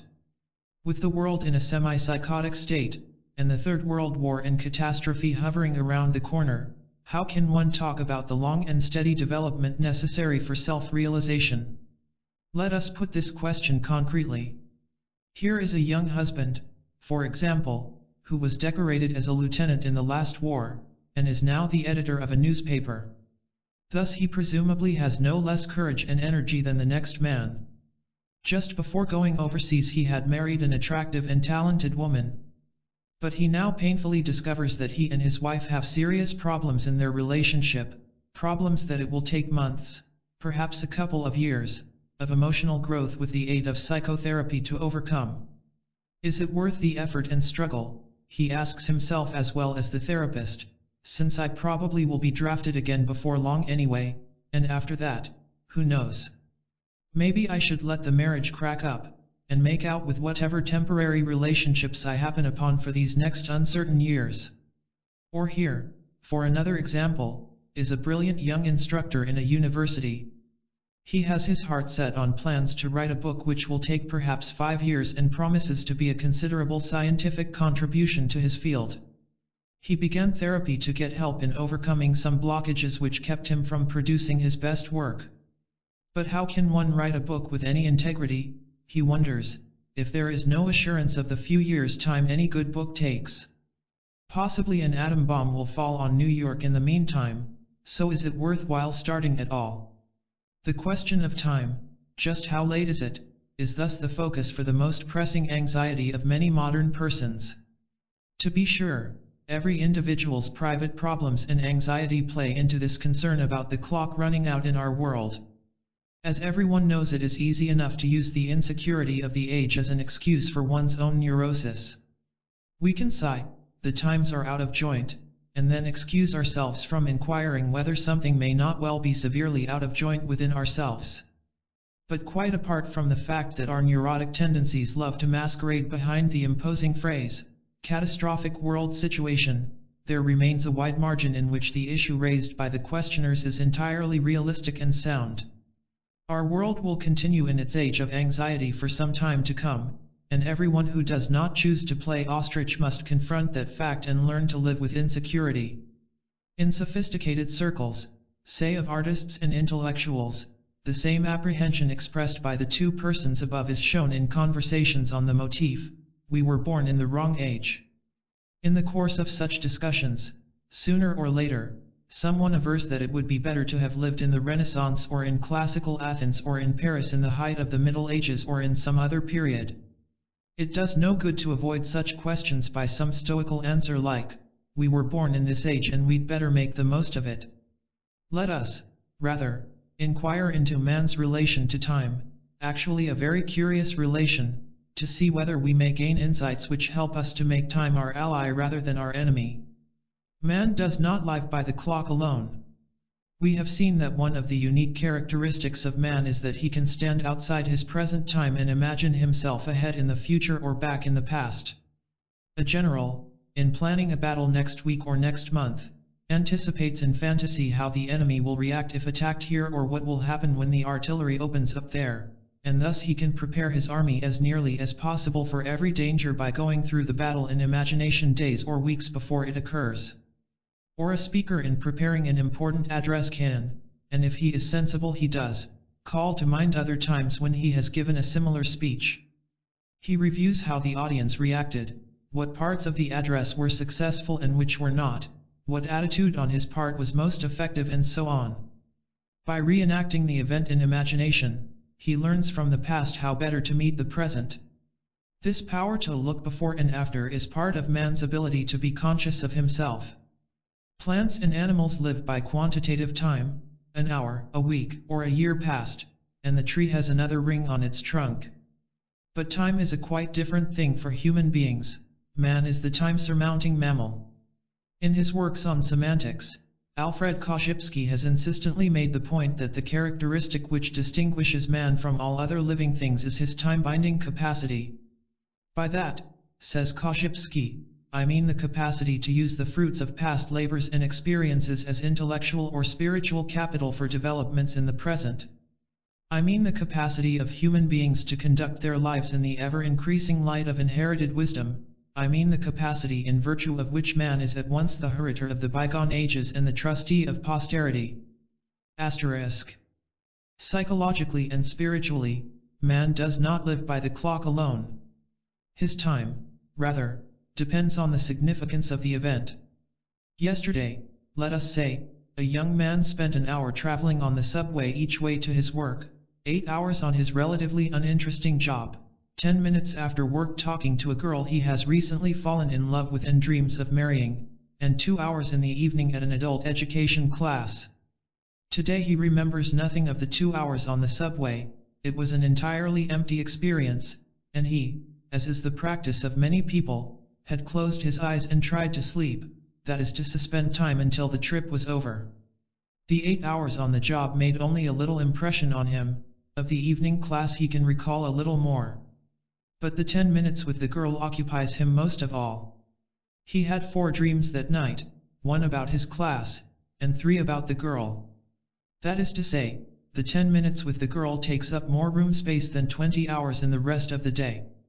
Psychological time is not the sheer passage of time as such, but the meaning of the experience, that is, what is significant for the person's hopes, anxiety, growth. Or take a 30-year-old adult's memories of his childhood. During the year when he was 5, thousands of events happened to him. But now at 30 he can recall only 3 or 4.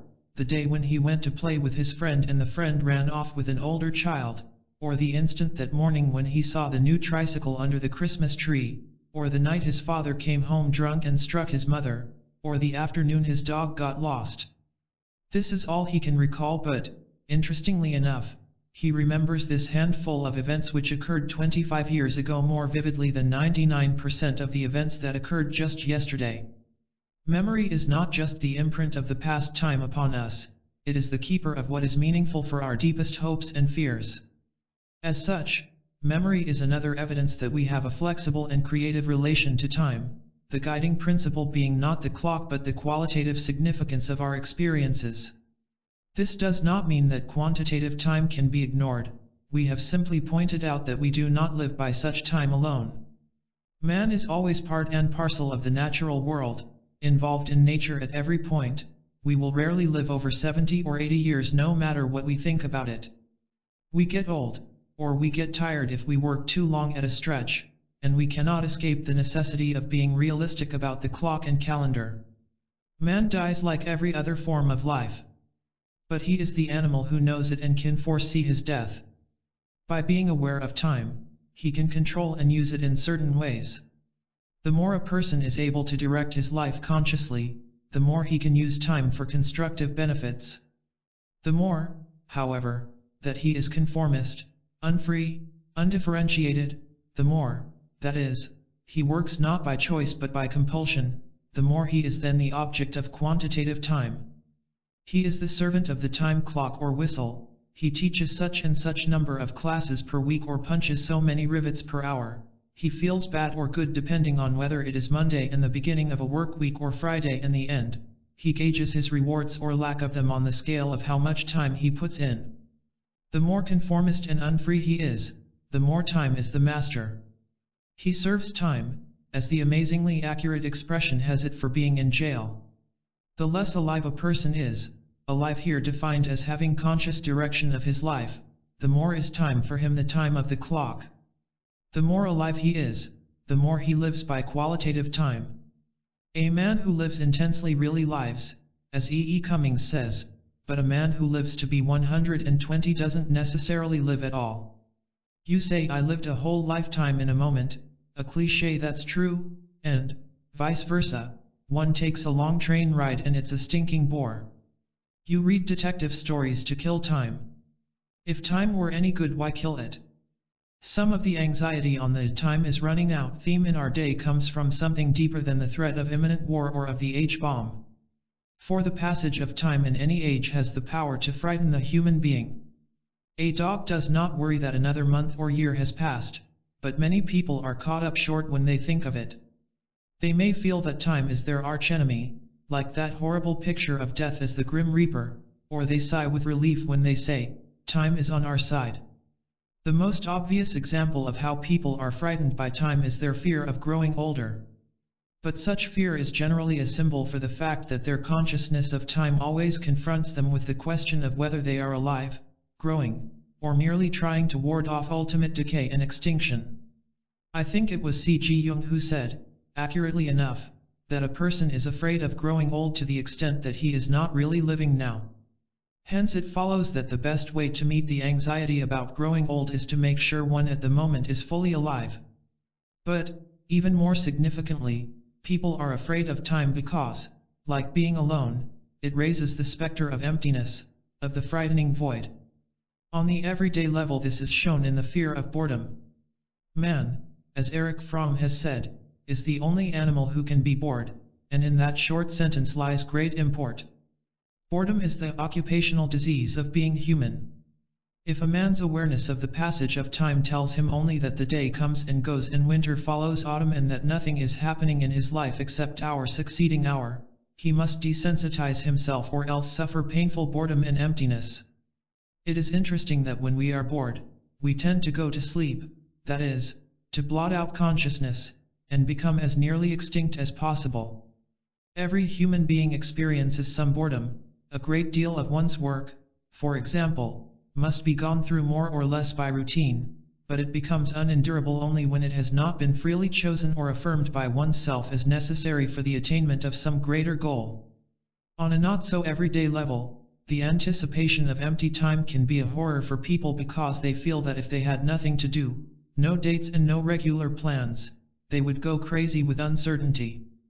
When, because of special problems of guilt and anxiety as in the case of Macbeth, or because of inner emptiness as in the case of many people in our day, life does signify nothing, it is indeed a reality that tomorrow and tomorrow and tomorrow creeps in this petty pace from day to day, to the last syllable of recorded time. And all our yesterdays have lighted fools the way to dusty death. In this state one's chief wish is to blot out time, as Shakespeare adds, or to make oneself anesthetic to it. These efforts may take the form of intoxication or, more extremely, drug addiction, or the relatively common form of trying to fill up the time to make it pass quickly. In some languages, such as French and Greek, the expression used for going on a vacation is "I passed such and such time."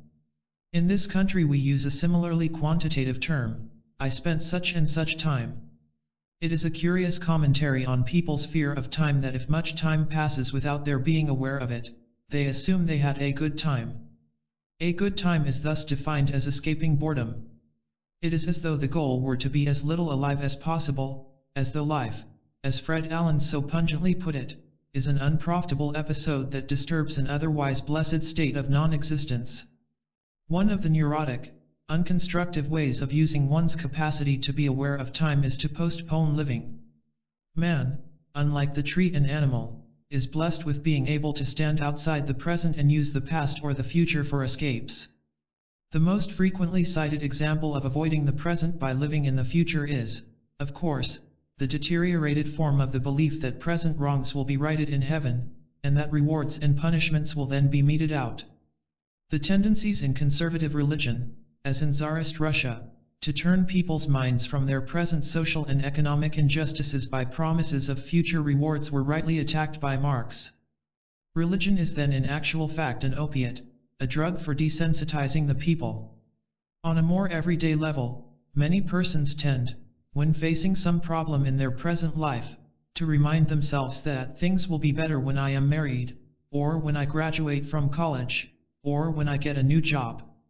Indeed, many people react automatically to feelings of unhappiness or ennui or purposelessness by turning their minds away from the present to the future with the question, what pleasant thing do I have to look forward to? Then hope for the future actually deadens the present. But hope need not be used in this opiate form.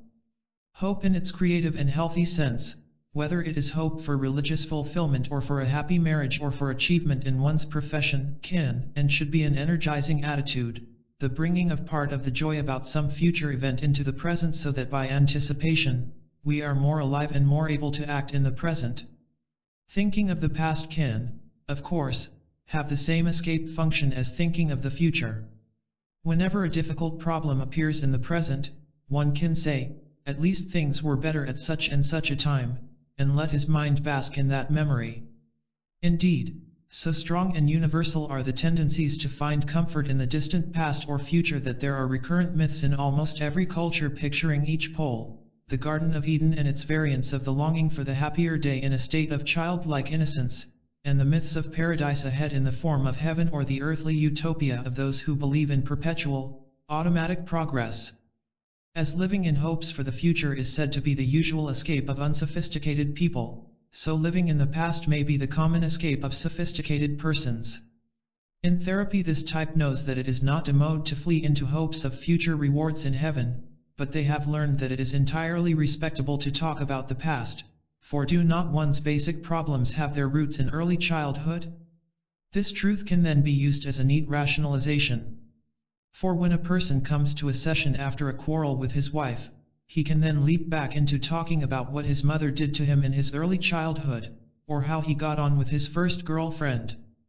This is often easier for him than to confront the immediate question of what caused the quarrel and what are his motives in his present relation with his wife. Fortunately, the therapist can generally tell whether the person is using his past as an escape, in which case to talk about it will never make any psychological change in him, or as a source of illumination and a release of dynamic for the present. Let us turn now to the constructive ways of surmounting time. No doubt some readers have already been saying, but one can be unaware of the passage of time because one is so alive in the present moment, not just because one puts oneself into a stupor to escape time. True. In the latter case, an hour is like a week because it lumbers so slowly and painfully. In the former, being unaware of time because of the heightened aliveness of the moment, an hour is like a week because it gives as much joy and happiness. An excellent picture of the struggle to transcend time is painted by Goethe in his drama Faust. Faust has made his compact with the devil, Mephistopheles, because he is bored, dissatisfied, fed up, ungratified by this activity or that, unable to find a way of life which gives him any sense of lasting worth. Indeed, the folk saying that the devil has work for idle hands is put in much more poetic form by Goethe when he has Mephistopheles say, in so many words, that for him time is complete monotony. What good for us, this endlessly creating? 'Tis just the same as if it ne'er existed. Yet goes in circles round as if it had, however. I'd rather choose, instead, the void forever. How more vividly could it be stated that the kingdom of Mephistopheles is the kingdom of monotony and the void? As the story progresses, Faust is given everything he desires, his sweetheart Margaret, later Helen of Troy, then knowledge, power, and eventually he becomes chancellor to the emperor. Then as an old man he undertakes to construct dikes to push the sea back so that in place of stagnant swamps, green fields appear. The men in his land can then till the soil and raise their food, and their herds grow fat on the rich land. When Faust notes the joy of the people because of his deed of cultural and natural creativity, he suddenly experiences what he never had before, the joy of the eternal moment. Then dared I hail the moment fleeing. Ah, still delay, thou art so fair. The traces cannot, of mine earthly being. In aeons perish, they are there. In proud forefeeling of such lofty bliss, I now enjoy the highest moment, this. These words of Faust, that in his act the traces of his earthly being have an eternal significance, lead us to inquire, how does one find the meaning of the fleeting moment? The pregnant moment. The first thing necessary for a constructive dealing with time is to learn to live in the reality of the present moment. For psychologically speaking, this present moment is all we have. The past and future have meaning because they are part of the present. A past event has existence now because you are thinking of it at this present moment, or because it influences you so that you, as a living being in the present, are that much different. The future has reality because one can bring it into his mind in the present. Past was the present at one time, and the future will be the present at some coming moment. To try to live in the when of the future or the then of the past always involves an artificiality, a separating oneself from reality, for in actuality one exists in the present. The past has meaning as it lights up the present, and the future as it makes the present richer and more profound. When a person looks directly into himself, all he is aware of is his instant of consciousness at that particular moment of the present. It is this instant of consciousness which is most real, and must not be fled from. Dr. Otto Rank was the therapist who most persuasively pointed out that the past and future live in the psychological present. In the 1920s, Orthodox psychoanalysis was bogging down in artificial excursions into the past which lacked reality and dynamic and were in danger of becoming the same deadening intellectual exercises, interesting as archaeological explorations but without power to change anyone's life, for which Freud had attacked academicians. Rank Jared psychotherapy back to reality by showing that whatever is significant in a person's past, such as in early childhood relations, will be brought into his present relationships. His early relations with father and mother appear in the present in his way of treating therapist, wife, and employer, what Freud aptly called transference. One does not need merely to talk about such past relations in therapy. In actions which speak louder than words, the basic conflicts emerge directly in the consulting room in the anger, dependency, love, or whatnot that the patient feels toward the therapist, though he, the patient, may not be aware at the time that this is what he is acting out. This is why in therapy experiencing is always more powerful and curative than talking about experiences. It is by no means as easy as it may look to live in the immediate present, for it requires a high degree of awareness of oneself as an experiencing I. The less one is conscious of himself as the one who acts, that is, the more unfree and automatic he is, the less he will be aware of the immediate present.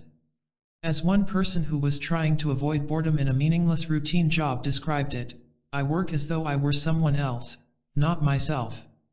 In such situations we feel as though we were a million miles away from what we are doing, acting as though in a daze or as though in a dream or half asleep or as though there were a wall between oneself and the present.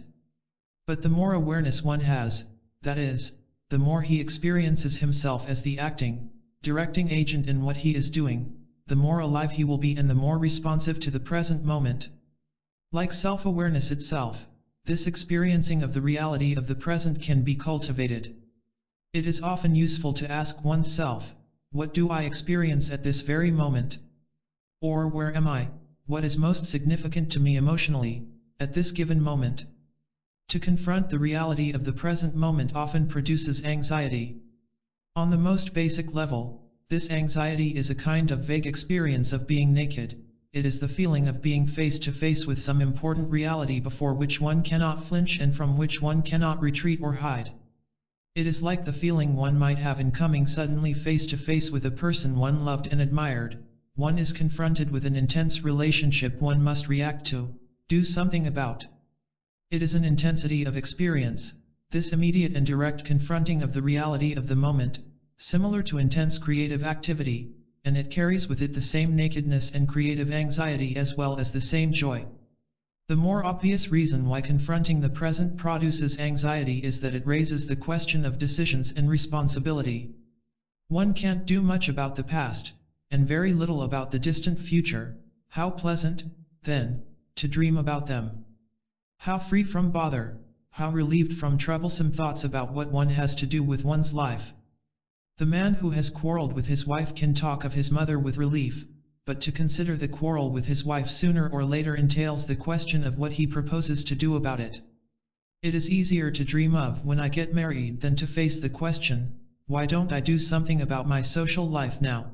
Simpler to muse of my future job when I get out of college than to ask why one's studies are not more vital at the moment, and what are one's motives for being in college anyway. The most effective way to ensure the value of the future, as we have mentioned, is to confront the present courageously and constructively. For the future is born out of and made by the present. Faust states the truth in the quotation above that the traces of his earthly being would outlast eons. That is to say, every creative act has its eternal aspect. This is not by ecclesiastical fiat, or merely because of the immortality of influence, but because, as we have shown in the section above, an essential characteristic of the creative act done in human consciousness is that it is not limited by quantitative time. No one values a painting according to how long it took to paint it or how big it is. Should we judge our actions by more superficial standards than a painting? This brings us to the deteriorated forms of the religious idea of eternal life.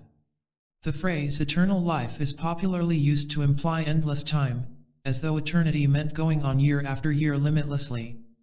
One sees this view implied in the question frequently painted by some persons, with what motives heaven only knows, on the sides of buildings to challenge the passerby on the highways, where will you spend eternity?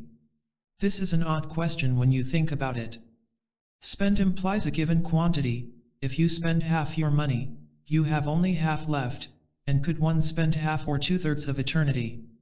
Such a view of eternity is not only repugnant psychologically, what a boring prospect, that one spend year after year endlessly, but it is also absurd logically and unsound theologically. Eternity is not a given quantity of time, it transcends time. Eternity is the qualitative significance of time. One doesn't have to identify the experience of listening to music with the theological meaning of eternity to realize that in music, or in love, or in any work which proceeds from one's inner integrity, that the eternal is a way of relating to life, not a succession of tomorrows.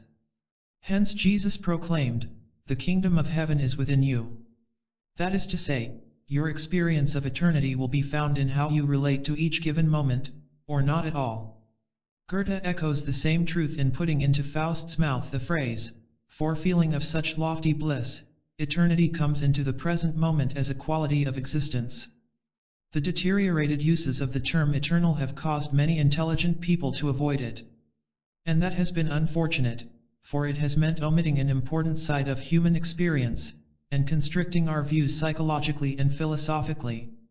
The problem of time may well be the fundamental problem of philosophy, writes Berdyaev.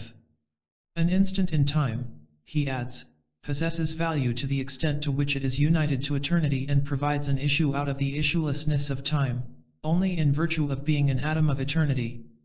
The present moment is thus not limited from one point on the clock to another.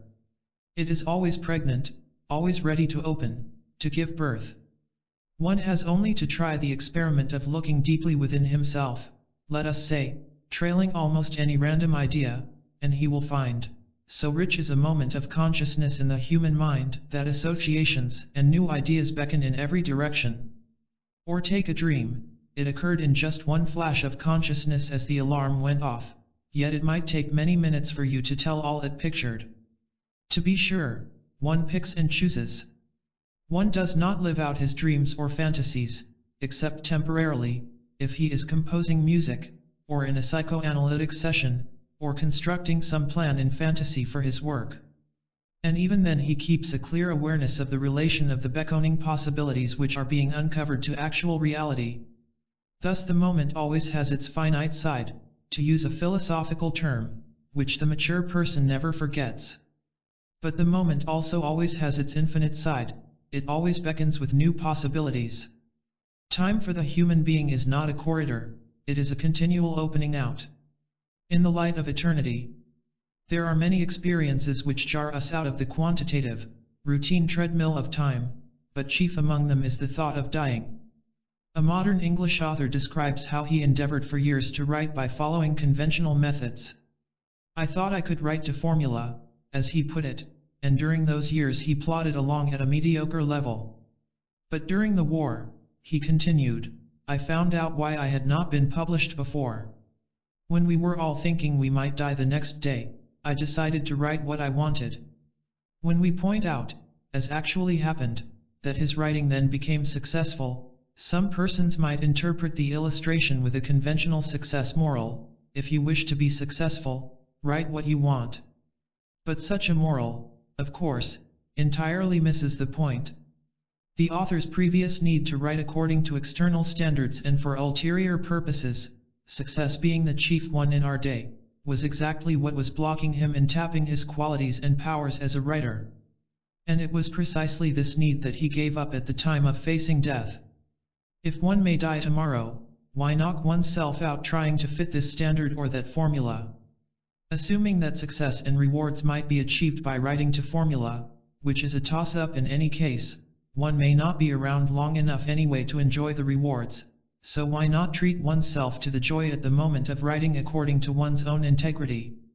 The possibility of death jars us loose from the treadmill of time because it so vividly reminds us that we do not go on endlessly.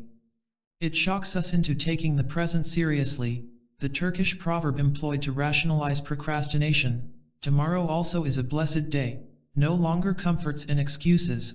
One cannot wait around forever. It makes more crucial for us the fact that while we are not dead at the moment, we sometime will be, so why not choose something at least interesting in the meantime?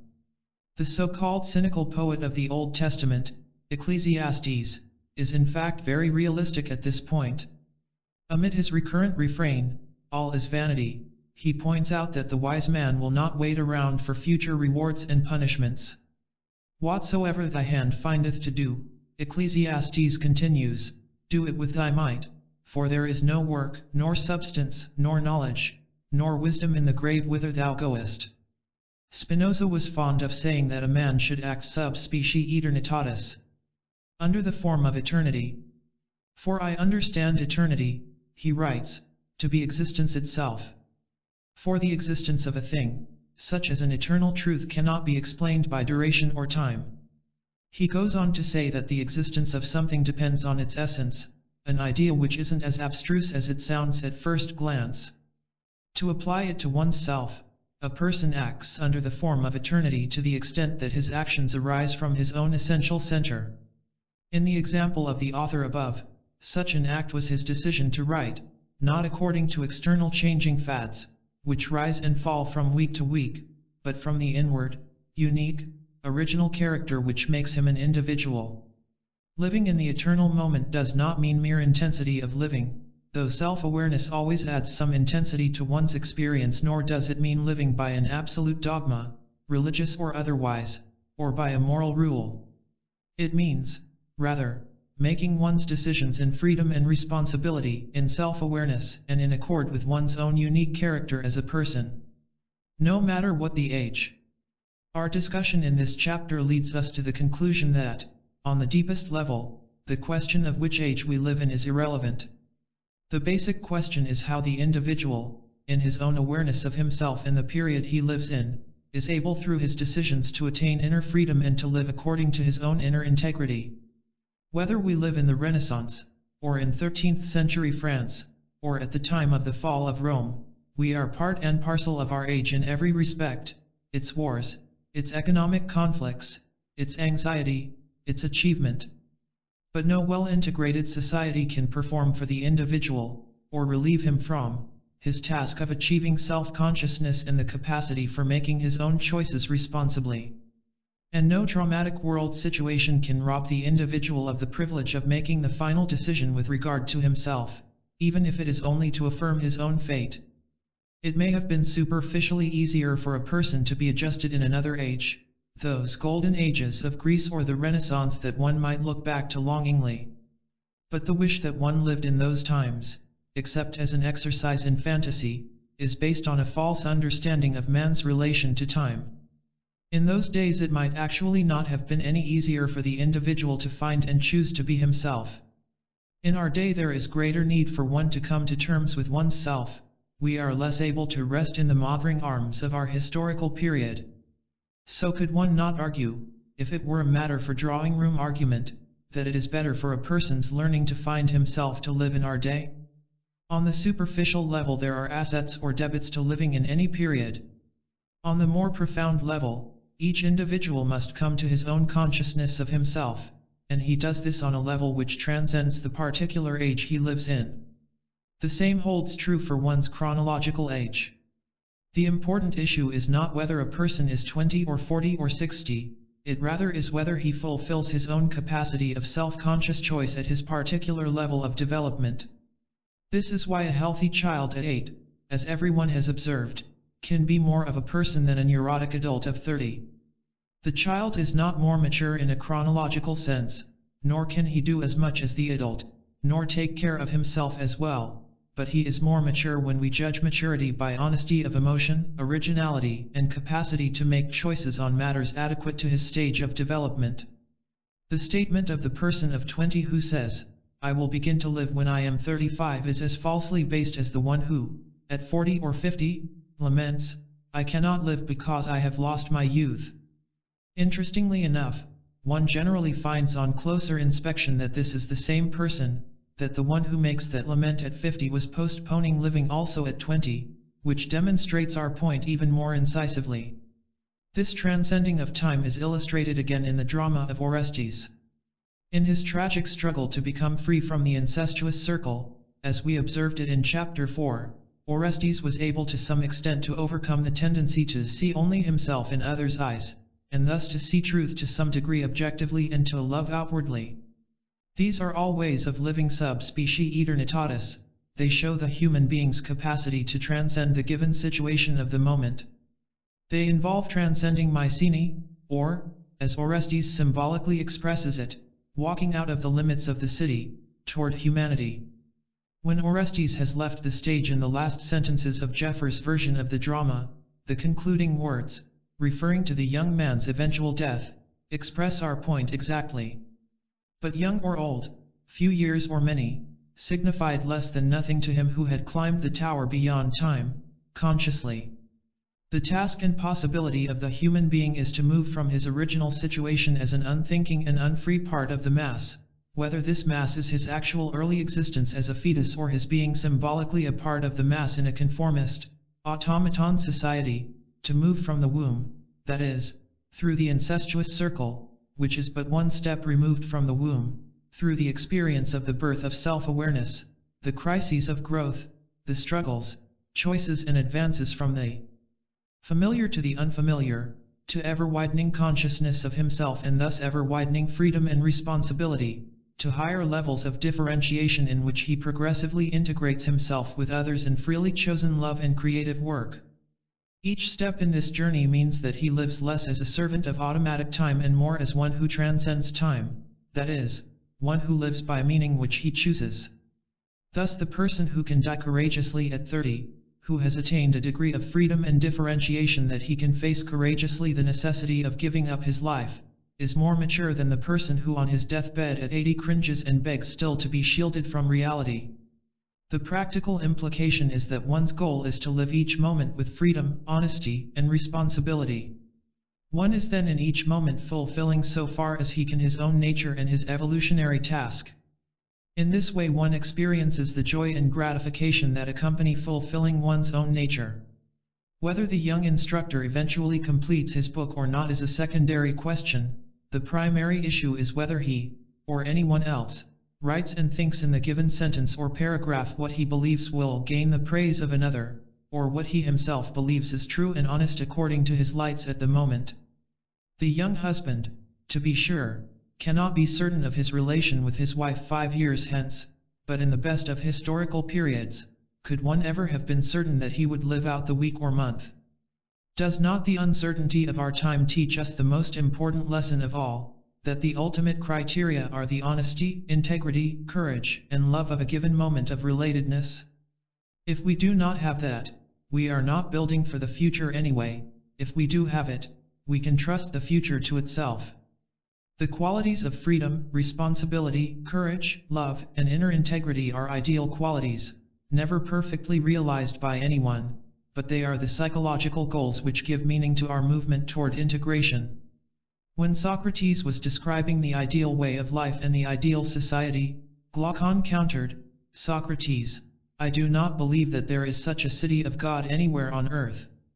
Socrates answered, "Whether such a city exists in heaven or ever will exist on earth, the wise man will live after the manner of that city, having nothing to do with any other, and in so looking upon it, will set his own house in order."